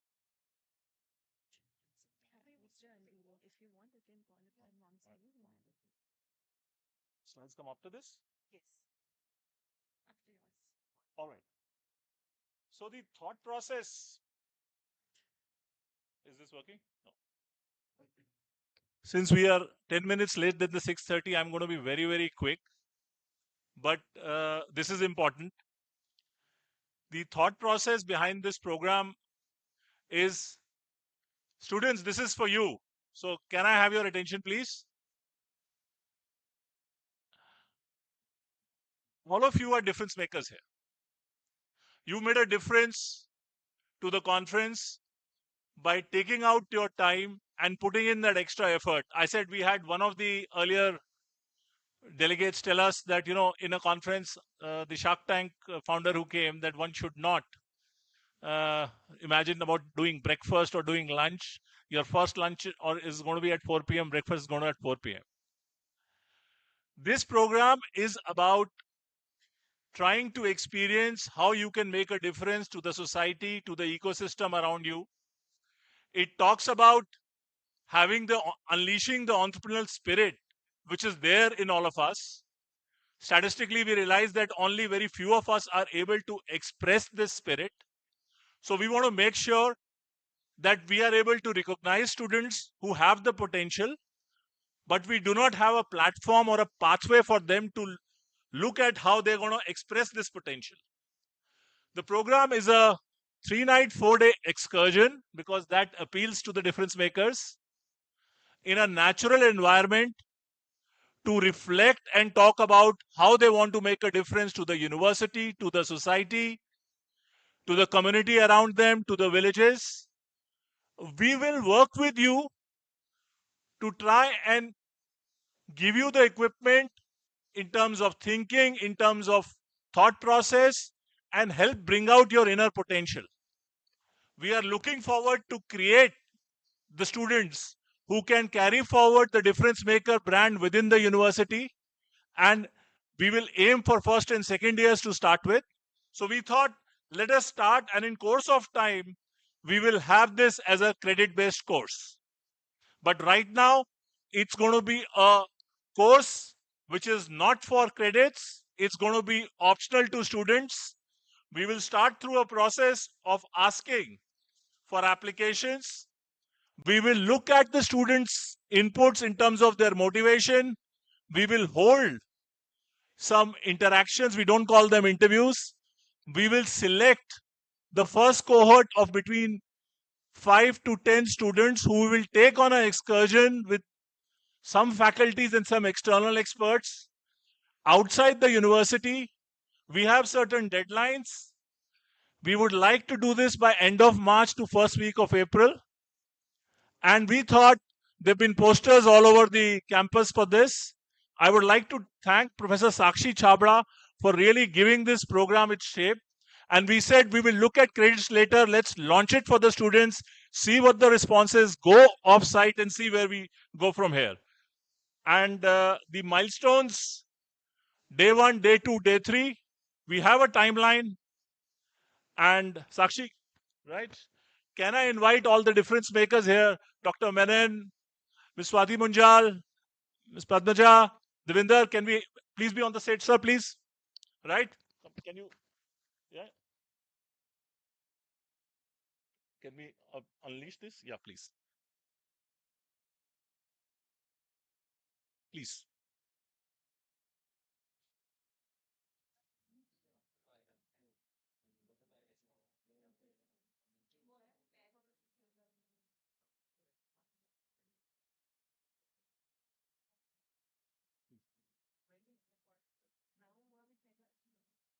No, ma'am. We have to open this. What is this? This is the poster of the difference maker program, okay, which has been doing the rounds, and we've been getting a lot of queries. This is the poster which has been doing the rounds of the campus, and we've been getting a lot of queries of what is the difference maker program, right? So,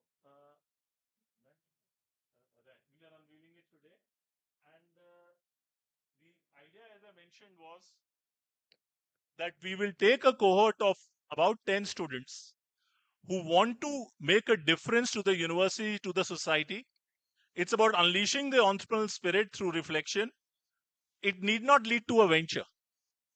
It may lead to any project which is going to make a difference. Could be to the staff of the university, could be to your hostel, could be to the villages around the university, or could be any other area. We have ideated on this. Dr. Sakshi here has helped me curate this. And we look at it as a reflexive and an introspective exercise for students. And through this, we want to identify students who have that latent entrepreneurial energy which does not come out because they think ventures are not for them. So the idea is we will just unleash it so that they probably know it. Like they just difference in what they usually say.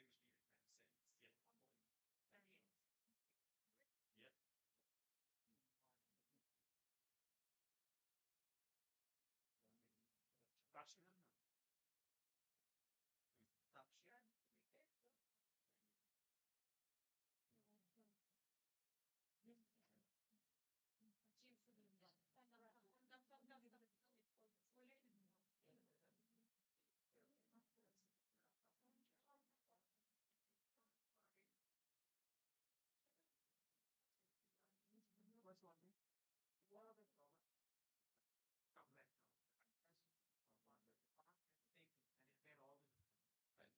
So I want to use this opportunity to call all the difference maker who are a part of the EIS team. All of you, can you come on stage? Because I know you already made a difference by organizing this conference. So can all the EIS team members come here? Professor Nirupama, Professor Sangeeta, all the students, please, can you come up on stage, please? Yeah.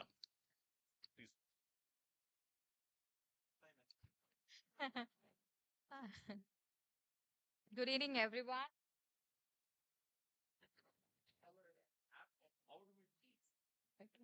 Good evening, everyone. I would like to tell everyone that EIS 3.0 is actually happening today.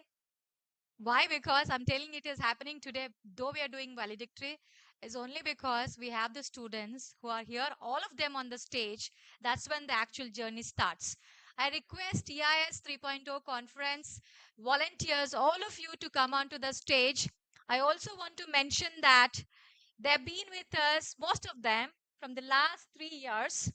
And many of you have actually been working hard and you have stayed up late night and you have gone through tough situations with Professor Deepak and me, and you have always given your best. So I request all the volunteers, specifically the team who supported us through operations. Come on, guys.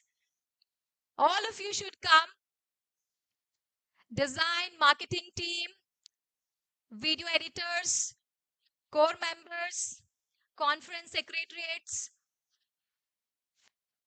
marketing. I would like to mention few people who really worked hard with us along with this team. Niharika, Aditi, Karthik, Siddharth, Sridhar.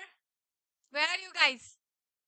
Sridhar, Aditya, if you're around. All of you are here? Yes. So I would like to thank you all for your incredible work which you have done and support which you have given to EIS 3.0 and your hard work and you have been giving all the years. I would like to truly thank one more time and also thank Professor Deepak for giving me this opportunity. I started as a co-convener for EIS 1.0, then convener. This time I'm the chair of the conference. I've been learning through the years and I'm looking forward for many years to work with EIS team students and I2E for that matter. Thank you for the opportunity and I would like you all to give them a loud of applause for them.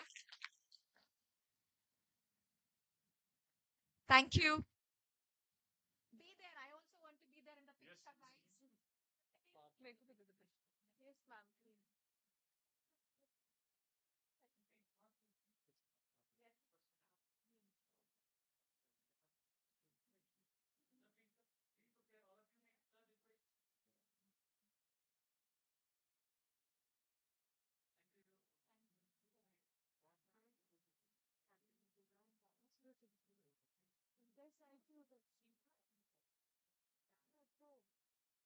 Students, we will be giving you the certificate separately.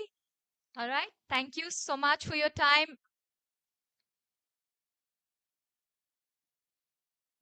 Deepak sir. Hello.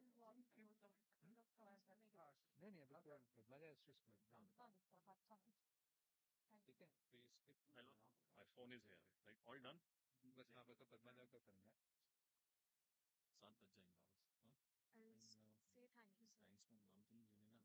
Thank you बोल से 2 minute second में तो बैठेंगे तो आप तो रुको मुझे पार्ट में No, I just thank you, sir. And then we'll go straight to now. now. You have to skip the slides.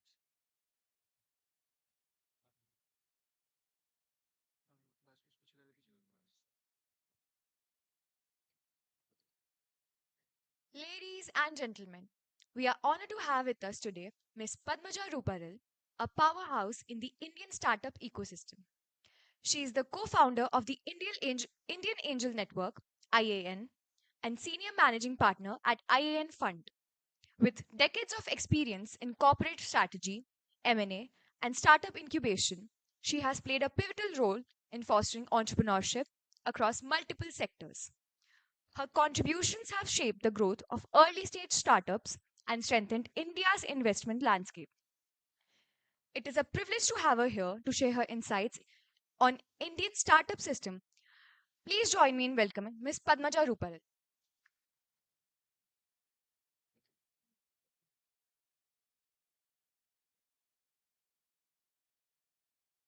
So like all of you, I also need a cheat sheet.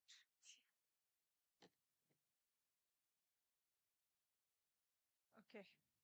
So first of all, thank you for having me here, Swati, uh, Vice Chancellor, Professor Menon, Deepak, uh, and Professor Devinder. I wouldn't have been here without your persistence, to be honest. But the long drive has actually proved to be a boon because I've suddenly come out of all the action that we do as investors and see some young blood, and these pitches and some of the research that I saw has really energized me. So I have really thank you for that. I also wanted to take a minute before I get into what Professor Devinder wanted me to speak on is I think, when we as investors look at startups, there are two things that we look at. One is innovation and the other is execution. And what I see today is that what you've conceptualized here as the board of BMU, as the group that is driving this university, some very, very innovative programs that have been demonstrated. And I only got a glimpse. I don't think I got anything more than that. So congratulations on that, to be able to think innovatively. And for that innovation, for that conceptualization to see the reality of day on the stage is execution, which also got demonstrated. So congratulations on executing your concept.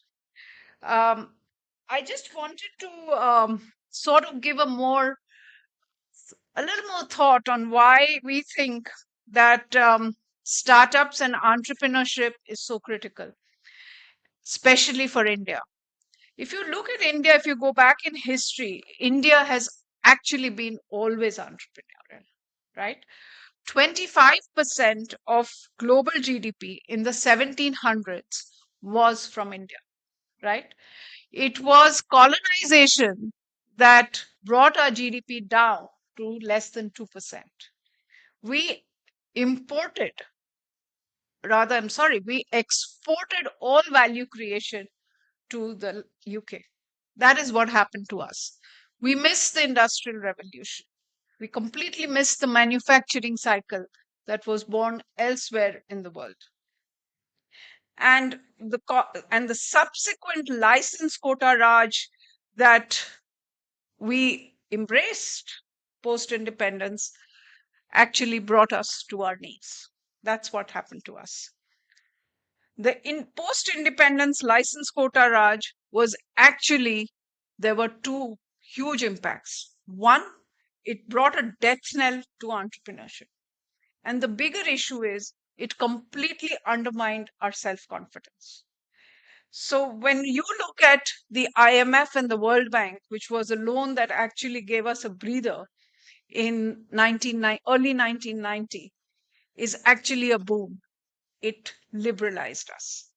And that liberalization actually brought in what we call today startups and entrepreneurship. It was the beginning. Many old industries reinvented themselves, and it gave birth to the biggest startup industry that India has known, which is the IT sector, right?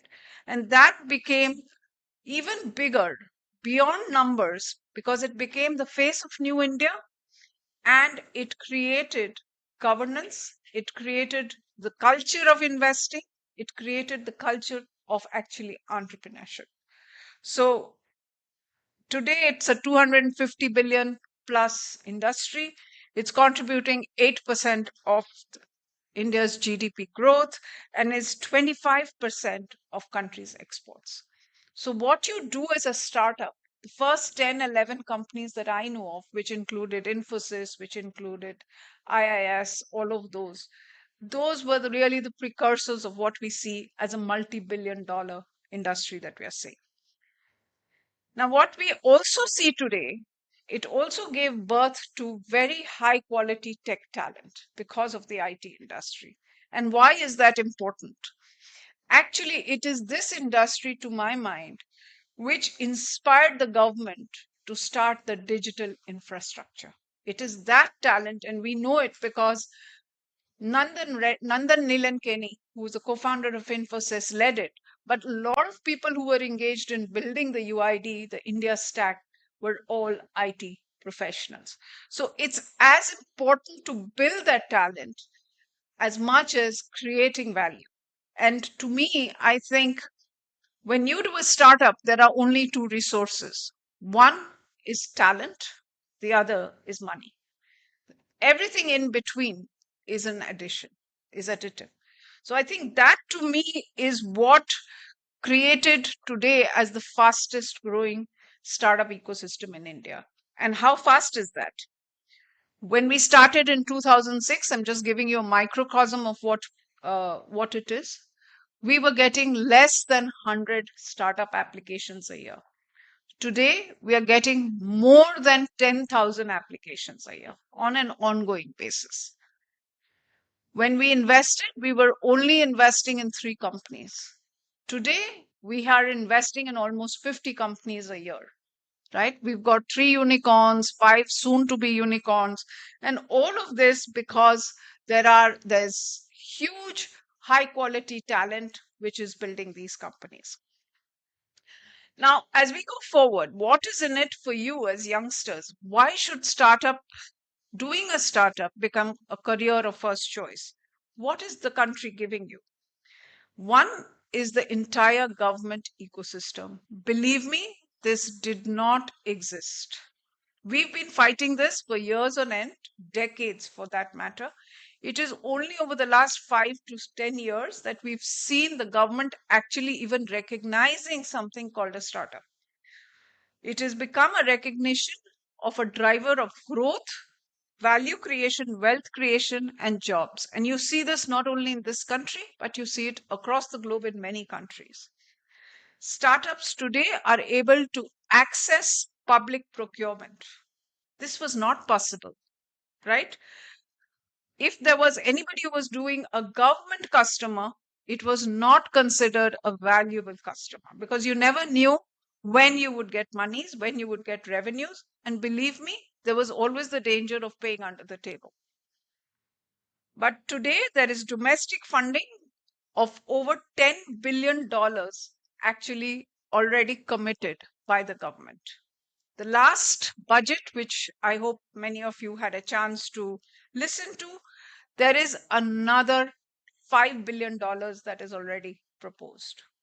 There is 1 lakh crores, which is already being architected towards deep tech, towards manufacturing tech, and much more. So overall, over the last 10 years, $120 billion is what the government has actually laid out, be it the central government, be it the state governments, be it departments, irrespective. That's the public money that has come, and that's what should be encouraging. Almost 70% of that has come in the last 5 years. That's the pace of growth we are seeing. Today, Indian founder talent is of very high quality. We all talk about the fact that it is Indians who have studied in India and have gone on to become heads of large global tech organizations. But honestly, what is more important is quality talent which has working with global companies like Google or Meta or Amazon have come back to start ventures. There are Indian unicorns like Flipkart, which has bred companies here. 160 plus startups are all by people who worked at Flipkart, all of them in this country, right? If you look at Zomato is actually breeding startups. There are already 27 companies that have started out of the Zomato ecosystem. What I'm basically trying to tell you, there is a private ecosystem that has been created where it is throwing out startups and of very high quality. Zepto is one. for example. So it's important to understand this, that there is a huge play out there for you to work or start up. The second thing that I wanted to, or the third thing that I wanted to really point out, we are a country which represents a seventh of the world's population, 1.4 billion and growing, right? This is a large pool of aspirational consumers. We are a country which is growing on GDP dramatically. We are poised to be a $10 trillion economy by 2036. That is something which is a huge opportunity for us. But as we go into that, what is happening? There's a whole domestic consumption and domestic talent boom that you're seeing. 30%, over 30% of graduates are STEM graduates today in the country. There is constant digitization, which is a force multiplier. I'm sure all of you are using UPI. But it is not UPI that I'm speaking about. It is that India stack. It is that digital economy which is changing not only healthcare, not only paytech, agri-tech, retail, logistics. Some of you may have heard of ONDC, for example. So the opportunities are huge and growing. Today, even if you look at something like manufacturing, which is to me the real home sector of the PML Munjal University, right? It is the target share today of manufacturing is 15% or a little less. By 2047, we are aspiring that manufacturing becomes 25%. It won't happen just by recruiting heads and setting up factories. It's only going to multiply with innovation, technology, and talent. It's important to keep this in mind as we push on the Make in India vision that we are all working towards. If you look at services, it is growing at 14% CAGR. But guess what? And this was recognized in the current budget that was announced on 4th or 5th of this month, right? Today, India is the largest global hub of global captive centers. And these centers are growing both on the value curve as well as on the horizontal. This is another huge opportunity which is emerging in the services sector for young startups to actually build on.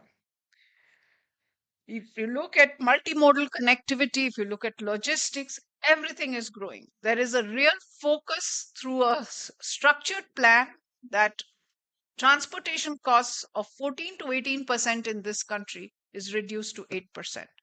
It is not the government who will be able to do it.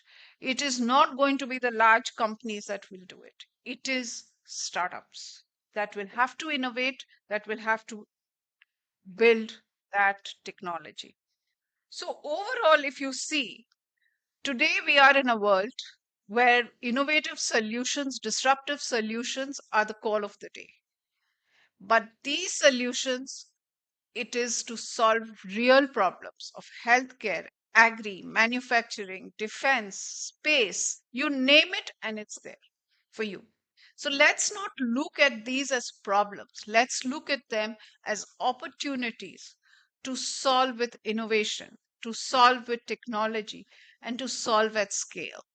That, to my mind, is a unique differentiator for us because our startups, if you are doing a startup, you have an ability to get to a problem, solve it, scale it within the country, and then go global. And today, India is not at the center of the globe just for the US or North America. It is Far East, Near East, Far West, Near West, North, South. So all I can say is this is a once in a lifetime opportunity where the country is actually on a cusp. It's moving in a direction which is going to only make it a critical country, a critical economy. So on that note, I'd like to say, please don't miss this opportunity. In whatever you want to do, structure it, leverage it, and build for India. Thank you.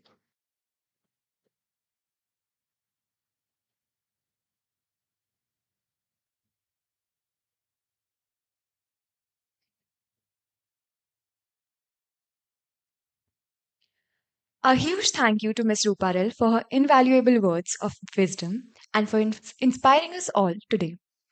I'd like to request Ms. Swati Munjal, President, BML Munjal University, to felicitate Ms. Padmaja Ruparel.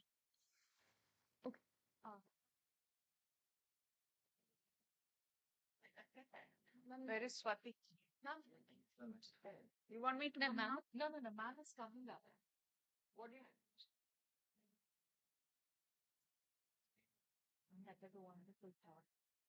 So sorry for you dreams you made. You no schedule. I'm really apologetic for that. Where is that? I don't know. I said John Horton gone up. Dr. Menon. That's good. I'll go for a knee replacement. Second, and ask him to stay on this table.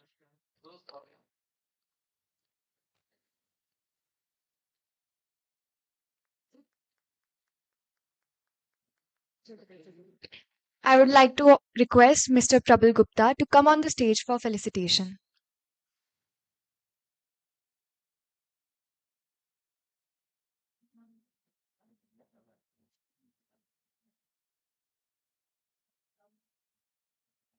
Just why don't you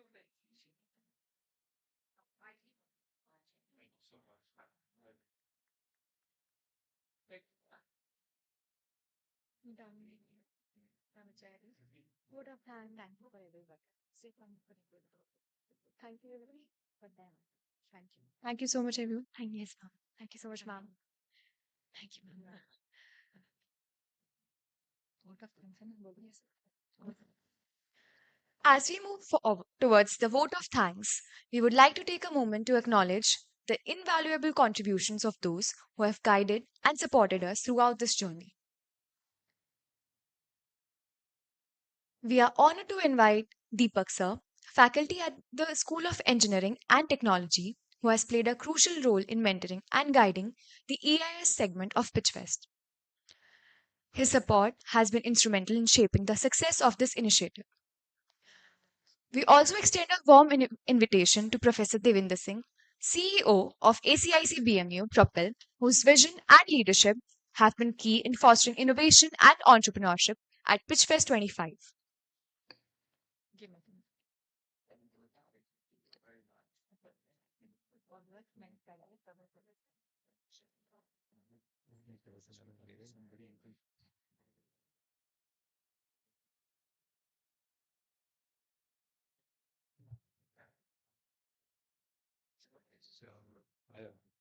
I'm there.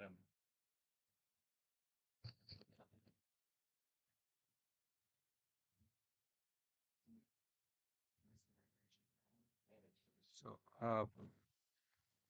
Ms. Padmaja, Prabalji, Mr. Vijay Mahajan, Dr. Ravi Jutsi, Dr. Winlan, good evening, Professor Menon, Ms. Swati Munjal, students, dignitaries, founders, academicians, thank you so much for being with us, not only for the valedictory, but also for the 2 days that we've had you on campus as part of either the EIS Conference 3.0 or Propel PitchFest 25. You want to add on? So I will. Then we'll keep doing. We'll do that little bit of time though. So this is a thank you note, and I think we have said a lot of thanks, and I have nothing prepared. So thank you everyone for being here. And yes, Mr. Vijay Mahajan, Dr. V. Liang, Dr. Ravi Jutsi, Dr. Abhijit Chakravarti, right? I see Dr. Prabal Sen. I see my PhD student Saurabh, who took a holiday today and he made a great track on practitioners, right? And I see all the students. So sincere thank you to all of you. We have the hoodie lists of the EIS conference, right? Because I have the names of all the students, I'm not going to speak them, right? So all the students who were a part of it, some of the students, Niharika, Siddharth, I'm going to not take all the names, but I see Namokar.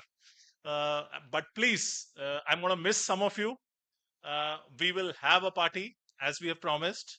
We will enjoy after the conference. So okay, the party gets a good hand. So thank you everyone to Professor Nirupama, Dr. Sangita, members of the organizing committee, to the people who could not be here, to all the track chairs. Thank you so much. Yes.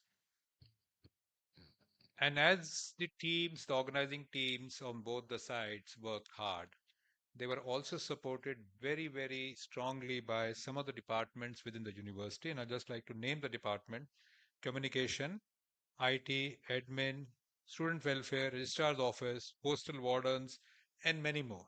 We thank all of them for having supported the teams to conduct this.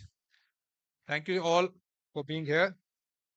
Would you want to declare your conference closed? Yeah. Because that's one of the formalities you need to do. Please.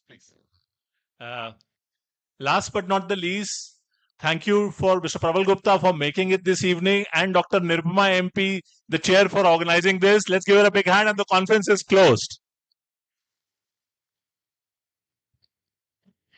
Specifically, this is for the students. You have made this conference and pitch fest. I think we have to give you the round of very loud applause for you, because without you, this wouldn't have happened. Thank you so much, students, and we will keep doing this again and again. Cheers.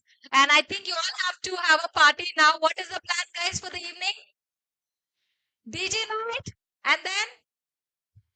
Yes, let's go for it. Thank you so much, everyone. I'd like to request the organizing committee of Propel PitchFest 25 to stay back.